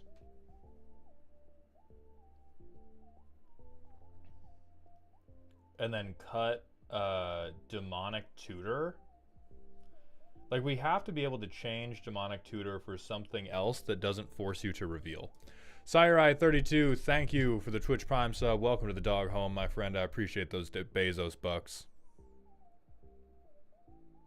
For the 5 months. Omnispell Adept.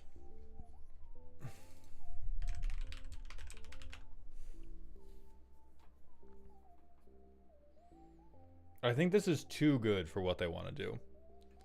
Like, I think if we want to bring the deck to high spooky, then yeah, you start doing like Omnispell Adept. But if we want to bring it to, like, we're trying to bring them back down to reality right now. My impression of this deck is very much anime protagonist who grew up around superheroes and has shown up to a karate dojo saying, oh, I should be a white belt. I haven't really been in a lot of real combat before. And then they put them in a sparring session with another child and you punched clean through their fucking skull. You have some very defined weaknesses. You have some very, very well-defined weaknesses that the table can exploit, which is what keeps this as spooky. Because, hey, shoot Zevlor, shoot any of the copiers, not nearly as good. But your deck can put it together so quickly. Yeah, like this hand puts it together really fucking fast. Ratatouille with a mantis shrimp under the hat. Yeah. That I think we're in spooky territory. And if you want to be in spooky territory, a great way to add redundancy would be Mesmeric Orb and then Mnemonic Deluge. Because Grixis really wants to use its graveyard. You love using your graveyard. So you got to keep using your graveyard. If Omnispell Adept makes it around the table, they deserve it. Cayman, I think that is a judge of your specific meta that is not universal to the world. I think there's a lot of like... Here, new slide time.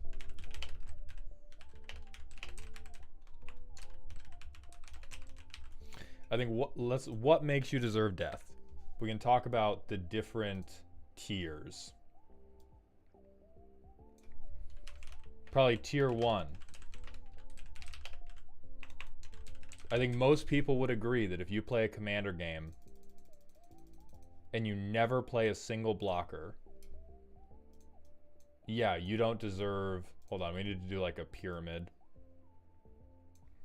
So foundation of the pyramid.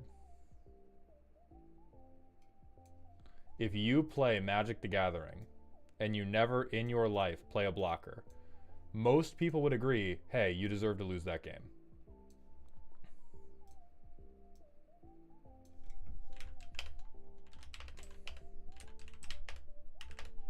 You let X count to Y is, I think, the next level of that pyramid, and that is where we are at right now. You let blank strategy accrue blank amount of mana, and at this amount of mana, that type of deck basically always wins the game. And that's where we're currently at. I think the level after that is the one you're talking about, where you let X make it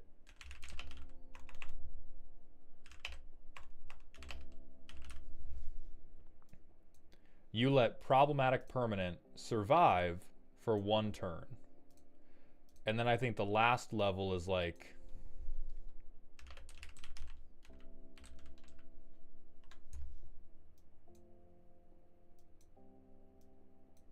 I think that's the basic pyramid, is you didn't have Fierce Guardianship. You let blank thing live 1 turn. Yeah, let X player untap with Y.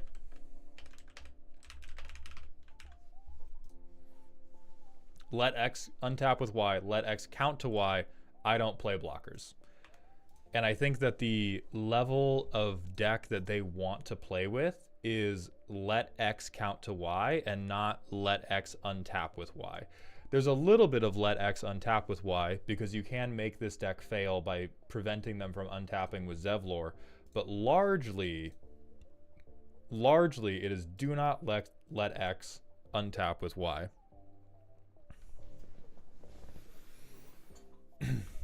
Doesn't your Henzi deck do most of these things? I mean, what thing? There's basically nothing in the Henzi deck where if you fail to counterspell it, I win. I don't think that's possible with any cards in the Henzi list. There's a few things you don't want to let me untap with, but I don't generally get to win the game for it. There's plenty of, if you let me get X amount of mana and I have synergy piece. Like, there's a lot of decks that operate in the space between...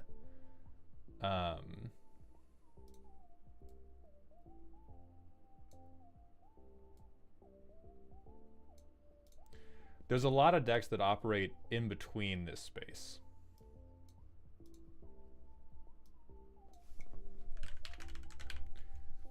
Don't let a deck count to Y mana when they have Y synergy piece. So it is not a super clear delineation. Like, you have to kind of think of this as almost an osmotic barrier or a semi-permeable membrane. These are not walls. These are semi-permeable membranes.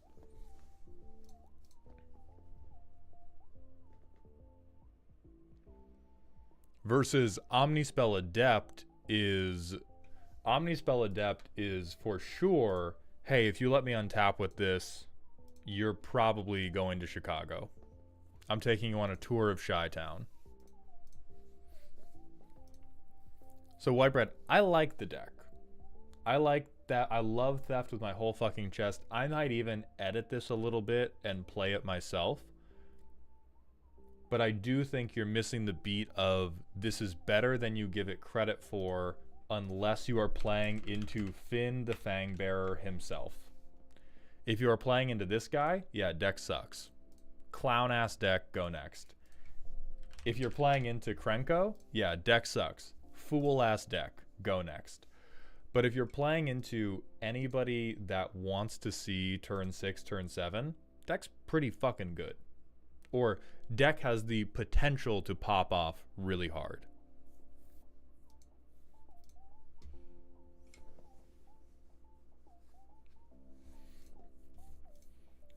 And so we've put you on the matrix. We've given you your own slide.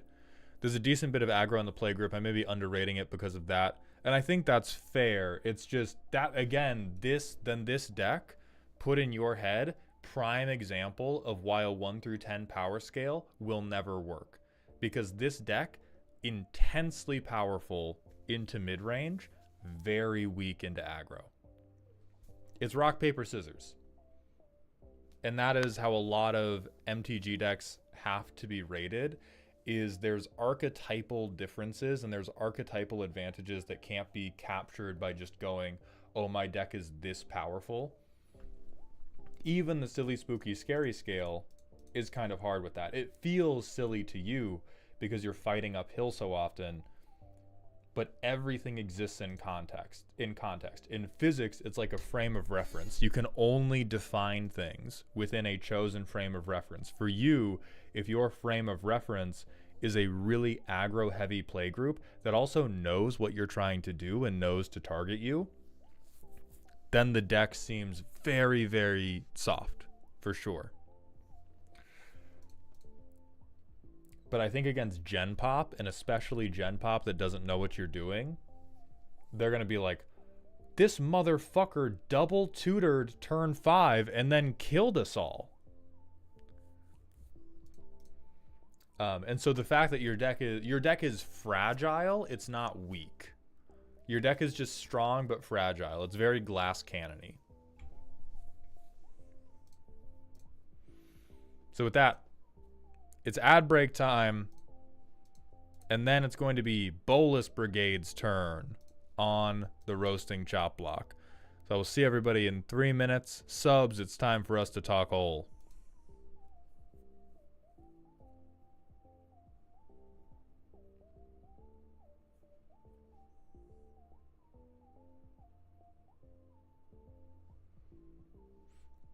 Rogsai versus Precon thoughts. Oh, we talking about Hydrogen Baby? Hydrogen Baby versus Coughing Bomb.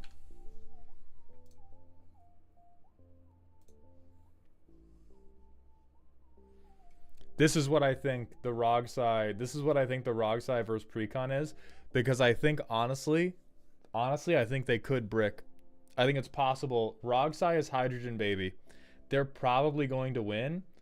But, like, every once in a while, the Merfolk player is going to beat you to death anyway. Dark, thank you for the random smasher pass. Pass. It literally says it's going to betray me. It looks freaky. So do the zombies. It already has a harem, and the harem looks fucked up. Yeah, Jordan, it's a combination of Patreon/Ko-Fi. Patreon, you have to be a member, and it's possible to not make it in time, because these submissions on Patreon are capped, and it is first come, first served. On Ko-Fi, they are commissions that we sell, and so you'll never give me money without getting a deck roast on Ko-Fi. However, they sell out really quickly. Have I reviewed any Gornog decks before? Not yet. I've reviewed one deck with Gornog in it, but it was a different, like, Minotaur, Oops-All Minotaur deck.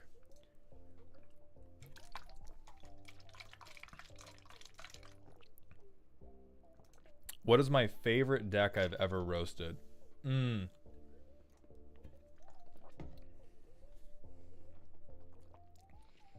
It's really hard to remember because I think the total count is like over 600.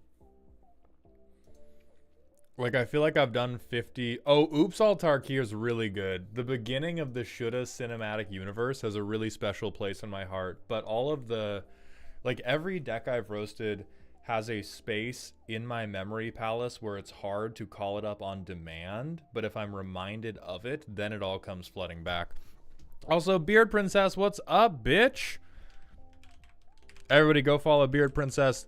This is Z and I's friend, who we will be streaming more World of Warcraft with. So, Beeps, while we're at the end of the ad break for non-subs, what I want to run by you is a thing that I want to do for World of Warcraft is turn that into, like, turn our non-dungeon time into pseudo-podcast time.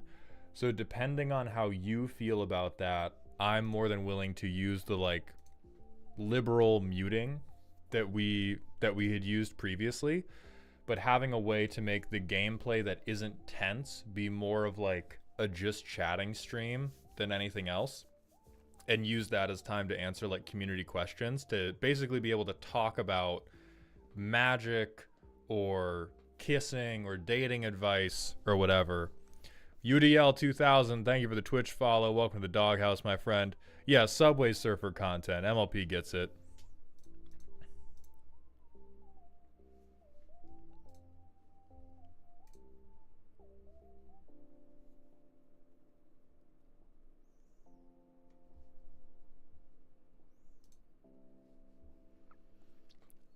But anyway, think about that, and we will talk about it.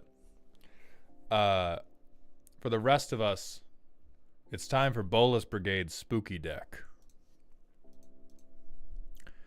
This is a Simic value pile with the 2010's greatest hits of obnoxious format staples. Goal is to draw cards, put counters on things, win with big dudes, sneaking medium dudes in off Herald of Secret Streams, or winning the biggest dude contest with Simic Ascendancy, or just my turn LOL with Sage of Hours. To ramp into that, I've foregone traditional ramp in favor of play additional land effects. Okay, so instead of pulling them out of the deck, we're dropping them on top of everybody's hand. Sure.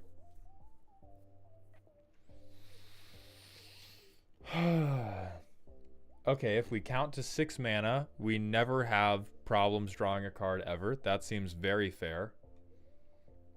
Both counters and then also doubling. Draw a card for my counters. Draw a card for having mana. Draw a card, draw a card. Oh, we breeding. Okay. Get the fuck out of here. Cold-Eyed Selkie, Explore, Growth Spiral. I wanna hate you for being wrong because this is both soulless and irresponsible, but I feel like I can't, because if we do EDH Rex Greatest Hits, if we do fucking Kids Bop, but for Simic, it never doesn't work, because using a value pile, the value pile strategy is like when you go grocery shopping, if instead of having a recipe you were buying ingredients for, you went up to a store worker and said, hey, I want to buy ricotta cheese. Can you also tell me the top 10 things people buy when they buy ricotta cheese? I'm going to buy all of that. And that's how I'm going to make my ricotta cheese recipe. And you end up with this horrifying amalgamation of ricotta cheese, but it's also jam, but it's also pasta, but it's also pound cake, but it's also meatballs, but it's also fogliatelle, and it's just a fucking mess. And if Simic does that, they're like, I'm going to buy ground beef, refried beans, and cheese. And I'm going to buy everything else for that. And then they just get a free Taco Bell franchise. And there's no effort, and there's no thought, and there's no heart. And they just breed all over you. And then you get cooked. Viral Lurk, thank you for the Twitch follow and the Twitch Prime sub. Welcome to the dog home, my friend. I appreciate that generosity and those Bezos bucks.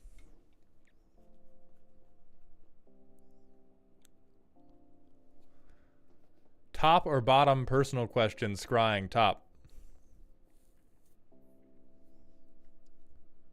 I don't know what the fuck Dragon Link is, Cyber Drakel. Alright. So we're gonna have a million counters on things. We're gonna have a million draws on things. Neither. That's a good tag. That is a good tag. But fuck you for it. So we have counter spells. We have a very small amount of removal. But we have a fair amount. Oh, but we have Oko? You motherfucker. Actually, just the FBI top 10 most wanted list. This is like the Family Feud board for things that make a motherfucker hate Simic. And what makes me sad is I know everybody blames this on blue when they play against it. Like, they play against this deck, they're like, this is what's wrong with blue. This is what's wrong with blue. You motherfuckers. You blue players playing Oko Thief of Crowns. Beast Within's fine. So is Forgotten Ancient. Fuck you. I hate these blue players. How does this even play? Okay, breed on him. Foregoing traditional ramp, they say. As they play Rampant Growth, probably the #1 most common piece of ramp in the entire game of League of Legends.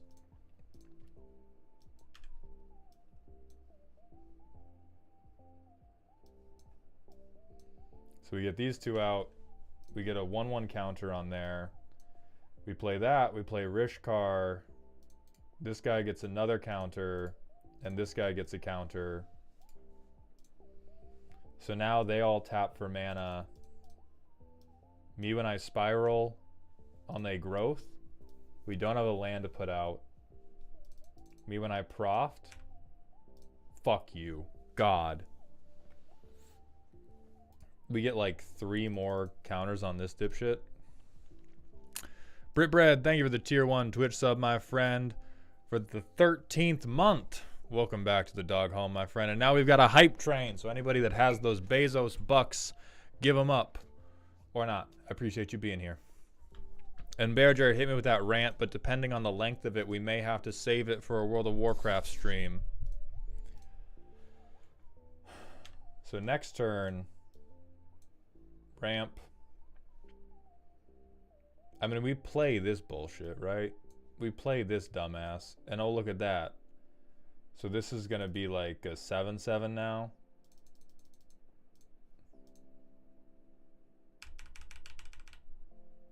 I hate you.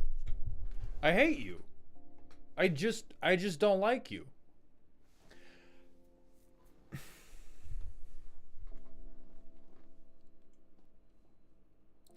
This is why farewell has to exist. This exact sequence of events. Like, sometimes it is better to just reset everything. Like, all those people that want to destroy the universe, just great reset type deal, everyone who opposes that, you're just fucking selfish. Because these people exist, and they need to be wiped from the fabric of reality. Because if you're playing against this, like what, we killed a Chasm Stalker and then they only draw 5 because Rishkar was out here? Then turn 6, I mean, we discard some stuff, but literally, who cares? We have Simic Ascendancy. I can't even clown you for not winning in a concise fashion. We have like 20 power on board, and we can dump counters onto whatever we want. Surely this does not work again. Oh, thank you, FaZe, and thank you for those Bezos bucks, my friend. I appreciate it. Welcome to the dog home. Okay, we have Sage of Hours. Oh no. So we need to Grove. Ha! Lose a life. This is all I have now. This is all I can take from them. Ha! Lose a life. Reveal. Alright, so we get Tatyova. This comes in untapped. We can finally Growth Spiral without losing life. We get another land. Now we have Tatyova. Only have 1 mana floating. So we haven't done really too much yet. This is another really good advertisement for just beating the fuck out of your friends as soon as you see them and not waiting for them to begin playing Magic. Britbread, thank you for the 100-bit cheer, my friend, and for and Darebrain, thank you for gigantifying the emote. Phoenix the mashed potato, thank you for the prime sub for the 2nd month in a row. Welcome back to the dog home. I hate this. I hate how it just never doesn't work. Do you even have... My gimmick is... Hold on. No, I know how to come to peace with this. I know how to come to peace with this. Enjoy your fucking timeout. Enjoy your goddamn timeout, Bolus Brigade. You take your Taco Bell ass deck and you go sit in the corner.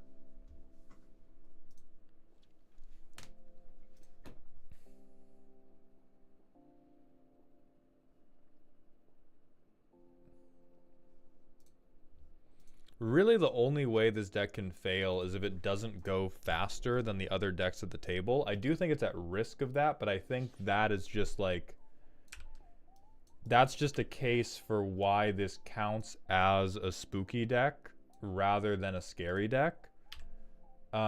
Because it can for sure... This deck can for sure get outpaced by other people at the table. Very real problem for it. And then you probably just lose and shuffle up and go to the next game. And on the next game, you have 6 lands by turn 4, which is exceedingly normal, I guess. So we play this guy. Sure, counter. So we've used 2. Level up the class. Next turn. proliferate for... I don't know how much that is.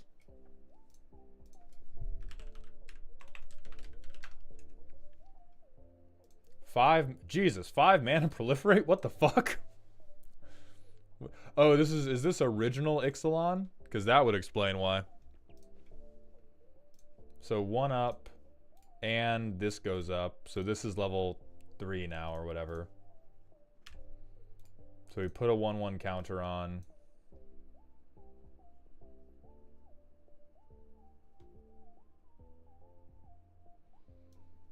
We can play this, draw 3. Even this one's kind of bricking just because we didn't get any of the like tall stuff out of it.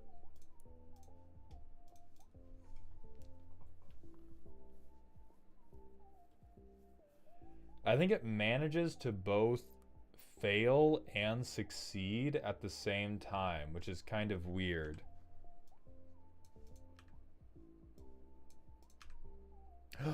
No, I don't. I don't get Divine Boom you. You have 1 more turn. God damn you.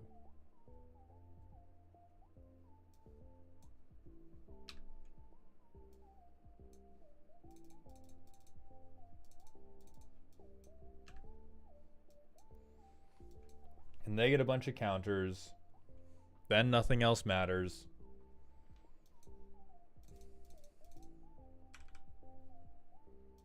Now, of course, we're hitting our land drops again, so nothing fucking matters.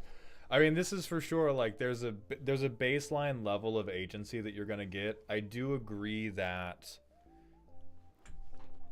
I think the wisest decision you have made here is because Farewell puts you in stupid baby prison.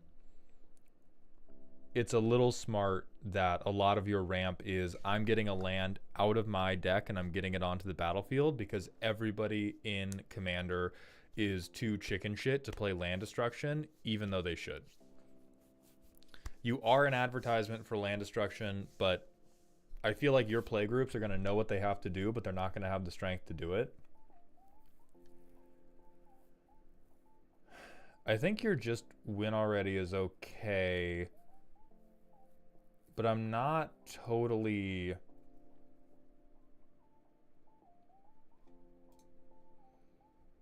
This honestly seems like an abundance deck. This seems like a deck that's missing green Rhystic Study, which I already called Lurking Predators green Rhystic Study. I'm just going to call any green card that I don't like green Rhystic Study.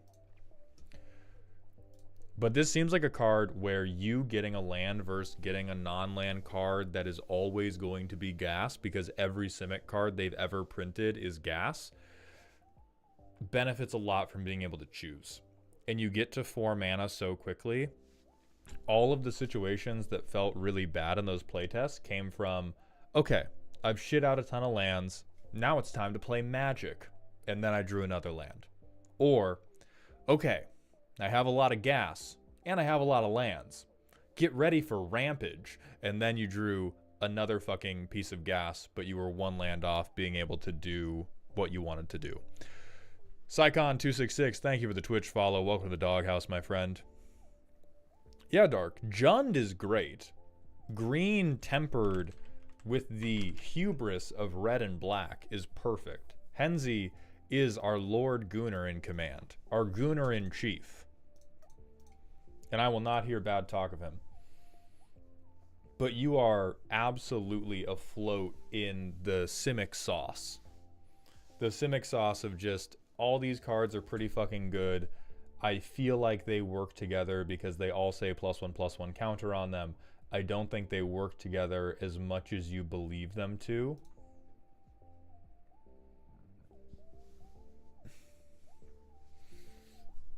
Like, lore scale Coatl is just a guy. This is like a draft card.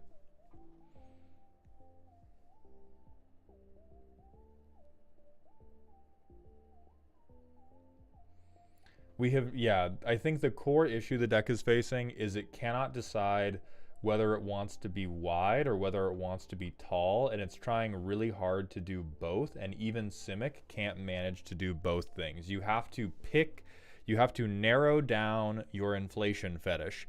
Your Nen ability, you are not Hisoka. You cannot have the properties of both rubber and gum. You have to tell me if this deck has the properties of rubber or the properties of gum. And if it has gum, you can do all these little shitters, each have like 1 to 3 counters on them, and we're going to surround you and suffocate you. Or if you want to have the properties of rubber, you just Gumby their asses with a big like 25-25.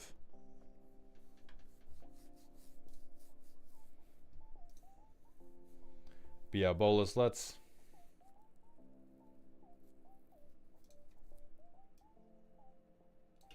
I think it's functional sometimes. This shit is soup. Oh wait, we already put you on both my stuff. Same. I mean, these two are very adjacent. So probably both. You've made soup. Sometimes it tastes good, and sometimes you put the ladle in and you get eyeball. But there's a lot of stuff we could do that would benefit from picking up a million cards at once, and there's also a lot of stuff we could do that could focus way harder on getting one really, really powerful creature. You're probably hedging your bets too much, which is understandable because Simic players are cowards in their heart. Shoulda's on there twice. Shoulda, yeah, both are true.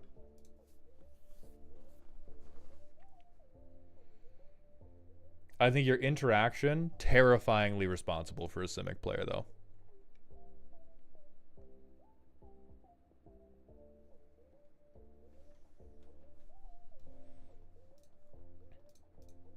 So, Bolus, thank you for the submission. We're going to move on to Arcturus. Arcturus and 420 Templar. Are the two of you still around? Arcturus should be back, but I know they had to jump out. Earlier. Alright, Templar's here. If Arcturus is still away, we can do Templar first. But again, I suspect that Arcturus is around, and they've just been silent for a little bit. Arik, we've also got a personal question from you. Hit me with it, my friend.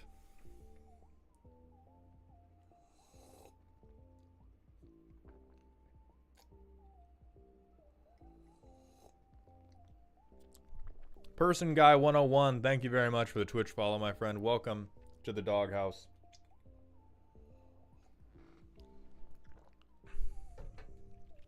In Darebrain, we've got a smasher pass from you.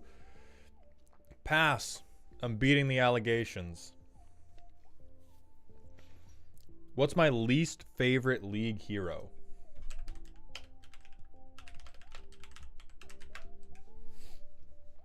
I hate this dumb little short stack.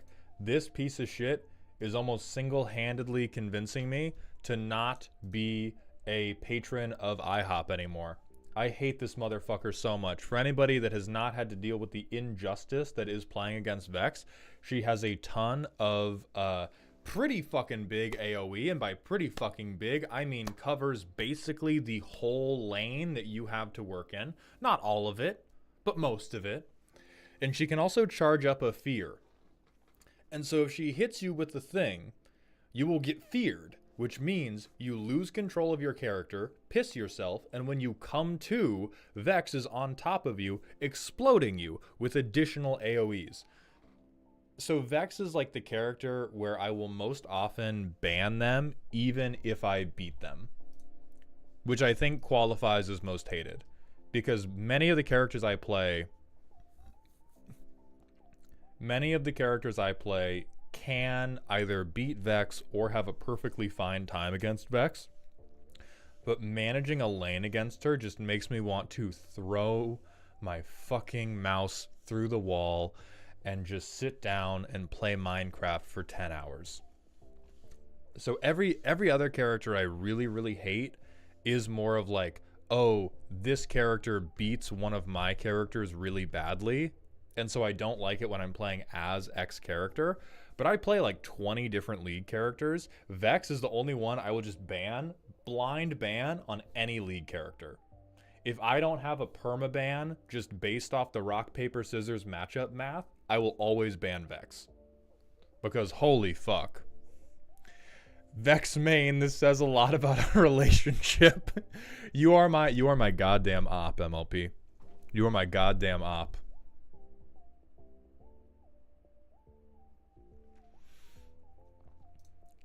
pick a side. Is every furry convention that is hosted in America a national security threat? Are you a random position? I'm going to say it is, but it's not a national security threat for the reasons you think. The reason that furry conventions are national security threats is because the sparse number of people that I know of, or at least know what they do, that are furries, they're almost all IT experts. So when you have a furry convention, what you actually have is a gathering of basically every mind in the country that is responsible for our internet and technology infrastructure, and the ones responsible for keeping that safe and keeping that together. So it's a national security threat in the same way that the executives of Coca-Cola, the people that know the recipe, can't fly on the same plane, because if the furry convention blows up, our country is ending in the week. They're not going to do anything dangerous. The furries aren't going to do anything dangerous to the nation. To each other, that's y'all's business. Yeah, Vulcan, national security liability. Every furry convention is a national security liability, because if anything bad happens to them, we're all fucked. Every furry should be a designated survivor.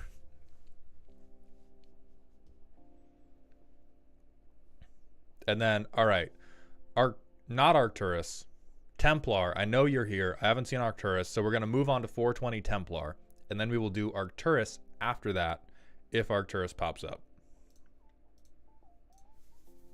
And thankfully, no ad this time.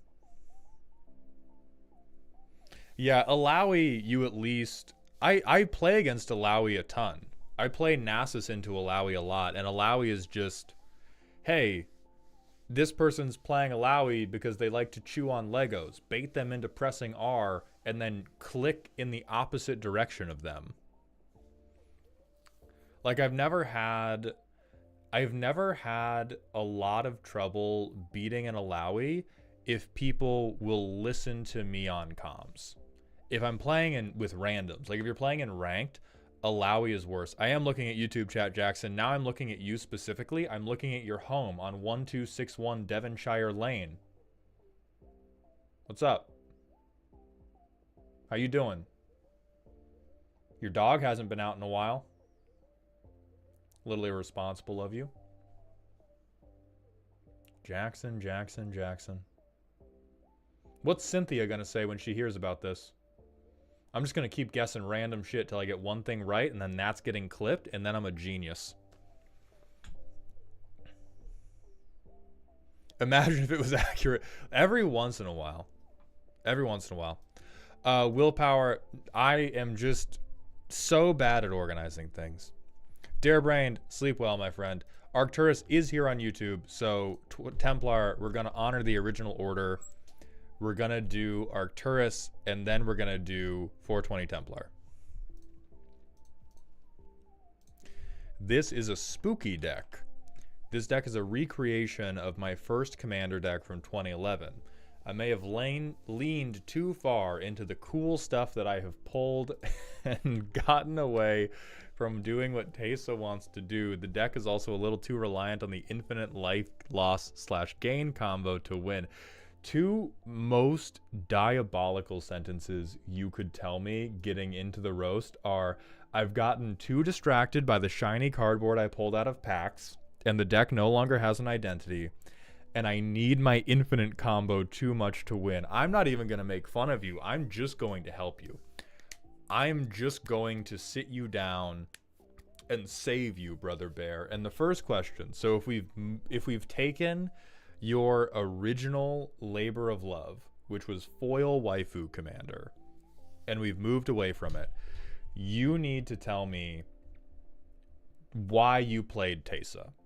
And I know, looking at the art, I know why. I need to know the second reason you played Teysa. I need reasons 2 through 4 that you were playing this Teysa, because this Teysa is a way to turn your creatures into removal and turn creatures into... Oh my god, is this white supremacy? I'm not even gonna go there. It's a way to turn your creatures into removal and a way to get creatures back from having specifically black sacrifice fodder die. That does not lend itself particularly well to any game plan other than I fart in the hot tub. Because what the deck's really good at doing is it's really good at giving you some sacrifice fodder, and it's really good at getting rid of your opponent's problematic creatures. But if your command zone is I'm going to stop other people, your 99 needs to be really aggressive. And yeah, having mixed color creatures. Oh yeah, it's mixed supremacy. That's great. This is like the Time magazine average person in 30 years deck. That's chill. So you want to have mixed black and white pips on most of your creatures, which we have on some, but not a lot. I'm not seeing as many pips in this deck as it would typically desire. Woke Tesa.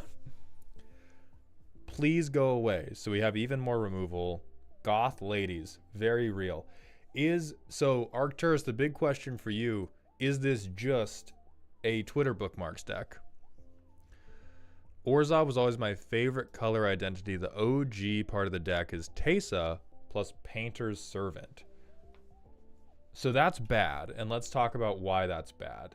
You have so many fucking tutors, my friend.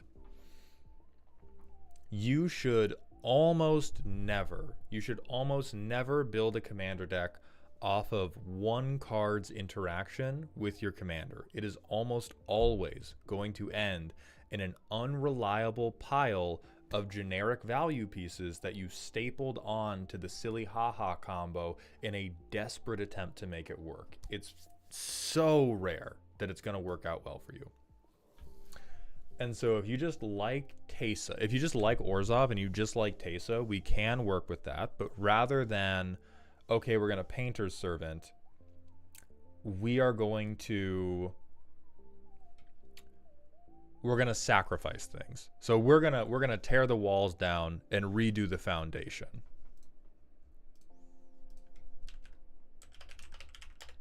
So we want a black and white token. This is the premier shit we can do, is make sacrifice fodder that is both colors. Who the fuck are Essex and MBS?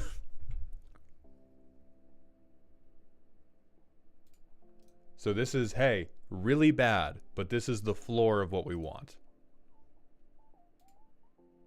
Blot Out the Sky, probably playable. These are both black and white, so you can sacrifice these to Tesa's ability to then replace them all with white spirit creature tokens. This one's not good enough because it's a one-time effect.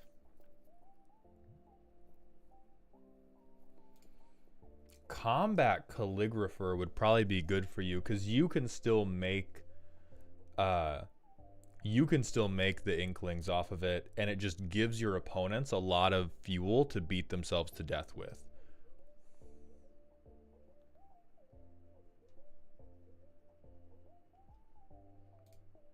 Dramatic Finale, if we can get enough non-token creatures in, is also going to be great for you. Kuma Bear, we're going to get to Inkshield. Basically, anything that makes an Inkling token is going in this deck. We are splatooning Tesa. Don't take that out of context, or do. But we're gonna do Splatoon 3 Tesa gaming. Snow Tire Cat Zero, thank you for the Twitch follow. Welcome to the Doghouse. And Cocaine Sommelier, thank you for the tier 1 Twitch sub. Welcome to the dog home, my friend. She's dead. Glass Cast Heart, immediately playable. 1 mana, 1 life. I get token fodder that's both white and black.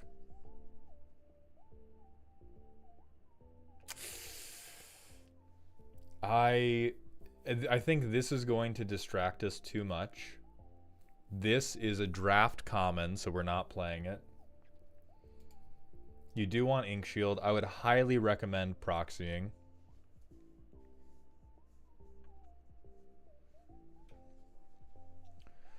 Kaya's Guile, honestly playable just because it also has a removal option. So being able to say like, okay, I get a guy, also Edict. Low level playable. We're saying the Invasion. Return permanent from graveyard to battlefield.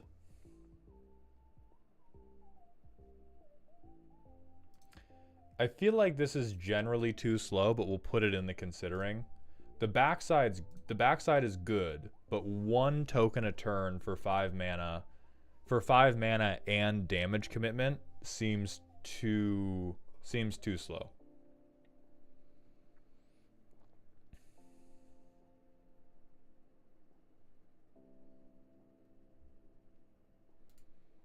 Shadrix could do it. Now a lot of these are 1 a turn, so I think we are gonna have to stack up like a couple of them.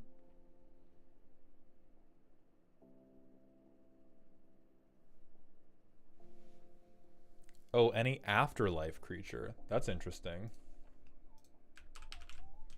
So afterlife comes back as white and black.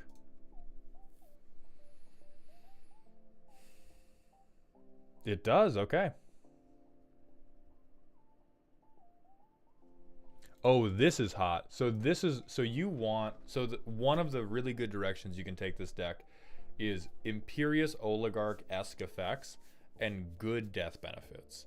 If you want to do traditional Orzhov scammery, you want to take out a really big life insurance policy on Imperious Oligarch, you sacrifice Imperious Oligarch to something like Deadly Dispute, you get an extra creature out of it for Teysa, and you get to draw 2 cards, get a treasure token. And then you're up on creatures.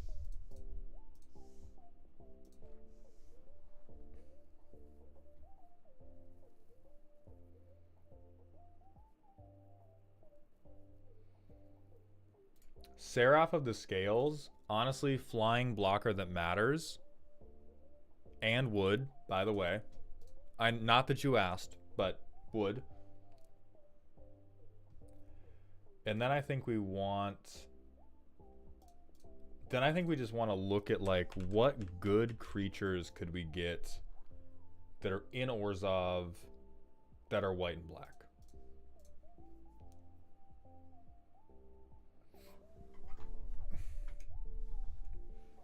What's up, Riank? How you doing? Does Afterlife go infinite with Skull Clamp? No, because the token that gets made does not have Afterlife as well.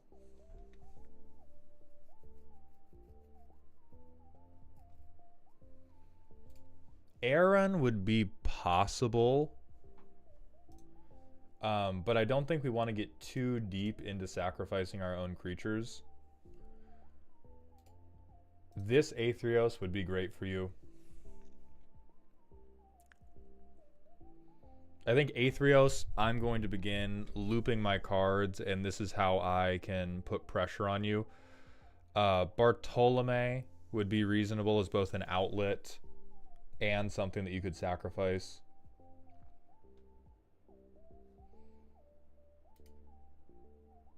Baron's going to be good as a sack outlet.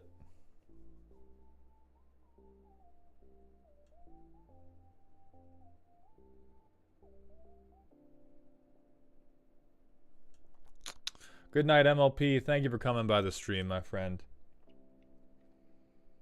Then we have this goth lady already.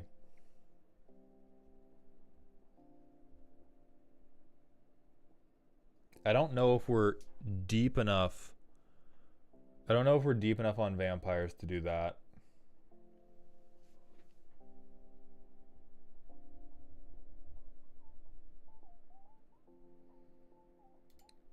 I think Commissar, this is not goth, but definitely hot Orzhov lady.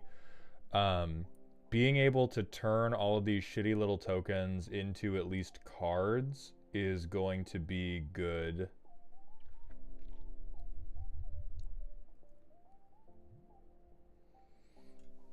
And then the real question is, are we going to kill people with combat damage, or are we going to kill people with aristocrat loops? Because we look at this, To this day, I do not have a good way of reliably estimating how much card draw you're going to get from Esper Sentinel, so I'm going to pretend this is Phyrexian Arena. I'm going to pretend that you get one additional card per turn cycle from this.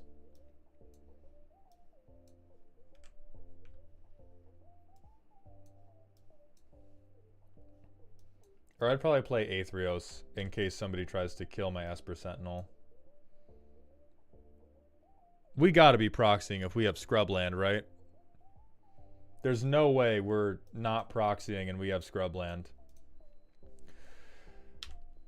Yeah, so now the situation we find ourselves in is we can play Teysa, we can play a ton of mana. We super don't want to sacrifice these guys. These guys have way more value on our board than they do in our graveyard or looping through our hand in some type of grotesque conveyor belt. Even if we play Bloodthirsty Conqueror, we don't have any way to pressure the life total. Fen Dixie, thank you for the Twitch follow. Welcome to the doghouse, my friend. I'm proxying now, but the 2011 deck had a real one. That is fucking commitment.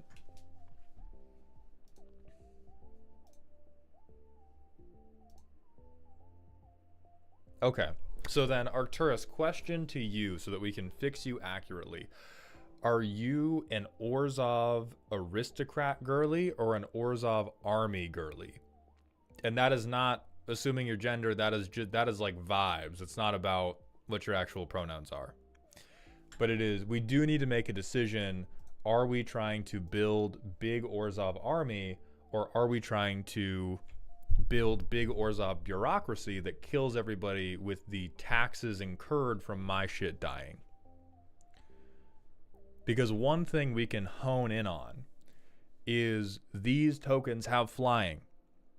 We can turn our shitty creatures into shitty creatures with flying. Shitty creatures with flying matters. That matters a lot. But not if we want to do... It doesn't matter as much if we want to do an aristocrat game plan. Spirit Sisters Call.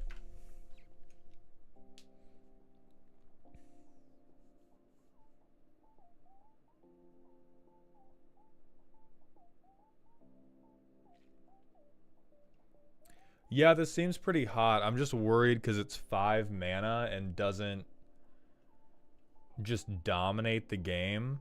Plus it breaks up a lot of loops. But it is very... This is currently a lot of aristocrats. I mean, I don't think that has any bearing on what you want to do, though. Right now, I'm not going to bring up a picture of any real-life celebrity because I don't want to clown real people who are probably going through pain over this. This deck looks like botched plastic surgery to me. And Mango, if we include that line in the VOD, do not bring in any graphics of, again, real people presumably going through pain about poor plastic surgery that has disfigured them for life. But this seems like botched plastic surgery to me because you had an original thing.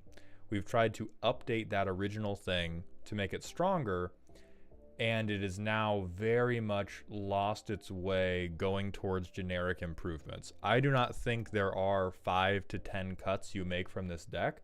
I think you cut most of the deck and remake it almost in its entirety. Because this combo is flatly ridiculous. If you just like playing with this combo, we got to get you on like Ratadrabic and just competitive Orzhov commanders. If you want to play army men, we can for sure do that. But any direction we go, this deck, you got to tear down the goddamn walls. You got black mold in this deck, Arcturus. It still works because, again, like, hey, Orzhov, good colors. Like Carmen, Cruel Skyrim Archer, hey, this card fucking rips, dog. And in individual games, this card fucking rips, does good enough to win for you every once in a while. Sheoldred the Apocalypse fucking rips. But to make a cohesive deck, we gotta have a plan. We gotta have a thesis statement. Like, this is just life gain stuff. Okay, Lana, the Ko-Fi commissions are going to get refreshed the first Sunday of February, which is going to be the 2nd. So February 2nd at noon, they're going to get refreshed.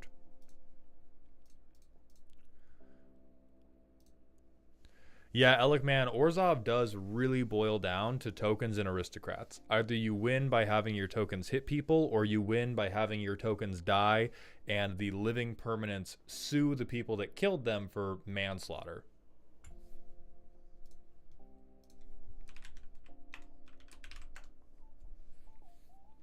Dusk Dawn, destroy big creatures. Yeah, we could go like Orzhov Little Shitters Unite. Because Aftermath and Dusk, like an early Dusk into a later Dawn, is huge for this deck.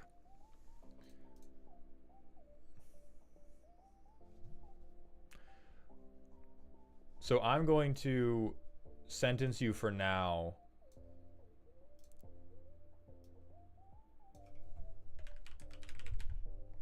I'm going to sentence you for now to a mountaintop trip to think about your life. Because the art's sick as fuck. I do like the Goth Ladies tag. I think you did a lot of individual things that made sense, and now the big picture doesn't make sense anymore. And the ways you can go with the big picture to make it make sense is I'm playing combo Orzhov, at which point you change the commander and you add a lot more like generic removal card draw tutors. Or you go, we're doing aristocrats, which you got some suggestions for that. Or you go, hey, this shit says flying. I don't think I've ever seen Joel play a flyer. Die. And then you get everybody that way. So I would think about those three directions, and then we can maybe revisit some of the specific suggestions again in the future outside of a roast. But in the context of the roast, this is just like, this is like 8 facelifts too deep for me to say anything meaningful about it other than, goddamn, Sheoldred rips, bro. Yeah. And that's all we got for you.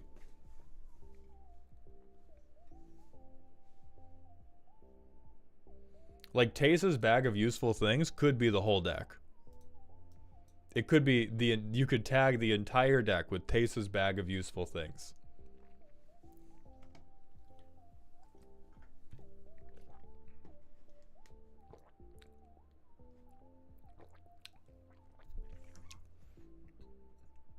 Yeah, Sphere of Safety on 13 enchantments is aspirational at best, my friend. The dinosaur player is going to have 1 mana that they have to pay. And then this guy is slamming straight into your fucking noggin. So without further ado, we're going to have one more ad break. And then we're going to do 420 Templars deck.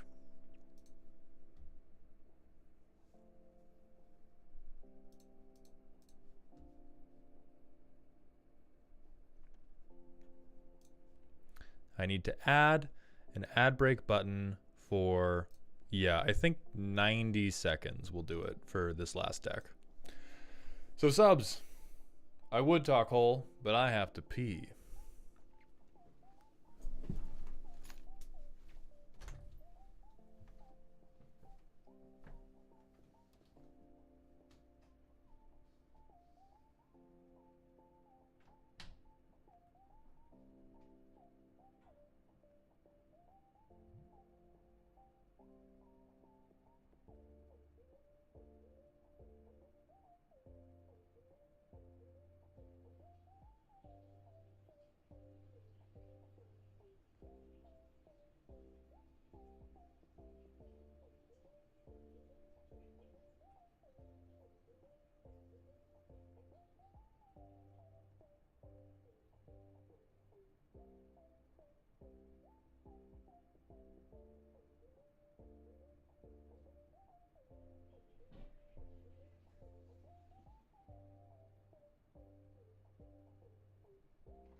All right, we're back.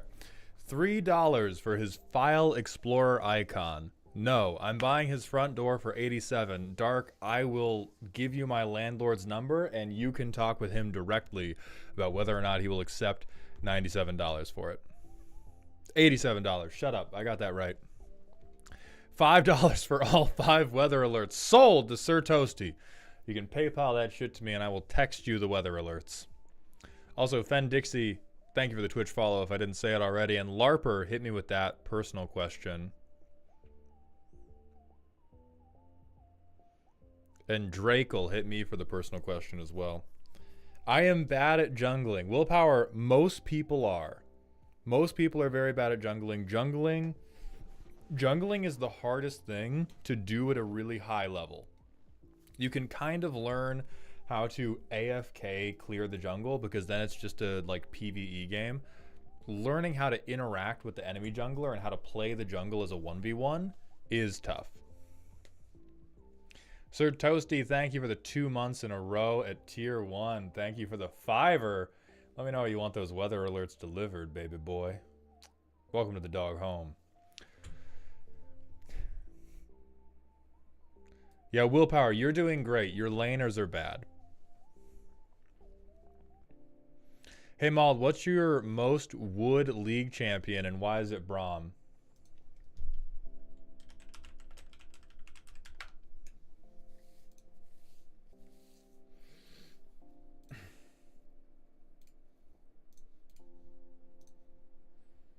$4.20. We're just gonna have a quick little. We're just gonna have a quick little aside.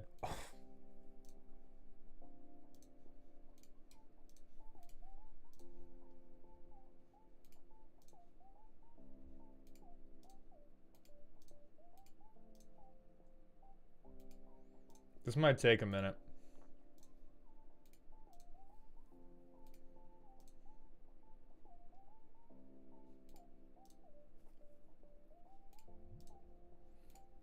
So many fucking tabs, dude.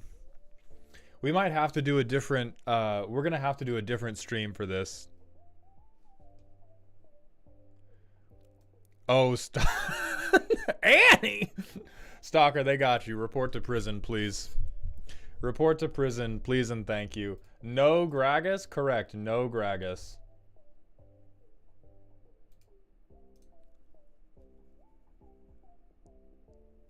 I don't know what you guys are talking about, the Galio pickup. He's not even in here. Deadlock, thank you for the Twitch follow. Welcome to the doghouse, my friend.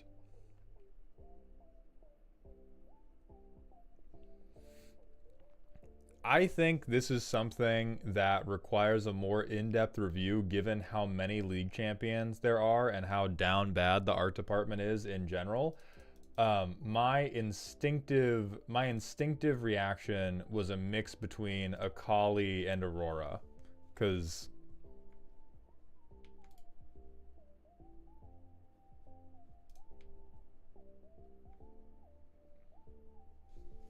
you guys aren't considering the trigonometry of these boots. It's not. That is a bad bitch with a Spirit Halloween costume on. That is just a normal bad bitch with a Spirit Halloween costume on. Flotation device legs.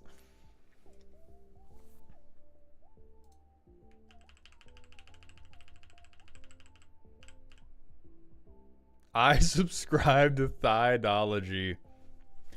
What's your opinion on partner as a deck build challenge? I'm of the opinion that if you want a new deck but don't know what, you should hit a button for 2 random partners and see what happens. I don't think randoming twice is a good way to necessarily build a new deck. I think hitting random might be a good way to help you figure out mechanics that can then help you transition to a different deck. Partner is generally a disgusting mechanic. Partner is the radiation zone Magic has jettisoned all of its design mistakes since they made it. Partner is them going, this is probably fucked up. We can't figure out how to make this powerful enough to be its own card, but we also don't want to put any more brakes on it. So we're just going to let y'all do it and see what happens. And that's how you get Rogsai. Yeah, partner with is a fucking triumph. The like friends forever mechanic or specific partners, so like Ukima and Kaiser, partner with a specific guy, beautiful. Generic partner, wowie, nuclear waste facility. And they've admitted this too. White bread, because choose a background was way more restrained than partner, to the degree that I would put it closer on the spectrum to partner with than I would to just generic partner. If they started printing like a new background or like 1 to 5 new backgrounds with every magic set, background would really quickly get bad. But as it stands, background is limited enough that they could keep it all working pretty good. I'm still sad you can't do a lot of 3-color background decks. That's part of the reason it still works though. Like I know we all want background to do a little bit more. I swear to God, background is like 1 mechanic away from just burning the house down. Yeah, I would say Doctor's Companion is the same as background. So really any partner mechanic that has any condition applied is fine. At minimum, it's fine. Some of them are amazing, but they're all passable. It's just the like, hey, go wild, do whatever you want. We are children, we cannot be trusted. We are all playing Calvin Ball. And as soon as the adults are like, free day, we're all throwing ice cream and shit around the room in equal amounts.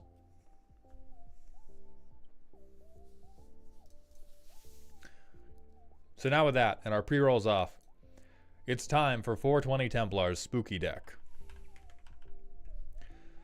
When Kellen the Fey-Blooded... Oh, sorry, this is Foghorn Maldhound.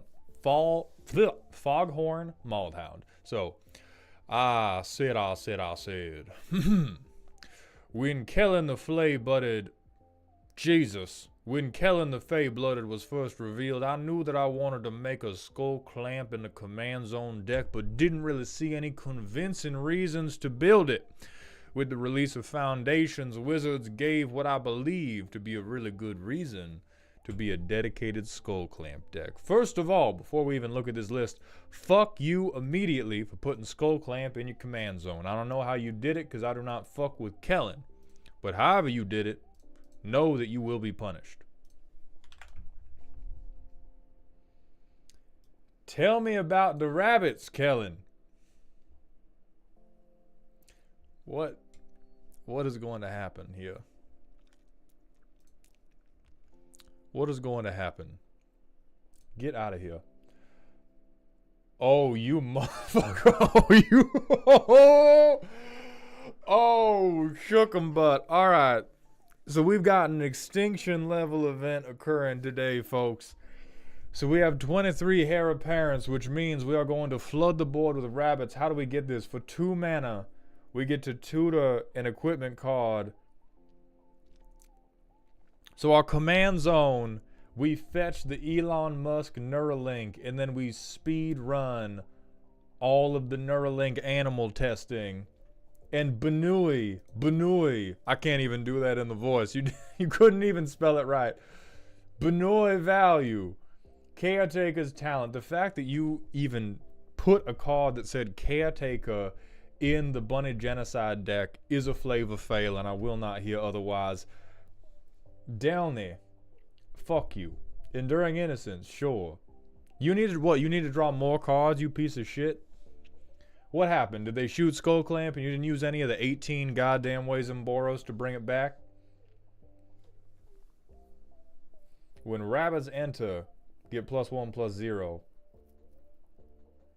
Create a token cop. No. No, you don't deserve double bunnies at 4 mana. Oh my god, you don't have Flame Shadow Conjuring, right? Please tell me you do not have Flame Shadow Conjuring. Thank fuck. God forbid 420 Templar had access to any of the good cards. Mass Blink. Oh, you motherfucker.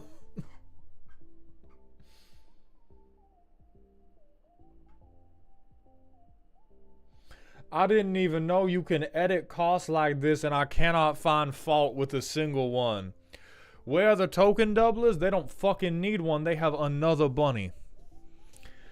Cyber Draco, I swear to God, if you sit down at the table with this player and you tell them, hey, where's your O'Hare talk? Where is your anointed procession? By the time you finish the sentence, 3 more bunnies will have hit the Twin Towers, and the towers will be hitting the goddamn ground.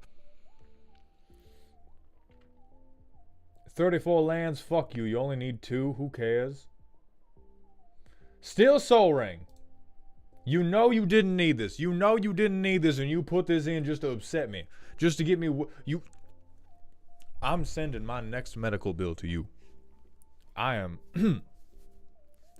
I'm going to get some blood pressure medication. I'm going to send you the bill. Thank you for the $25. You'll be following it up with a payment of $300 when I get an arterial bypass surgery in a foreign country that has free medical care.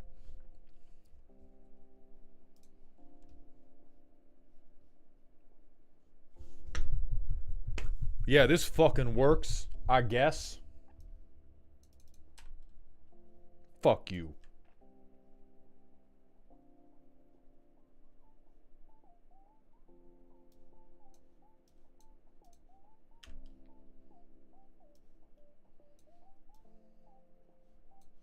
Oh, wait. No, the instance 2 mana. That's my fault.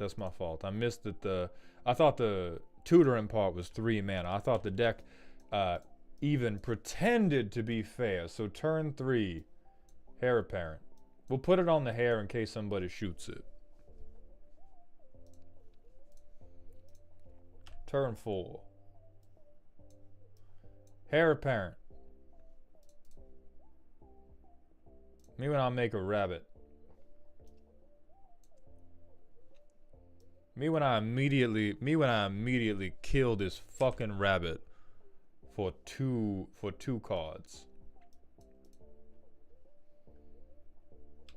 Next turn.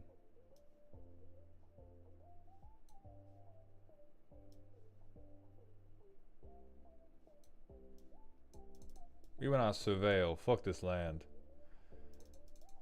Heir Apparent. What do I make? Make 2 rabbits now. Look at that, I draw 4 cards. 1, 2, 3, 4. I hate you. I hate you with every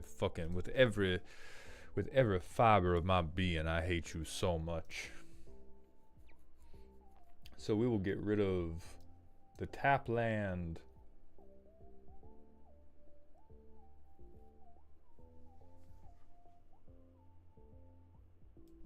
I don't give a fuck what you are doing with that land. I'm not going to allow it. So land, medallion, Heir Apparent. We make 3 rabbits now. Draw 2. Draw 4.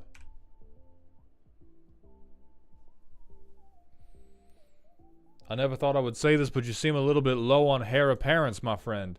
You are rapidly running out. Nope, I was wrong. You cast Lae'zel's Acrobatics, and then we do the whole goddamn time warp again. No, I don't, Kinmai. Shut up. I have none in hand.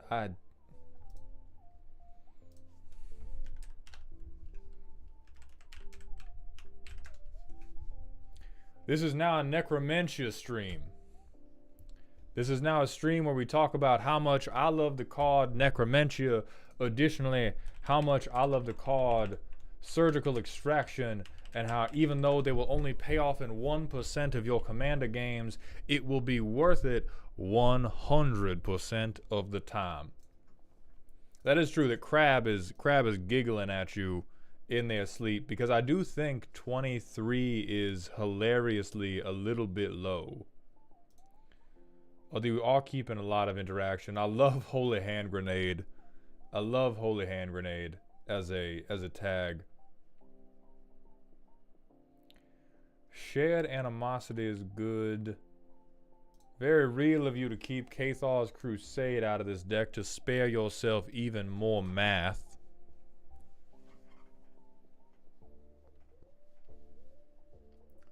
Arabella also makes sense.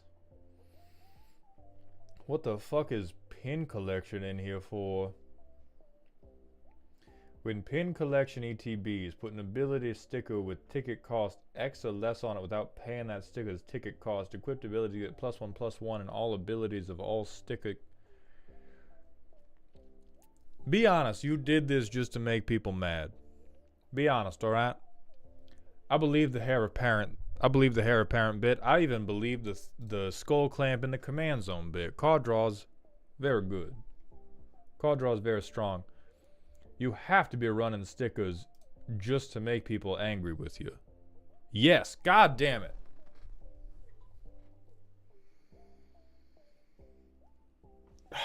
I hate being right. I hate being right.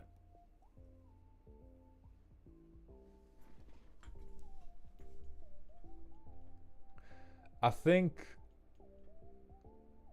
it would be... I'd struggle to find a reason we are not running Flame Shadow Conjuring.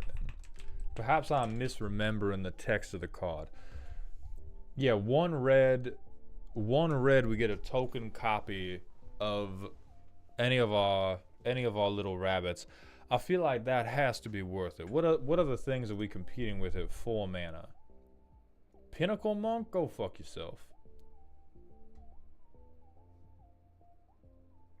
This is just Molten Echoes, but not quite as good. And Molten Echoes is so incredibly good that Molten Echoes but bad is still very reasonable.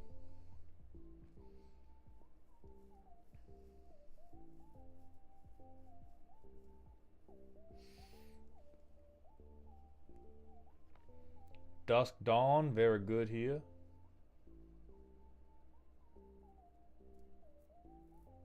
Oh, and here is Resolve, very real view.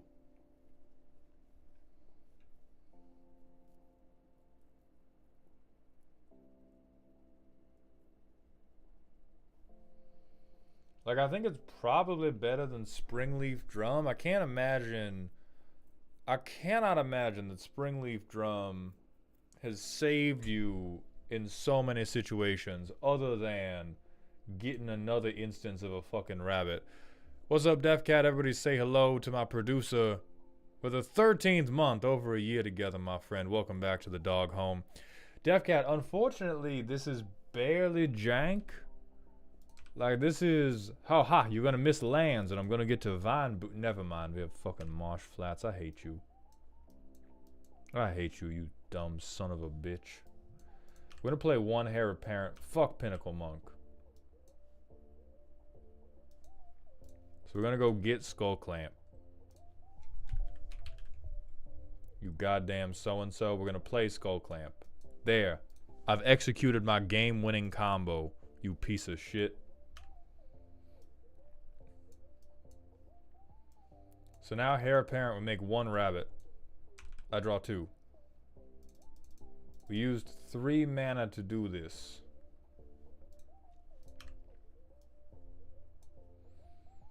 Heir Apparent to make 2 rabbits. I draw 2. What the fuck do we have Sunforger for?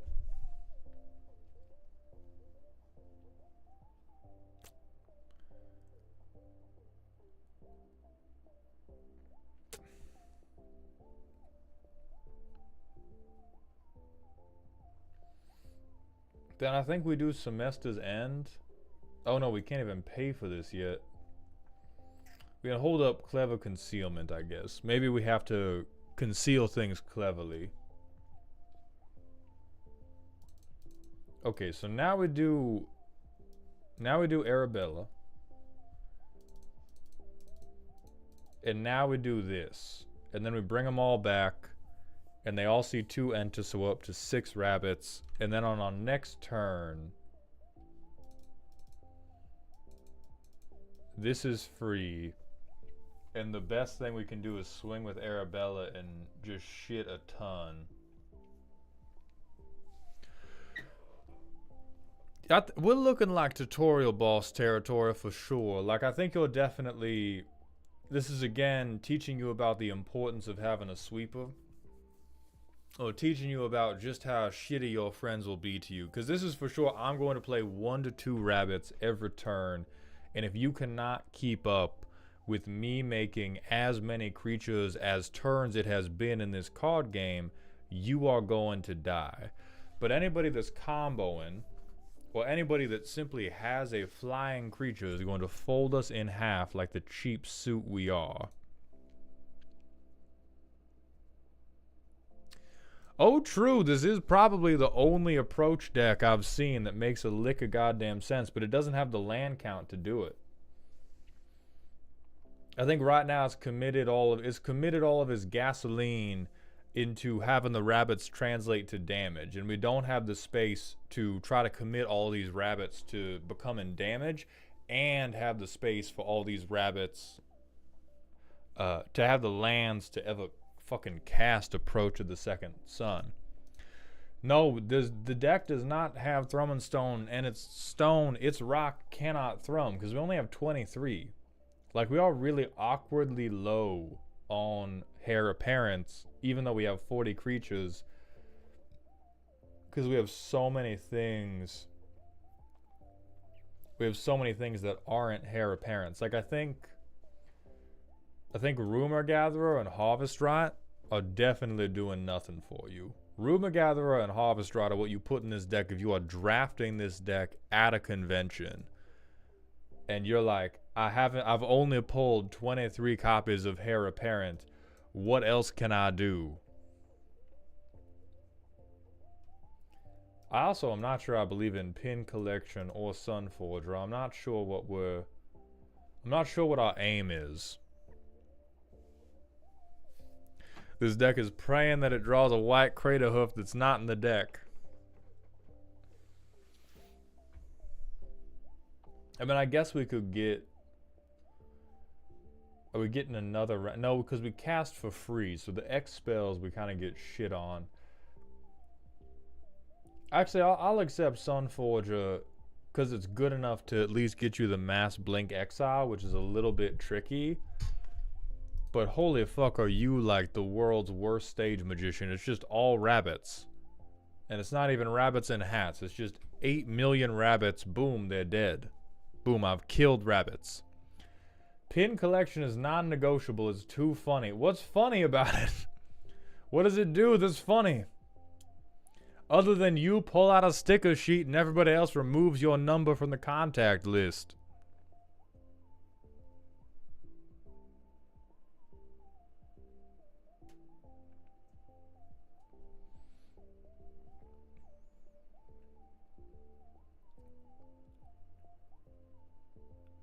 So we cool fluffy Loxodon.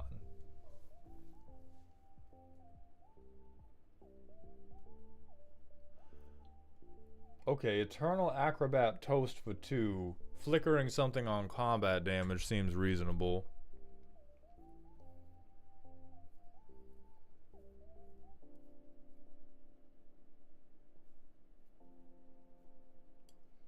These stickers aren't even good. These aren't even good stickers. It's just a sticker sheet for the purpose of pain.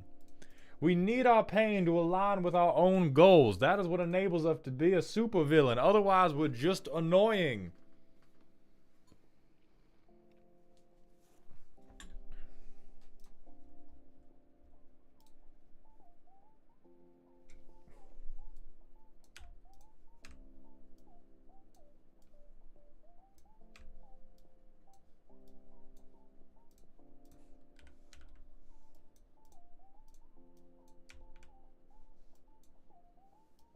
Fuck Swords to Plowshares. Turn 4. We get a red source now. Boom. Boom. We don't need to draw cards yet. Fuck them. Boom. Boom. We have a well, no. We wouldn't do that. We would do that. Boom. Boom. I don't know how many rabbits we have. But everybody's fucking dead. Everybody in the world is fucking dead. Or even if they're not, I played Dusk, and then I beat everybody to death with my 8 million rabbits. The core gimmick of my deck, it matters not. because I have a trigger doubler. I have an NB and 8 million bunnies, and therefore you die. This is disgusting. I hate... The people were not ready to receive a token generating I can have as many copies of this in the deck as I want card. Maybe why... I already thought this was a little bit aggressive, what with legendary artifacts. The white players did not deserve token generation on a 2 mana I get as many as I want. I realize it's thematic to bunnies, but just because something is thematic does not mean it deserves to be in the deck.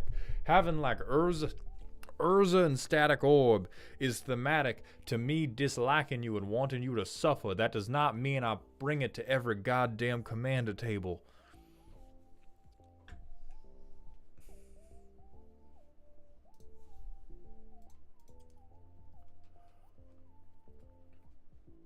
I mean, I think the cuts you can...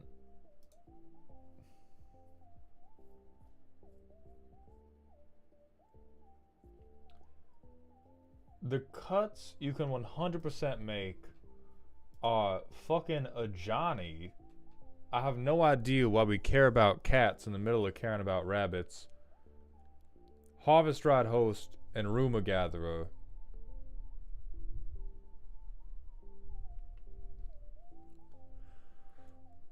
And I would just put 3 more Heir Apparents in here. Shit. Like, the only playtests that even looked a little bit rough were the ones where we began to run out of rabbits to feed in the laboratory. A Johnny Backside is a nuke.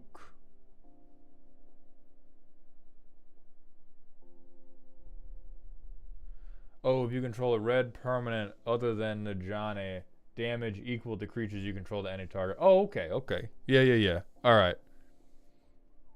Holy Hand Grenade for sure.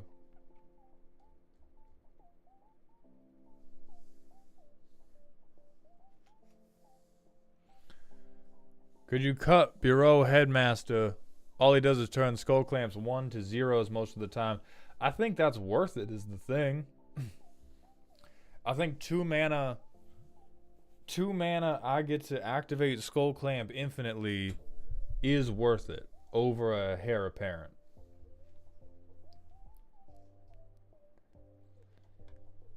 Like, this deck is so... God damn. The mana erection. The mana middle finger. That's just flipping me off as I try to convince you all to play reasonable goddamn commander decks, and you keep giving me, oh, 20 Heir Apparents, my lord. You motherfuckers.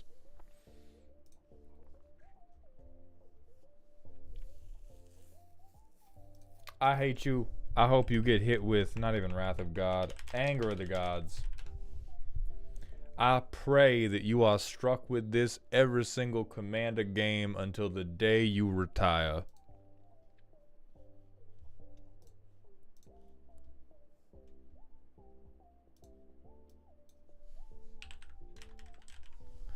I do think that your inclusions on top of the rabbits are good. I think it's left you a little low on rabbits that can sometimes bite you in the back. I would at minimum change Harvest Rod Host for like either Flame Shadow Conjuring or another Heir Apparent, but you've done a good job of what you wanted to do. And that is the kindest thing I can say about you.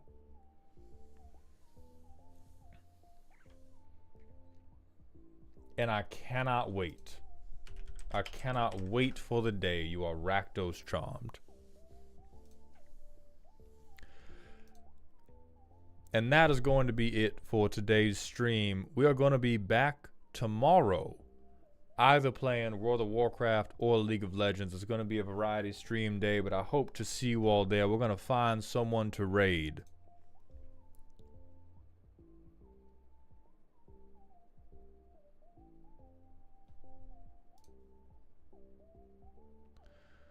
Oh, our friend 33 Elk is streaming right now. The raid message is going to be kill all the rabbits. They'll know what it means for sure. So everybody, thank you for watching, following, subscribing. I'll be live tomorrow at noon Pacific, and and I hope to see you all there. Please remember to stay toxic.